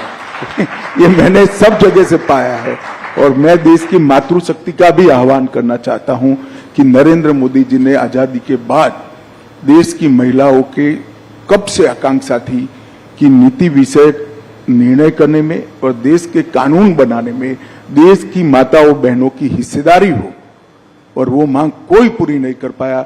नरेंद्र मोदी जी ने 33% आरक्षण संसद में और विधानसभा में माताओं बहनों को देकर शक्ति का सम्मान किया है। और इस संसद के बाद 20वीं संसद जब आएगी तब आप देखना 33% माताएं बहनें अंदर बैठी होगी, पूरी दुनिया देखेगी भारत की मातृशक्ति की शक्ति क्या है और उसका सम्मान कैसे हो सकता है। राहुल गांधी ये सारी चीजें नहीं समझ पाए। अमित जी, एक मुद्दा जो आपके भी काफी करीब है, सीएए का मुद्दा, आज कोर्ट ने भी स्टे देने से इनकार कर दिया सीएए के लिए, तो इसको आप कैसे देखते हैं? ये आपने जो है पारित बहुत पहले किया था, इसको जो है अभी आपने नोटिफाई इतने दिनों बाद क्यों किया, इतना गैप के बाद? क्या चुनाव आपके उसमें था? ऐसा नहीं था राहुल जी। सीएए पारित होने के बाद देश में एक बड़ी गलतफहमी फैलाई गई और इतने में कोविड आ गया। हम डेमोक्रेटिक कंट्री में हैं, जब किसी सच्ची चीज के लिए गलतफहमी फैलाई जाती है तो जो पार्टी इन पावर होती है इसका दायित्व होता है कि सच्चाई लोगों तक पहुंचाए। एक भ्रमित किया गया, ऑपोजिशन ने अपनी वोट बैंक जीवित करने के लिए, वोट बैंक बनाने के लिए भ्रांति फैलाई गई कि सीएए से इस देश की माइनॉरिटीज का, विशेष कर मुस्लिम भाइयों बहनों का मताधिकार, नागरिकत्व छीन लिया जाएगा, जबकि है उल्टा। सीएए से किसी का नागरिकता नहीं जाने वाला है। सीएए नागरिकता देने का कानून है। सिख, बौद्ध, जैन, क्रिश्चियन, हिंदू, जो सारे भाई 3 देशों से प्रताड़ित होकर आए हैं, वो सालों से यहां बैठे हैं, उनके पास नागरिकता नहीं है, उनके नाम से संपत्ति नहीं खरीद सकते, सरकारी नौकरी नहीं ले सकते जी। किस प्रकार से इनका जीवन व्यतीत होगा? एक करोड़ों लोगों की परेशानी को कांग्रेस के पास इसका जवाब नहीं था। वो अपनी वोट बैंक की पॉलिटिक्स में ही मशगूल थे और पूरी भ्रांति फैलाई कि सीएए थे देश से मुसलमानों की नागरिकता चली जाएगी। मैं फिर से एक बार, अनेक बार कर चुका हूं, फिर से एक बार स्पष्टता करना चाहता हूं, इस देश के मुसलमानों को डरने की जरूरत नहीं है। सीएए नागरिकता लेने का कानून ही नहीं है, नागरिकता देने का कानून है। और जहां तक सीएए का सवाल है, एक कांग्रेस के आजादी के वक्त महात्मा गांधी, जवाहरलाल नेहरू, मौलाना आजाद, सरदार पटेल, राजेंद्र बाबू, सबका वादा था कि जो पाकिस्तान, बांग्लादेश और अफगानिस्तान से आएंगे वो सारे शरणार्थियों को हम नागरिकता देंगे। वो वादा कांग्रेस पार्टी ने पूरा नहीं किया। वो वादा हम पूरा कर रहे हैं। वो एक प्रकार से नेहरू लियाकत पैक्ट का इंप्लीमेंटेशन है। मगर राहुल जी का ये सारे ऐतिहासिक डॉक्यूमेंट से लेना देना ही नहीं है। वो चीट पढ़कर बोलने वाले नेता है। चीट में इतनी सारी बातें आती नहीं है। केजरीवाल जी, ममता जी, राहुल जी, सबका कहना यह है कि जब देश में खुद ही नौकरी और खाने पीने की इतनी समस्याएं हैं, तो जब इतने घुसपैठिए और आ जाएंगे तो इनको हम लोग नौकरियां कहां से देंगे? घुसपैठिए नहीं है। घुसपैठिए और शरणार्थी में फर्क होता है। और मैं केजरीवाल जी, राहुल जी, ममता जी सबको कहता हूं, अगर देश के युवाओं की नौकरी की चिंता है तो आप बांग्लादेशी घुसपैठिए और रोहिंग्यास के लिए क्यों नहीं बोलते हैं? क्यों जुबान सिल जाती है? इसलिए सुल जाती है कि आप अपनी वोट बैंक को हट कर रहे हो। शरणार्थी जो होता है वो प्रताड़ित होकर यहां आता है। अभी मैं आपको बताता हूं, अफगानिस्तान में निजाम बदला, सारे लोग इनसिक्योरिटी फील कर रहे थे। सैकड़ों हजारों सिख भाई पवित्र गुरु ग्रंथ साहब को लेकर यहां है। क्या करें उनका? वो घुसपैठिए है क्या? हर सिख भाई बहन का इस देश पर इतना ही अधिकार है जितना मेरा और आपका। हर हिंदू भाई बहन का इतना ही अधिकार है जितना मेरा और आपका है। इसको घुसपैठिए करार देना ठीक नहीं है। और जहां तक नौकरियों का सवाल है, वो पहले से यहां रह रहे, आज रह ही रहे हैं जी। कहां लोड डालने का सवाल है? और केजरीवाल कहते हैं क्या खाएंगे? केजरीवाल जी, आपको अगर प्रॉब्लम है तो 5 किलो अनाज की अर्जी कर दो, आपको भी दे देंगे, हमें कोई आपत्ति नहीं। मोदी जी हर एक को 5 किलो अनाज दे रहे। ये सारे लोग यहीं रह रहे हैं, कहां नहीं कोई व्यवस्था करनी। इनको अधिकृत नागरिक बनाना है, उनको सम्मान देना है, उनको अपना मानना है, इसको इस भूमि का हिस्सा बनाना है जो उनका अधिकार है। और इस तरह से देश को बांटने की बातें नहीं करनी चाहिए। यूएस स्टेट डिपार्टमेंट और यूएस एम्बेसडर ने भी सीए पे टिप्पणी की है, क्या कुछ कहना चाहेंगे उसके बारे में? मैं मानता हूं कि उनको पूरी तथ्य की जानकारी नहीं होगी। भारत सरकार का विदेश विभाग क्लैरिफिकेशन दे चुका है, इस पर मैं ज्यादा टिप्पणी नहीं करता। परंतु मैं इतना फर्मली कहना चाहता हूं, नागरिकता किसको देनी ये मेरे देश का अधिकार है और ये अधिकार में कोई दखल नहीं। चुनाव पास आ रहा है, अभी कुछ खबर आ रही है कि चाइनीज मिलिट्री ने कुछ दिनों पहले कहा कि अरुणाचल प्रदेश जो है उनका एक अभिन्न अंग है। इसको आप कैसे देखते हैं? क्या ये जवाहरलाल नेहरू के समय से कह रहे हैं जी। और बहुत बड़ा हिस्सा वो उस वक्त हड़प भी कर गए। मेरा तो जन्म नहीं हुआ था 1962 में जी। परंतु ये मोदी सरकार है, 1 इंच भी जमीन देश की किसी भी सरहद पर कोई नहीं ले सकता। ये हमारा भारत की जनता को वादा है। अमित जी, एक सीए से रिलेटेड सवाल है और आपने भी पहले इसकी बात की हुई है कि ये क्रोनोलॉजी की बात हुई थी कि सीए के बाद एनआरसी आएगा। एनआरसी की बात आजकल कम हो रही है, क्या इसको ये माना जाए कि इस मैनिफेस्टो में ये रहेगा या नहीं रहेगा? ऐसा है राहुल जी, ये भ्रांति फैलाई जा रही है। एनआरसी कांग्रेस के वक्त आया हुआ कंसेप्ट है। एनआरपी चिदम्बरम साहब जब गृह मंत्री थे तब। गवर्नमेंट कंटिन्यूअस प्रोसेस होती है, हमने इसको आगे बढ़ाया। मगर सीएए का जो कानून है इसके अंदर कहीं एनआरसी का प्रोविजन नहीं है, कहीं एनआरसी के जिन्स भी नहीं है। कृपया देश की माइनॉरिटी को डराना बंद करिए, स्पष्टता से बताइए कि सीएए से किसी की नागरिकता नहीं जा सकती और ये वास्तविकता है। नहीं, पर एनआरसी क्या बीजेपी के मैनिफेस्टो में होगा? अगले टर्म में इसको देखेंगे? अब मैं तो मैनिफेस्टो कमेटी में अभी ड्राफ्ट कोई आया नहीं है, जब पार्लियामेंट्री बोर्ड के सामने आएगा तब देखेंगे। परंतु मैं इस मंच से इसकी घोषणा भी नहीं कर सकता, परंतु मैं इतना स्पष्ट कर देना चाहता हूं, अभी देश के सामने सीए का कानून है जिसमें एनआरसी के कोई वायरस नहीं है। क्या कहते हैं, इस पिछले आपका जो 5 साल का कार्यकाल रहा उसमें आप लोगों ने बहुत बड़े काम किए। 370 अभी सीए की हम लोग बात कर रहे थे।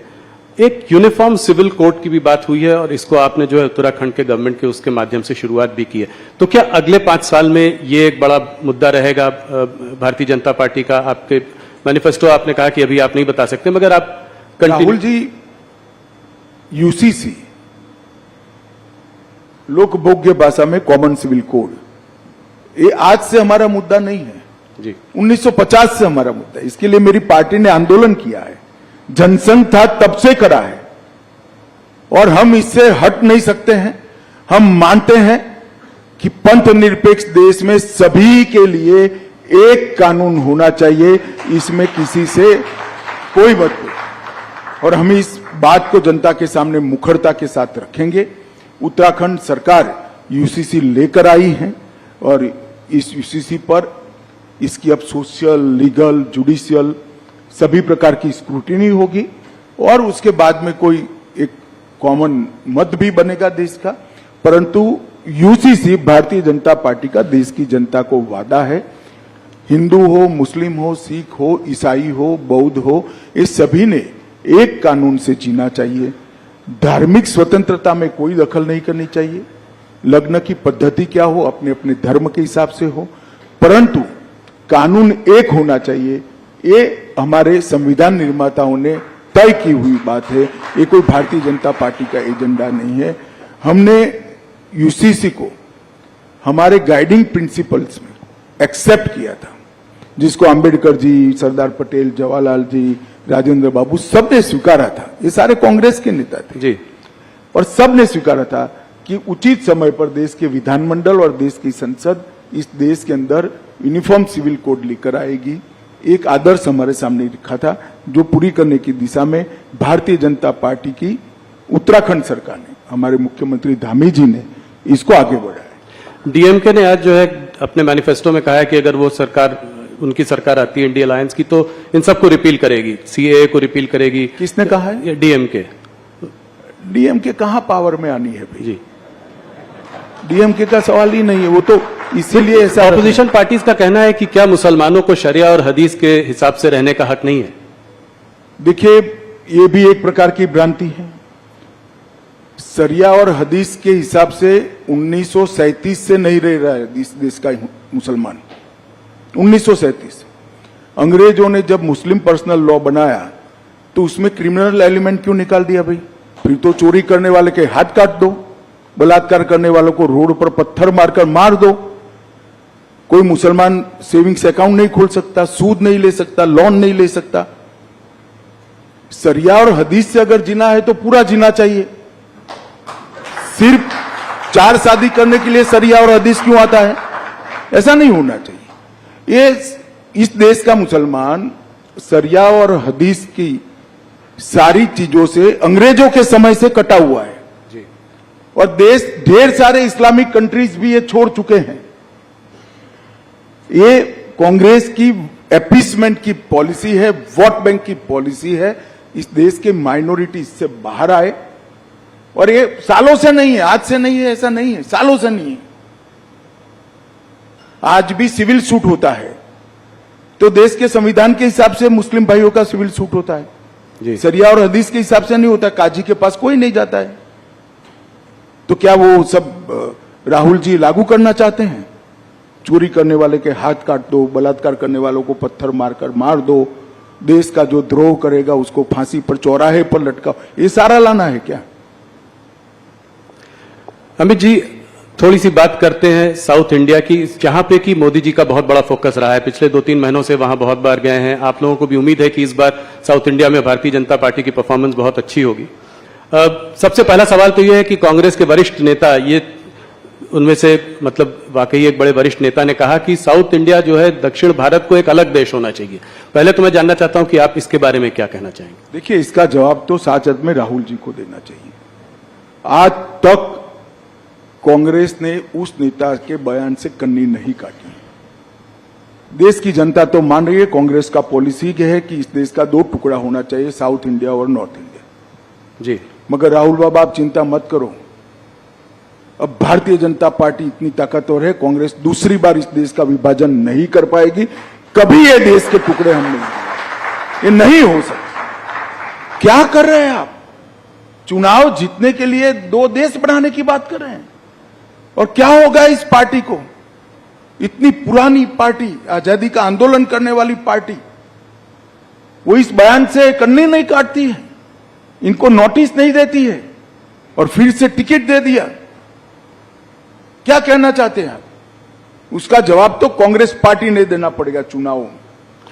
आपसे एक सीधा सवाल पूछना चाहता हूं कि 130 लगभग जो सीटें हैं साउथ में, आपको कितनी उम्मीद है इस बार आएंगी? पिछली बार तो आपको कर्नाटका और तेलंगाना के बीच में 29 सीटें मिली थी। देखिए, तुम इधर उधर ईस्ट वेस्ट साउथ सेंटर मत गिनो भाई, 370 गिन लेना।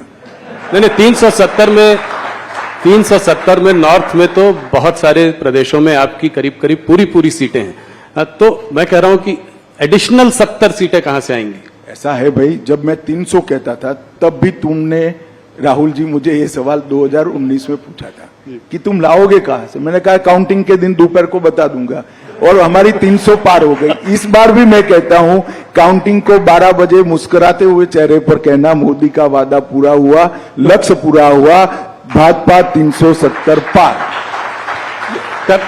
मैं ये देखना चाह रहा हूं कि कहां से आप और उम्मीद देख रहे हैं। जैसे कर्नाटका में ढेर सारे स्पेस हैं जी। बंगाल में हम बढ़ सकते हैं, उड़ीसा में बढ़ सकते हैं, तेलंगाना में बढ़ सकते हैं, हम तमिलनाडु केरल में बढ़ सकते हैं, ढेर सारी जगह हैं, पंजाब में बढ़ सकते हैं। नीचे से शुरू करते हैं, केरला में अकाउंट खुलेगा इस बार? भाई मैं आपको कहता हूं, आप पिसमिल अकाउंट में मत जाओ राहुल बाबू, आप 370 गिन लेना। मैं उस दिन आपके शो पर आऊंगा और बताऊंगा कि हमने कहा था देश की जनता के आशीर्वाद से, और इसमें भाजपा का कोई पराक्रम नहीं है। इस देश की जनता का स्नेह नरेंद्र मोदी जी पर है, हमारे नेतृत्व पर है, हमारी पार्टी पर है। वो ही वोट में कन्वर्ट होगा, वो ही सीट में कन्वर्ट होगा और 370 पार हो जाएगा। तो आप ओडिशा के बारे में तो कुछ बताइए कि साथ में है या नहीं साथ में, अलग अलग लड़ रहे हैं कि साथ में लड़ेंगे? पांडियन जी यहां आए थे, उन्होंने कहा कि सब प्रधानमंत्री के हाथ में है। अभी तय नहीं हुआ है, राष्ट्रीय अध्यक्ष जी हमारे तय करेंगे, परंतु इतना निश्चित है कि हम ओडिशा में हमारी स्ट्रेंथ बहुत बड़ी करने जा रहे हैं।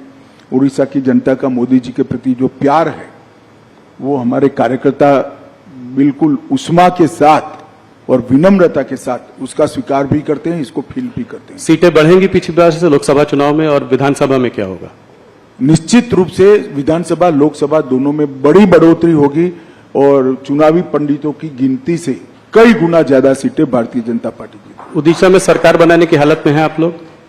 कुछ भी हो सकता है, पहले तय हो जाए कि हम साथ में जा रहे हैं या अकेले जा रहे हैं। साथ में जाएंगे तो बीजू बाबू नेता है, तो स्वाभाविक रूप से हम साथी के रूप में लड़ेंगे। अकेले जाएंगे तो हम सरकार बनाने के लिए ही लड़ेंगे।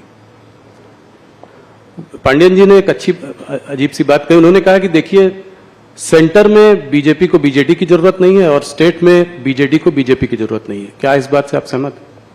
देखिए, गठबंधन हमेशा जरूरियात के आधार पर नहीं होता। हमें ढेर सारी पार्टियों ने ये पूरे 5 साल में राष्ट्रीय हित के जो मुद्दे थे, इसमें इश्यू बेस्ड समर्थन पार्लियामेंट में दिया है। चाहे 370 हो, पहले चाहे जीएसटी करना था, चाहे बॉन्ड हो, बॉन्ड भी कांग्रेस ने विरोध नहीं किया था जी, उस वक्त नहीं किया था जी, मगर इश्यू बेस्ड समर्थन हमें ढेर सारी पार्टियों ने दिया है। और मैं मानता हूं कि ये लोकतंत्र की खूबसूरती है कि विरोध हर मुद्दे पर नहीं होता है। जो मुद्दा देश हित में होता है, इसका समर्थन इरिस्पेक्टिव ऑफ पार्टी पॉलिटिक्स करना चाहिए, सबने करना चाहिए। 2 प्रदेश जहां पे चुनाव इंटरेस्टिंग हो सकता है वो है बिहार और महाराष्ट्र। थोड़ा उस पर बात करूंगा।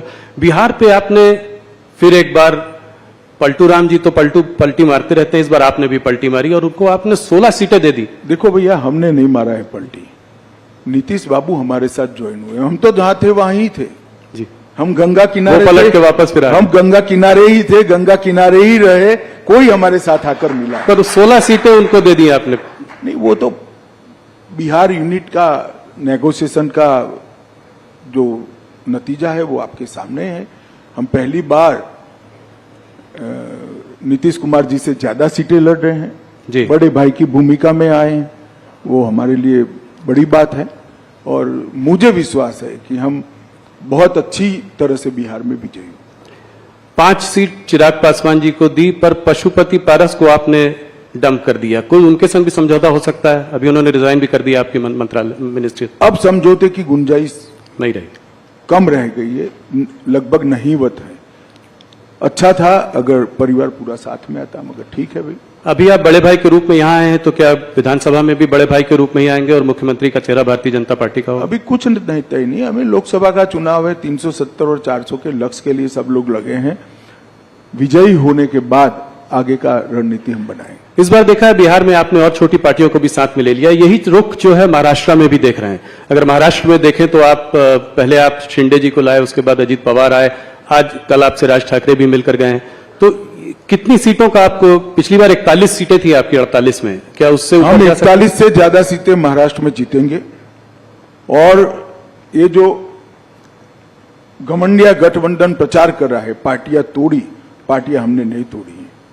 शिवसेना तोड़ने का काम उद्धव ठाकरे के पुत्र प्रेम ने किया है।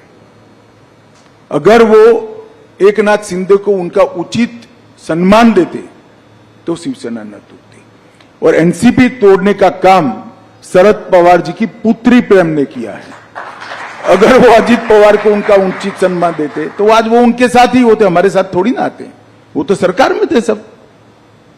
मगर जब आप पुत्र पुत्री के मोह में अंध हो जाते हो तब पार्टियां टूटती है। इसका आरोप हम पर नहीं लगाना चाहिए। कितनी सीटों पर लड़ेंगे आप? 30 के आसपास आप, क्या क्या डिवीजन हुआ है? अभी तय नहीं हुआ है, मगर स्वाभाविक रूप से महाराष्ट्र में हम सबसे बड़ी पार्टी होगी। और उसके बाद शिंदे और उसके शिंदे सेना और उसके बाद अजीत पवार। हाँ, कमोबेश यही हो कह रहे हैं लोग नंबर ऑफ सीट अभी तय नहीं हुई। पंजाब में क्या है? अकाली दल से कभी हाँ कभी ना बातचीत, कहीं कोई एग्रीमेंट कुछ हुआ है? कैप्टन अमरिंदर सिंह और ये आप जिस तरह से सवाल पूछे, कभी हाँ कभी ना, कभी हाँ कभी ना है ही नहीं। अभी नेगोशिएशन चल रहा है। तो नेगोशिएशन में तो एक ऑफर होती है, हम काउंटर ऑफर देते हैं, वो काउंटर ऑफर देते हैं, हम ऑफर देते हैं, ये चलता है। इसको हाना में नहीं देखना चाहिए। तो उम्मीद है कि मुझे लगता है 2-3 दिन में स्थिति स्पष्ट हो जाएगी। पर आप लोग चाहते हैं कि साथ में लड़ें, ये स्वाभाविक। हम तो चाहते हैं कि हमारे एनडीए के सारे साथी हमारे साथ हो, फिर से एक बार सारा एनडीए संपूर्ण बने। परंतु भारतीय जनता पार्टी का उचित हिस्सा और हमारे कार्यकर्ताओं का सम्मान, वो भी हमारी चिंता का विषय होता है। तो हरियाणा में दुष्यंत चौटाला से बाद में फिर से समझौता हो सकता है, दरवाजे बंद नहीं है, एनडीए में रह सकते हैं। अभी तो आपने, बहुत जल्दी होगी। अभी तो वो हमसे अलग हुए हैं, उन्होंने अपनी सीटें लड़ने का ऐलान किया है। तो अब तो आमने सामने चुनाव लड़ेंगे और जब नतीजे आएंगे तब देखेंगे। मगर अभी तो हम आमने सामने ही चुनाव लड़ रहे हैं। 2-3 सवाल इन्हीं मुद्दों पर और प्रदेशों पर। और आंध्र प्रदेश और तेलंगाना में आप इस बार अपनी पोजीशन को कैसे देखते हैं? क्या पिछली बार से स्ट्रांग रहेंगे आप तेलंगाना में? निश्चित रूप से जिस प्रकार का स्वागत पलक पावड़े बिछाकर दक्षिण भारत की जनता मोदी जी का कर रही है, वो भारतीय जनता पार्टी के लिए उत्साहवर्धन करने वाली बात है। पहली बार भाजपा के किसी नेता को इतना सकारात्मक उत्साहजनक प्रतिसाद देश की जनता के, दक्षिण भारत की जनता से मिल रहा है। वो हमारे लिए बहुत आनंद का विषय है, उत्साह बढ़ाने वाला विषय है। मैं निश्चित रूप से मानता हूं कि दक्षिण के सभी 5 राज्यों में हमारी पोजीशन और कंसोलिडेट होगी, हम मजबूत होंगे और बढ़कर आएंगे। न केवल हम, हमारे साथी दल भी बढ़ेंगे। वेस्ट बंगाल की बात मैं थोड़ा सा करना चाहता हूं। वहां संदेश काली के बाद आपकी स्थिति, पिछली बार 18 सीटें आई थी और लोग मान नहीं रहे थे कि आपने मुझसे इंटरव्यू में कहा था कि बहुत अच्छी स्थिति है। हम लोग सोच रहे थे कि 18 सीट नहीं, पर आप 18 सीट लेके आए। इस बार आपको क्या लगता है, इससे बढ़ेगी और इसका क्या कारण है? मैं बॉटम का आंकड़ा भी कह देता हूं जी, क्योंकि चुनाव काफी बाकी है, वहां 7 चरण में चुनाव होना है। बॉटम का आंकड़ा हमारा 25 है। 25 से ज्यादा सीट हम निश्चित रूप से बंगाल में जीतेंगे। इस बार बंगाल में भारतीय जनता पार्टी सबसे बड़ी पार्टी बनकर उभरी। 25 सीटें, बड़ा वो है। 25 से ज्यादा। 25 से ज्यादा। तो ये कैसे होगा? ये आपका जो साउथ ईस्ट बंगाल में जो है आप काफी वीक हैं। पिछली बार आपको शायद सिर्फ 2 ही सीट मिली थी वहां 18 सीटों पे। वो एरिया जो है वो आपके लिए बहुत अहम है, कोलकाता, हुगली, 24 परगना, हावड़ा। तो वहां पे कैसे करेंगे ये? वहां पे आपका संगठन भी उतना शायद स्ट्रांग नहीं है। देखिए, 2017 से भारतीय जनता पार्टी ने लगातार पश्चिम बंगाल में संगठन का भी विस्तार किया है और चुनावी सफलता के आंकड़ों में भी विस्तार किया है। 2017 से लगातार हम बढ़ते ही जा रहे हैं। विगत विधानसभा चुनाव की मैं बात करूं, हम 2 लोग थे, 77 हो गए, बहुत बड़ी जंप है। कांग्रेस 0, कम्युनिस्ट पार्टी 0, आज prime opposition Bharatiya Janata party वहां बनी हुई है। हमारी 2 लोकसभा की सीटें थी, 14 में, 19 में 18 हुई, और इस बार हम 25 से काफी आगे निकलेंगे, ये मेरा विश्वास है। बंगाल की जनता 1 करोड़ों रुपया जो पकड़ा गया है, इसमें ईडी पर सवाल नहीं उठाती है, ममता जी पर सवाल उठाती कि रुपया कहां से आता है, रुपया किसका है। ये रुपया बंगाल की गरीब जनता का रुपया है भैया। वहां पर मोदी जी की योजनाएं नीचे नहीं पहुंच रही है, डर है उनको कि इस योजना से मोदी जी लोकप्रिय हो जाएंगे। क्या दोष है बंगाल के गरीब लोगों का? क्यों 5 लाख तक का उनको स्वास्थ्य की सुविधाएं नहीं मिल रही? क्यों अनाज उनका कालाबाजारी में बेचा जा रहा है? क्यों नल से जल की योजना वहां ठीक से इंप्लीमेंट नहीं हो रही है? क्यों अब तक सीए से इनको महरूम रखा गया? केवल और केवल वोट बैंक की पॉलिटिक्स के कारण और भ्रष्टाचार के कारण। भ्रष्टाचार उनका उजागर हो चुका है, बंगाल की जनता के सामने ममता जी एक्सपोज हो चुकी है। एक महिला मुख्यमंत्री के शासन में जिस तरह से संदेश खाली में सालों तक बहनों माताओं पर अत्याचार होते रहे और उनके पार्टी के नेताओं के द्वारा होते रहे, सुप्रीम कोर्ट और हाई कोर्ट को दखल करने पड़ते, तब जाकर अरेस्ट करते हैं, शर्म आनी चाहिए। ईडी पर भी हमला हुआ था। ईडी पर हमला तो छोड़ो भाई, अलग बात है। मैं जिन्होंने वोट दिए वो बंगाली माताओं बहनों की बात कर रहा हूं। उन पर आपके पार्टी के नेता अत्याचार करे, आप उनको अरेस्ट नहीं कर रहे हो और हाईकोर्ट ने ऑर्डर करने पड़ते हैं। जी, बंगाल की जनता ये सब जानती है। मेरा तो बंगाल की माताओं बहनों से करबद्ध निवेदन है कि इस बार शक्ति का परिचय राहुल के साथ साथ ममता जी को भी करा दो। इस बार मोदी जी कश्मीर काफी दिनों बाद गए, आर्टिकल 370 रिपील होने के बाद उनकी बहुत बड़ी सभा हुई वहां पे। क्या आप लोगों को उम्मीद है कि वहां चुनाव में आप लोग अच्छा करेंगे? कश्मीर वैली में कोई अकाउंट खुलेगा? देखिए, कश्मीर वैली में भारतीय जनता पार्टी के अकाउंट खुलना न खुलना ये बड़ी बात नहीं है, परंतु 3 परिवारवादी पार्टियों ने, Congress party, NC national conference और पीडीपी, ये 3 परिवारवादी पार्टियों ने वहां पर लोकतंत्र को पनपने नहीं दिया। आजादी से अब तक वहां पंचायत चुनाव नहीं हुए। पहली बार हमने 30,000 पंच सरपंच को चुनाव कराया, तहसील पंचायत बनी, जिला पंचायत बनी। पहले वो 3 पार्टी जिसका चिट फाड़ते थे वही नेता होते थे। मैं घाटी के मुसलमान भाइयों बहनों को कहने आया हूं कि आप कृपया अगर चाहते हैं कि जमहूरियत पाताल से नीचे तक चली जाए, लोकतंत्र पाताल से नीचे चली जाए, इसके मूल पाताल से नीचे जाना है, तो ये 3 परिवारवादी पार्टियों को साफ कर दो। जिसको वोट देना है ना इसको दो, परंतु कश्मीर में तभी जाकर लोकतंत्र आ रहा है। ये 370 का हवा बनाए थे भारतीय जनता पार्टी की सरकार ने, मोदी जी ने 370 को समाप्त कर दिया। आज हर कश्मीरी को 5 लाख से ज्यादा स्वास्थ्य कर्मी मिलता है, पानी मिल गया, चावल मिल रहा है, सारी स्वास्थ्य की सुविधाएं मिल गई है, बड़े बड़े इंस्टीट्यूशन आए हैं। 2 करोड़ से ज्यादा यात्री अब आज कश्मीर में जा रहे हैं। कश्मीर में 30 साल के बाद थिएटर खुले हैं। कश्मीर में 30 साल के बाद ताजिया का जुलूस निकल रहा है, मुहर्रम का जुलूस निकल रहा है। ये लोकतंत्र की बहाली के कारण हुआ है। जी, एक बार कश्मीर की जनता ने हिम्मत करना चाहिए। जिन लोगों ने 75 साल तक कश्मीर की जनता को लोकतंत्र से महरूम रखा, संवैधानिक अधिकारों से महरूम रखा और अपने केंद्र सरकार की स्कीमों से महरूम रखा, उनको दंड दीजिए, लोकतंत्र को मजबूत कर दिए। भारतीय जनता पार्टी को वोट दीजिए, जिसको देना है इसको दीजिए, परंतु घाटी में एक बार ये 3 परिवारवादी पार्टियों को सबक सिखाना चाहिए। कश्मीर में चुनाव कब होंगे? ये मैंने आपसे सवाल बहुत बार पहले भी पूछा है। इस बार बोला गया कि पैरामिलिट्री फोर्सेस की कुछ कमी है क्योंकि नेशनल इलेक्शंस हो रहे हैं तो नहीं हो पाए, तो इसका मतलब जल्दी होने चाहिए। सुप्रीम कोर्ट ने ऑर्डर ही किया है सितंबर तक कराने का। जी, तो उसके तो आउटर लिमिट है, सितंबर के पहले हो जाएंगे। एक सवाल जो कि बार बार होता है, आप लोगों का नारा था कि मंदिर वहीं बनाएंगे, वो आप लोगों ने बनवाया, प्राण प्रतिष्ठा हुई।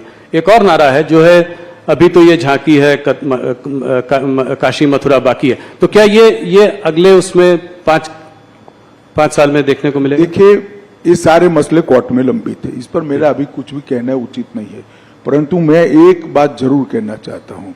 राम मंदिर में हमारा पालमपुर कार्यकारिणी का भारतीय जनता पार्टी का वादा था कि हम संवैधानिक रूप से प्रभु श्री राम का भव्य मंदिर अयोध्या में बनाएंगे। 500 साल से करोड़ों राम भक्त जिसकी राह देख रहे थे, वो काम मोदी जी ने 5 साल में भी कर दिया। सुप्रीम कोर्ट का फैसला भी आ गया, भूमि पूजन भी किया और 22 जनवरी को प्राण प्रतिष्ठा कर प्रभु श्री राम को अपने भव्य मंदिर में विराजित करने का काम भी नरेंद्र मोदी ने कर दिया। और मैं मानता हूं कि ये जो दृश्य है वो क्षण है, 10,000 साल का क्षण है, मेरी बात याद रखना। 10,000 साल तक न केवल भारत, दुनिया इस क्षण को भुला नहीं पाएगी। और ये बहुत बड़ा लोकतंत्र का उदाहरण है, क्योंकि भारत में हिंदू मेजोरिटी में होने के बावजूद भी 75 साल तक हमने राह देखी कि हमें कोर्ट ऑर्डर करे, उसके बाद ही हम मंदिर बनाएंगे। और पूर्ण तरह संवैधानिक रूप से कोर्ट के ऑर्डर से मंदिर बनाया। दुनिया में ऐसे उदाहरण बहुत कम मिलते हैं जो भारत ने दिया है, और उसका मोदी जी के समय में होना, भाजपा के समय में होना, हम सबका सौभाग्य हम मानते हैं। जी, बस कुछ सवाल, 2-3 सवाल और आपको मैं उत्तर प्रदेश के बारे में सवाल पूछे बिना नहीं जाने दे सकता। क्या इस बार उत्तर प्रदेश में आपकी परफॉर्मेंस 2014 से भी ज्यादा अच्छी होगी? निश्चित रूप से 73 सीटें थी। निश्चित रूप से हम उत्तर प्रदेश में हमारा अब तक का सबसे अच्छा परफॉर्मेंस करेंगे, 2014 से भी ज्यादा सीटें। इसका मतलब रायबरेली में आप जीत सकते हैं, कन्नौज, मैनपुरी, आजमगढ़, इन सब में? सीटों के नाम पे न पड़िए, पूरी उत्तर प्रदेश की जनता परिवारवाद से त्रस्त है। इस बार परिवारवादी पार्टियों को जनता सबक सिखाएगी, ऐसा मुझे भरोसा है। आपसे हर बार जब इंटरव्यू करते हैं तमाम सवाल पूछते हैं, देश भर की बातें होती हैं। गृह मंत्रालय के कुछ अचीवमेंट्स बताइए जो 5 साल में, जो आप सबसे बड़ा मानते हैं। देखिए, कोई अचीवमेंट बड़ा या न छोटा नहीं हो सकता। हर अचीवमेंट की अपनी जगह पे एक अहमियत होती है। छोटे से छोटा फैसला बहुत बड़ा हो सकता है अपनी जगह पे। जैसे मैं कहता हूं, जब 5 किलो आरडीएक्स पकड़ा जाता है तो लोगों को लगता है, इतना कॉलम आता है कि आज 5 किलो आरडीएक्स पकड़ा गया। अगर वो न पकड़ा जाए तो 2000 लोग बम धमाके में मारे जाते हैं। तो ये तो नजरिए का सवाल है। मगर मैं निश्चित रूप से कहना चाहता हूं, कश्मीर के अंदर शांति, नॉर्थ ईस्ट के अंदर 10 से ज्यादा समझौते कर 9000 से ज्यादा उग्रवादियों को सरेंडर कराना, वामपंथी उग्रवाद लगभग समाप्त कर देना, नार्कोटिक्स पर कठोरता से लगाम खींचना और ढेर सारी चीजों में देश की आंतरिक सुरक्षा को हमने सुरक्षित करने का काम किया है। डिजास्टर मैनेजमेंट जो मोदी जी का एक देश भर में मोदी जी का ही इनिशिएटिव है, उसको भी मोदी जी के नेतृत्व में इनके सीधे गाइडेंस के तले गृह मंत्रालय ने आगे बढ़ाया है। ढेर सारे काम हुए हैं, परंतु मैं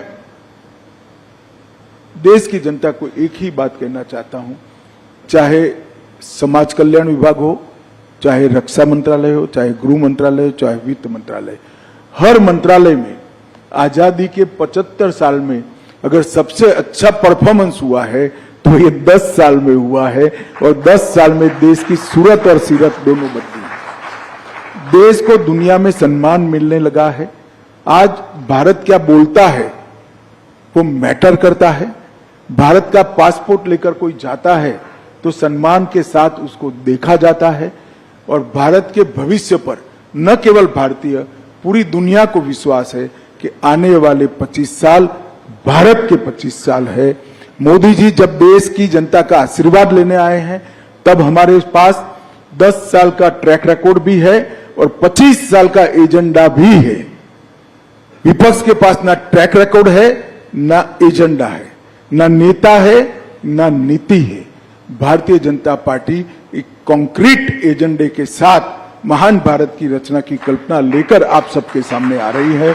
आप समर्थन करिए, मोदी जी को आशीर्वाद दीजिए, भारतीय जनता पार्टी को आशीर्वाद दीजिए। और आशीर्वाद दीजिए तो थोड़ा बहुत बद लीजिएगा, 400 पार करा दीजिएगा। इतनी ही मेरी आप सबसे विनती है। धन्यवाद। अमित जी, आप दिन रात काम करते हैं, हम लोग बात कर रहे थे आजकल दिन में सुबह रात 3-4 बजे सुबह तक मीटिंग्स चलती रहती हैं। आज हमारे साथ आपकी धर्मपत्नी सोनल जी भी यहाँ हैं, तो घर के लिए समय कैसे निकालते हैं? हम लोग वर्क लाइफ बैलेंस की बात करते हैं, ये वर्क वाइफ बैलेंस कैसे होता है? देखिए, वो कोई सार्वजनिक बात नहीं है, मगर मैं आपको बताता हूँ कि मैं परिवार के लिए समय नहीं निकाल सकता, परिवार मेरे लिए समय चुनकर निकाल लेता है, तो हमारा बैलेंस बना रहता है और इसमें परिवार का बड़ा रोल रहता है। अमित जी, बहुत बहुत धन्यवाद, आप हमारे साथ जुड़े, आपने बहुत सवालों के जवाब दिए, 1 घंटे हमसे बात करी, आपका बहुत बहुत धन्यवाद।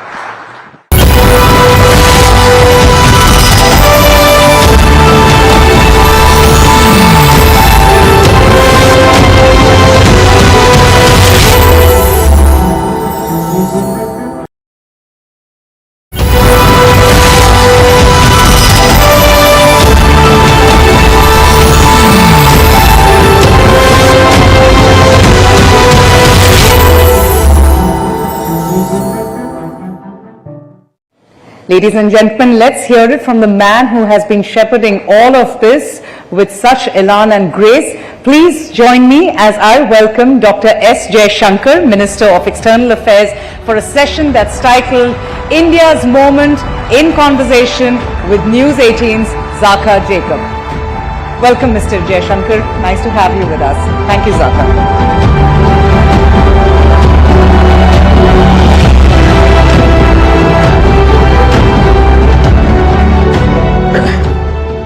Dr. Jaishankar, thank you very much for joining us here at Rising Bharat.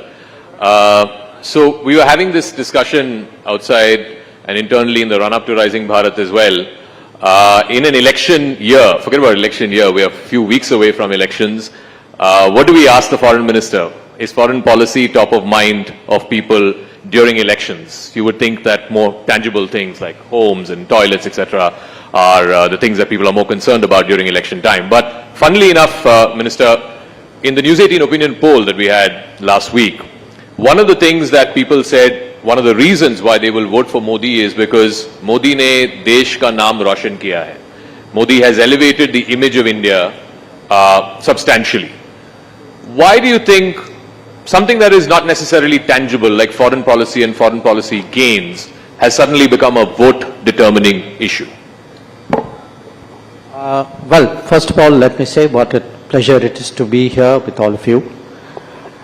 Look, to be honest, that answer doesn't surprise me. It doesn't surprise me because in the last 5 years, traveling around the country, I've seen this sentiment grow. And I attribute it to 2-3 factors. One, that there is a greater sense of pride in the nation about itself, you know. And also, as people's basic necessities are being met, they are also looking at many more things, you know. So they know today, for example, that the water connection will come, the electricity will come, the road will come, the health will happen, because they have seen that grow. So there also, there's a kind of I would say, a new middle class thinking which is pervading through the society. The second is that you know, a lot of people today go out to work, go out on travel. They are tourists of various kinds. Something abroad in some way affects their livelihood. So the connection between being treated well abroad, being looked at well abroad, and their existence is also stronger. I would say the third factor would be, to me, the G20. G20. You know, G20 actually ended up our initial concern, and Amitabh is here. Initial concern was how do we get it out of Delhi. But we actually ended up with the entire country owning the G20.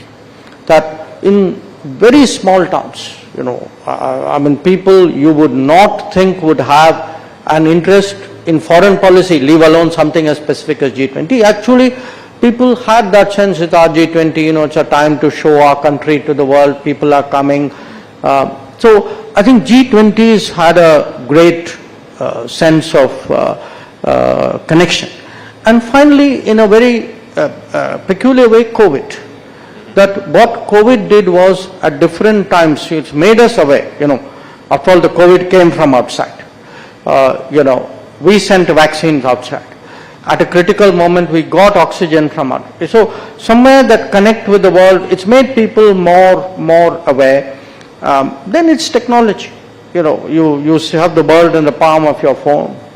So I do want to ask you about the G20 part, because we have seen instances in the past where major sporting events have transformed the image of a nation, whether it is the Barcelona Olympics, the Beijing Olympics, and so on. But the G20, the uncharitable way of putting it is it's a talk shop. Why would that have permeated to the level of the Aam Aadmi and Aam Aurat on the street in a way that it's lifted the image of India? Partly, as I said, physically, because it was done in 60 cities and towns. And mind you, other than those 60 places where something happened, people went out maybe to another 60 or 100 places more. So if you actually said in terms of locations, I would say maybe 120 to 150 locations in some way or the other saw G20. We ran G20 actually like an andolan, like a Jan Bhagidari. So I mean, I've been doing G20 for 10 years now. This is the only G20 where you went to a place, you had a meeting, but there's a university running a event on a G20, there were a bunch of NGOs who were doing something on a G20, the population was out there displaying their culture. So it had a flair and a impact which was very, very different. So the second is, to be very honest, I don't think people expected us to succeed. Really? Yeah, look, we went through, saw the Indonesian presidency, the kind of pressures they were in. Every meeting was blocked by a single issue. And then finally, okay, we patched something together at the summit. All of us helped out because that's the way it is. Now, in our case, I think we took, frankly, much less defensive strategy. We said, look, every meeting, if there's a finance meeting, we will get a finance outcome. If you've got other issues, I'll put an asterisk and put it on the side, but you are not going to block that finance outcome. So what we did was, we piled up the stakes, outcome after outcome. So you said it's a talk shop. Yes, you are right, but even talk shops make a difference. So when a talk shop, for example, ends up recommending to the World Bank that you need to change, reform as per a report which is coming out, or a talk shop says that digital public infrastructure is today a kosher concept and the rest of the world must adopt it for propagation. Don't write off the power of ideas and talking. Ultimately they move things. And I would say, if you look at one thing which has gone very badly wrong with the world, which is that COVID, the impact of COVID has really set back development, SDG targets in the world. The G20 brought the focus back. So, and people intuitively understand it, that people, they may not know the nuances, but they knew the pressures were on us, and they knew that we had to, get the outcome done at the summit, and I think they kind of get it. So, because this is election season, as they say, you have to go to the voters, give them your hisab of what you have achieved over the last 5 years. So in the realm of foreign policy, because you've been marshalling for India's foreign policy over the last 5 years, aside of the G20, the COVID vaccines, navigating India's interests through these two wars, what is the one thing that you would say is the standout for the Modi government, which no other government in the realm of foreign policy has done in the last 75 years? Well, look, if, it's not an if, it is a when. When I go out and explain foreign policy of the last 10 years to people, I would actually tell them Modi ki guarantee works as much abroad as it does in the country. Okay. And it is Modi ki guarantee which moved the whole Indian system in Operation Ganga, where 5 ministers were deputed and told you sort out those places and come back when the last people come back, when the military is put to work on a mission like this. It could be that, it could be Operation Kaveri in Sudan, it could be what we did during COVID. The whole Vande Bharat mission, that anybody who was stuck somewhere, I mean there were shipping crews, there were air crews, there were hotel people, there were tourists, there were students who had been told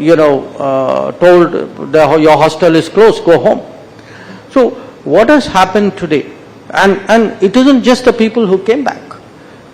If you looked at the Gulf, where we have today almost 90 lakh people, my deputy Muralidharan and I were regularly going to Gulf during the COVID because we were carrying messages from PM to the Gulf regime saying, please take care of our people, and they did respond. They did take care of them. So, and it could be, it need not be just taking care in a physical sense. The Modi ki guarantee also applies that I will take the right decision to make sure your petrol costs are kept within reasonable grounds by not bowing to political pressure. So that sense that we have a national interest, the national interest will a national welfare in a way. We will do what it takes. We will send troops in the height of COVID to defend our northern borders. We will react to terrorism in a way in which will deter, any sort of repetition of such attacks. So it works in different ways. I think today, when part of the reason why people respond to foreign policy is they can see that visibly our international stock, our credibility, our weight, our influence has gone up. So just like the government puts its record to the people and says these are the things that we've achieved in the last 5 years, 10 years, the opposition also has a right to say that, look, this we think are the failures of the government when it comes to foreign policy. So they say, look at the whole situation vis-a-vis China. You mentioned that. The opposition's even gone to the extent of saying you've lost territory to China. Look at the neighborhood. Even friendly countries are not so friendly anymore. The situation with Pakistan is back in the back burner. With the West, there are serious differences on the Russia-Ukraine war, on the Israel-Hamas war. What would you say to that? What would you say to the opposition's narrative? Well, I would say, some of the places which, by the way, they said we had lost, were lost in 1962, if not before. So I'd say first go and get a lesson in history, possibly in geography. The second, we may have, differences with the West on Ukraine.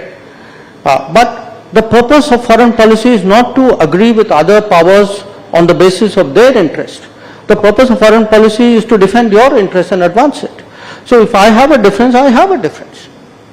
So what would the opposition like me to do? To get along with people and increase my petrol purchase, price at which I buy fuel?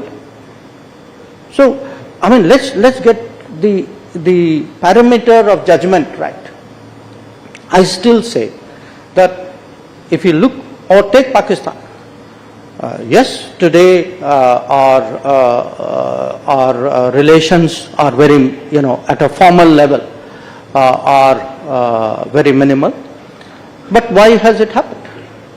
It has happened for two reasons. One, because we have put terrorism fair square at the center of the relationship.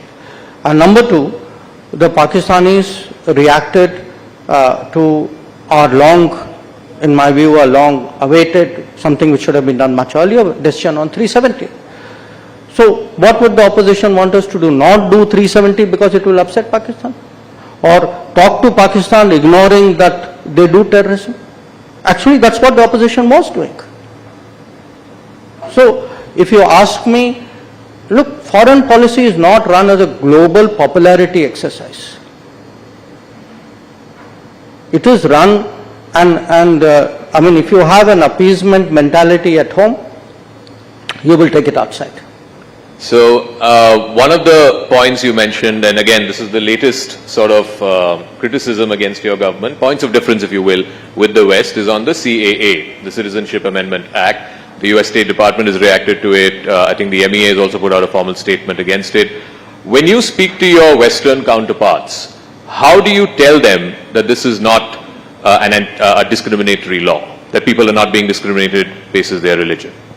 Well, actually it isn't when you speak. I have spoken. When CAA was passed, I did speak. Even now, I continue speaking. And there were 2 points I made. I actually, I had a meeting with all our European colleagues, EU colleagues. I'd gone to Brussels at that time. And I asked each one of them to look at the citizenship pathways which they have in their respective countries. And can you tell me that there is no criteria by which you will fast track a certain category? Every one of them has something. It could be religion, it could be historical, it could be language, it could be ethnicity. The fact is, and the US, I'm on record as giving multiple examples of that. So look, do understand. This is an issue of correcting a certain situation of our history. And it is a question of being just, of being fair to those people who were caught on the wrong side of history at the time when partition happened. And who at that time, whose welfare people worried about even then. So, and as I said, this is not unique. I mean, if you go around the world, in different parts of the world, history has stranded people in different situations. Now, you can either be completely heartless and utterly calculating and say, well, it doesn't matter, who cares what happens. But if you look at the predicament of these people, these are stateless people who are stateless because of no fault of theirs, because political leaders of a certain era got it wrong. Somebody is righting a wrong. They are not wronging anybody. They are actually righting a situation where a wrong has been done to many people.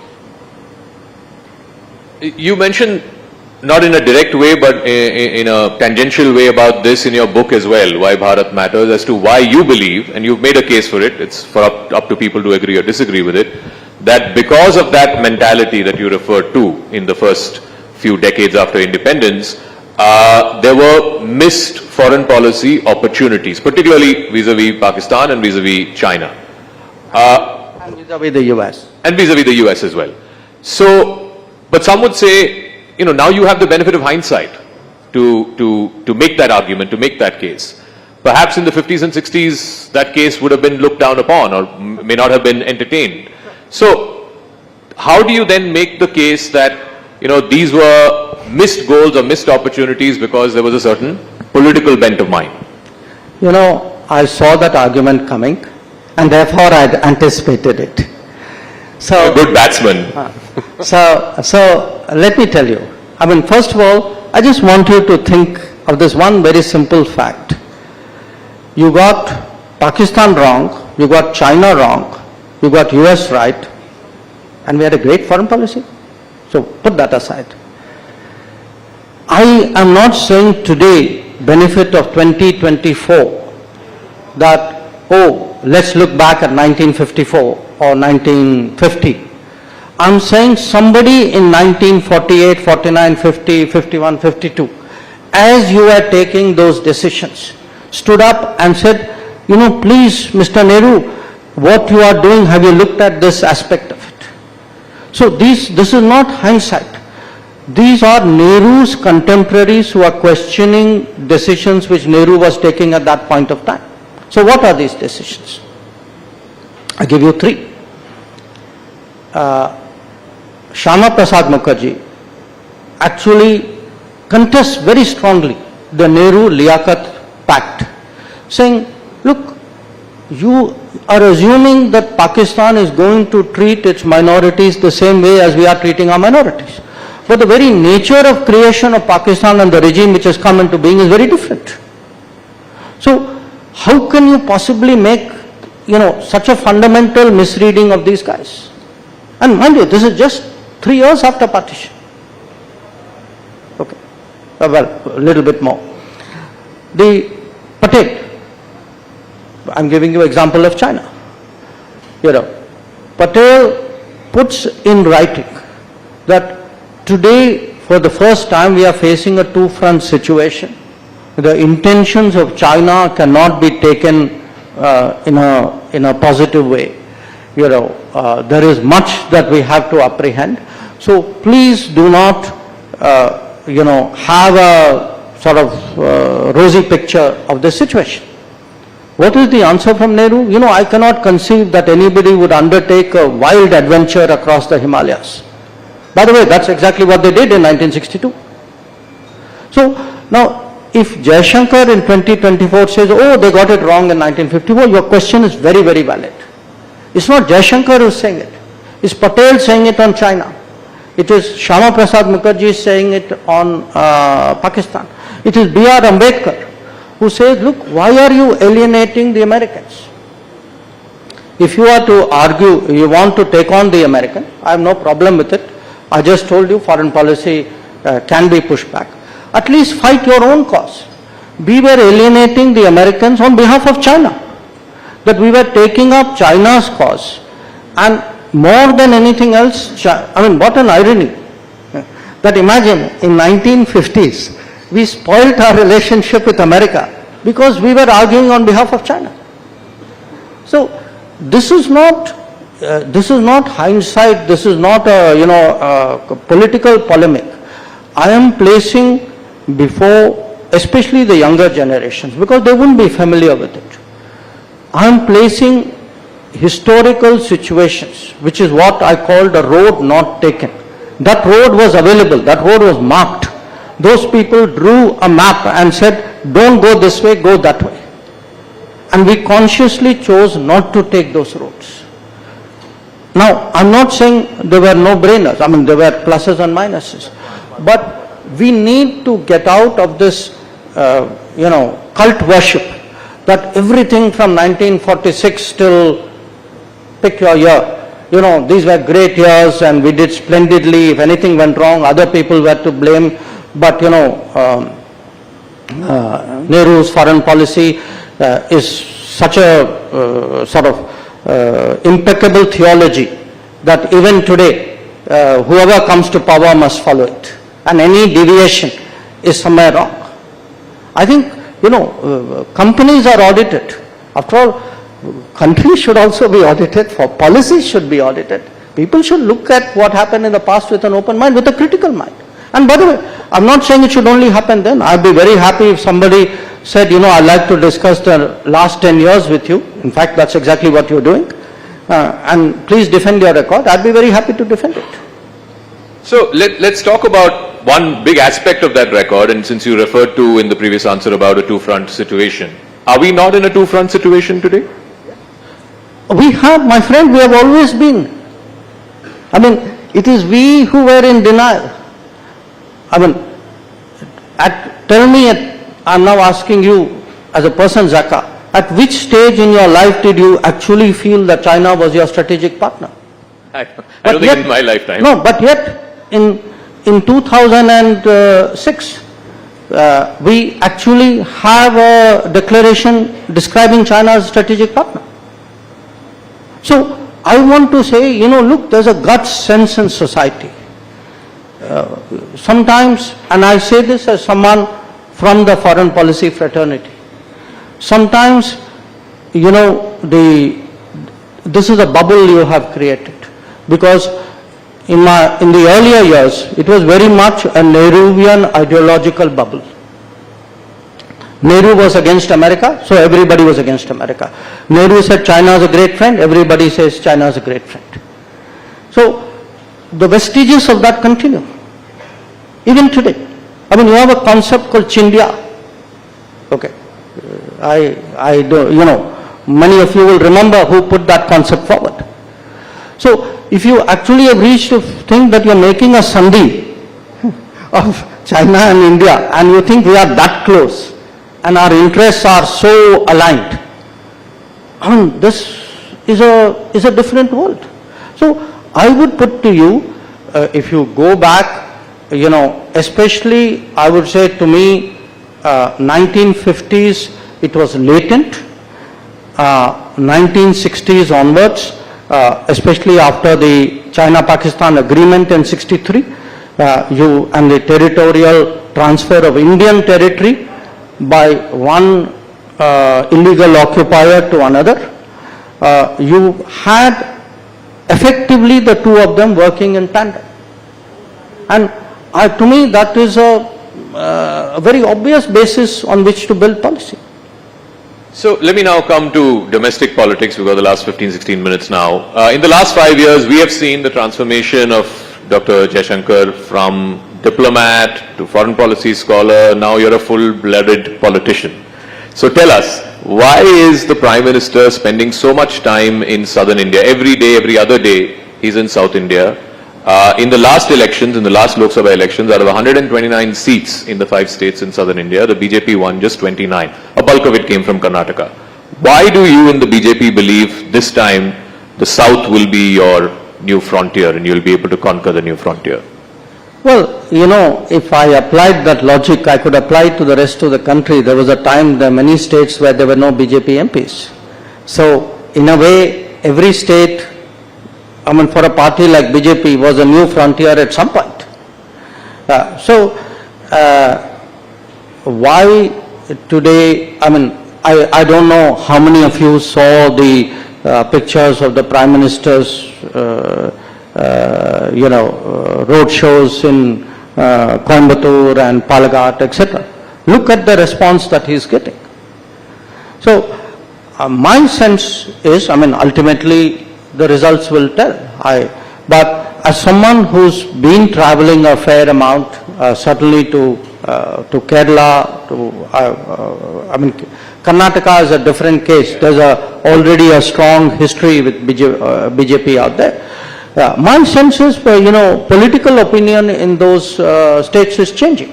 That people today contrast, they've seen the benefits of good governance, that many of the changes of the last decade, as you say, the Anna Yojana, the food support, the Mudra scheme, the Awas Yojana for the housing,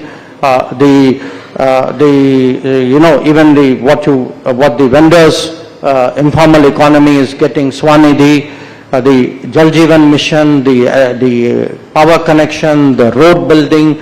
So when the Kisan Samman Nidhi so if you put all this together, they today realize, and particularly if you add to this health and insurance, they today realize that, look, because you are getting good governance out of the center, and these schemes have been pushed by the center, they have benefited literally tens of crores of people.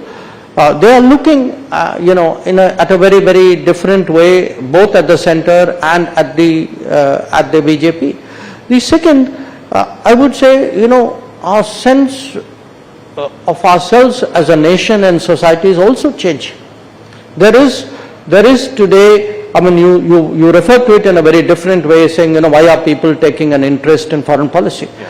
I would argue one of the reasons they are taking an interest in foreign policy is they have a stronger sense of what this nation is about. And the South is, as deeply, if not more so, that sentiment as the rest of the country. And I think the combination of all these things is actually, it's certainly, anybody objective would tell you something is changing out there. You can see that, you can feel that. Now, we'll have to see how it goes, but I can tell you there's a fair degree of confidence about how this will work out electorally. You mentioned about the sense of identity, sense of pride. No doubt it's gone up in the last 5-10 years, but in the South there's also regional identity. And one of the narratives, you can call it a trope if you want, particularly from the southern parties, is that your party is anti-South India, you're a North Indian party, you're a Hindu imposition party. As somebody who is a Delhi boy, but your family is from the southern part of this country, how would you counter that narrative? Well, look, I think by now Prime Minister Modi has put that kind of propaganda to rest. He's contested it very, very effectively. But you've not had a Prime Minister of this country who has so visibly associated anything national with what you would call regional issues. I mean, it could be, the fact that we've taken foreign policy out there, the fact, I mean, even the parliament, the single issue, the fact he did Kashi Tamil Sangamam, or in fact also, a Tamil Saurashtra. So he's taken enormous pains to actually counter that kind of propaganda which has vitiated our politics for many, many decades.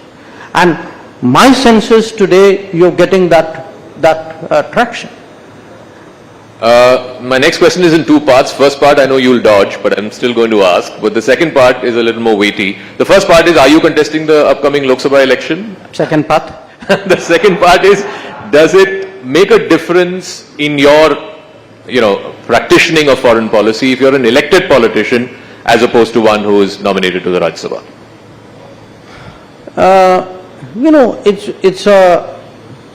It's a hard one because if you look at the previous foreign ministers of India, you've had a mix. Many, I mean, my immediate predecessor, Sushma ji, was from Lok Sabha, and many of her predecessors. So it's a mixed issue. The fact is, today, certainly speaking from a BJP perspective, I can tell you how much focus there is on constituency, on ensuring delivery, on making sure that last mile, that leave no one behind message goes through. So when I look at my, I'm a parliamentarian of 5 years juniority. So I'm still a relatively new person, and therefore I'm very curious how does that peer group work. And I look at especially the effort which Lok Sabha MPs put in, and it's staggering. I mean, it's not, by the way, that the Rajya Sabha MPs have a ball. I mean, because certainly where the BJP is concerned, I mean, you have governance responsibilities, you have party responsibilities. I mean, you are on, really it's a 365-day kind of calendar. There's always that balancing your focus and attention with what are foreign policy issues, with other responsibilities that you may have. It may be Lok Sabha, it may be something else as well. You've had ministers who were not Lok Sabha members, but who as foreign ministers had many other sort of responsibilities to do. So you're not answering the first part? No. No. No, but since you said that the BJP gave so much attention to constituencies, is there a preferred constituency that you would like to fight from if the party asks you to? No, I think when I said I wasn't answering the first part, bowling a googly doesn't mean the ball is going to be played. Okay, let's run you through the last 5 minutes of questions. It's a bit of a rapid fire, if you will. One foreign policy person that you have been inspired by in your career, both as a diplomat and now as a politician? Well, look, what happens if you pick somebody, I mean, I have some, if I look at the peer group of ministers, there would be there are people for whom you have genuine respect. The problem when you get into names is you name somebody and you don't name many others. But over a period of time, I would say, there have been people who, from their sort of respective perspectives, who were great authorities, who kind of dominated the scene. In many cases, it helped that they had longevity. In some cases, they may not have had that kind of time, but still, so it's safer in a way for me also to go back a little bit and pick. I mean, when I first entered the foreign ministry, I started my career in Moscow, and Andrei Gromyko was the foreign minister. When I switched to the after Moscow, I was moved to the Americas division, and the first minister I met then was, at that time, Secretary of State was George Shultz.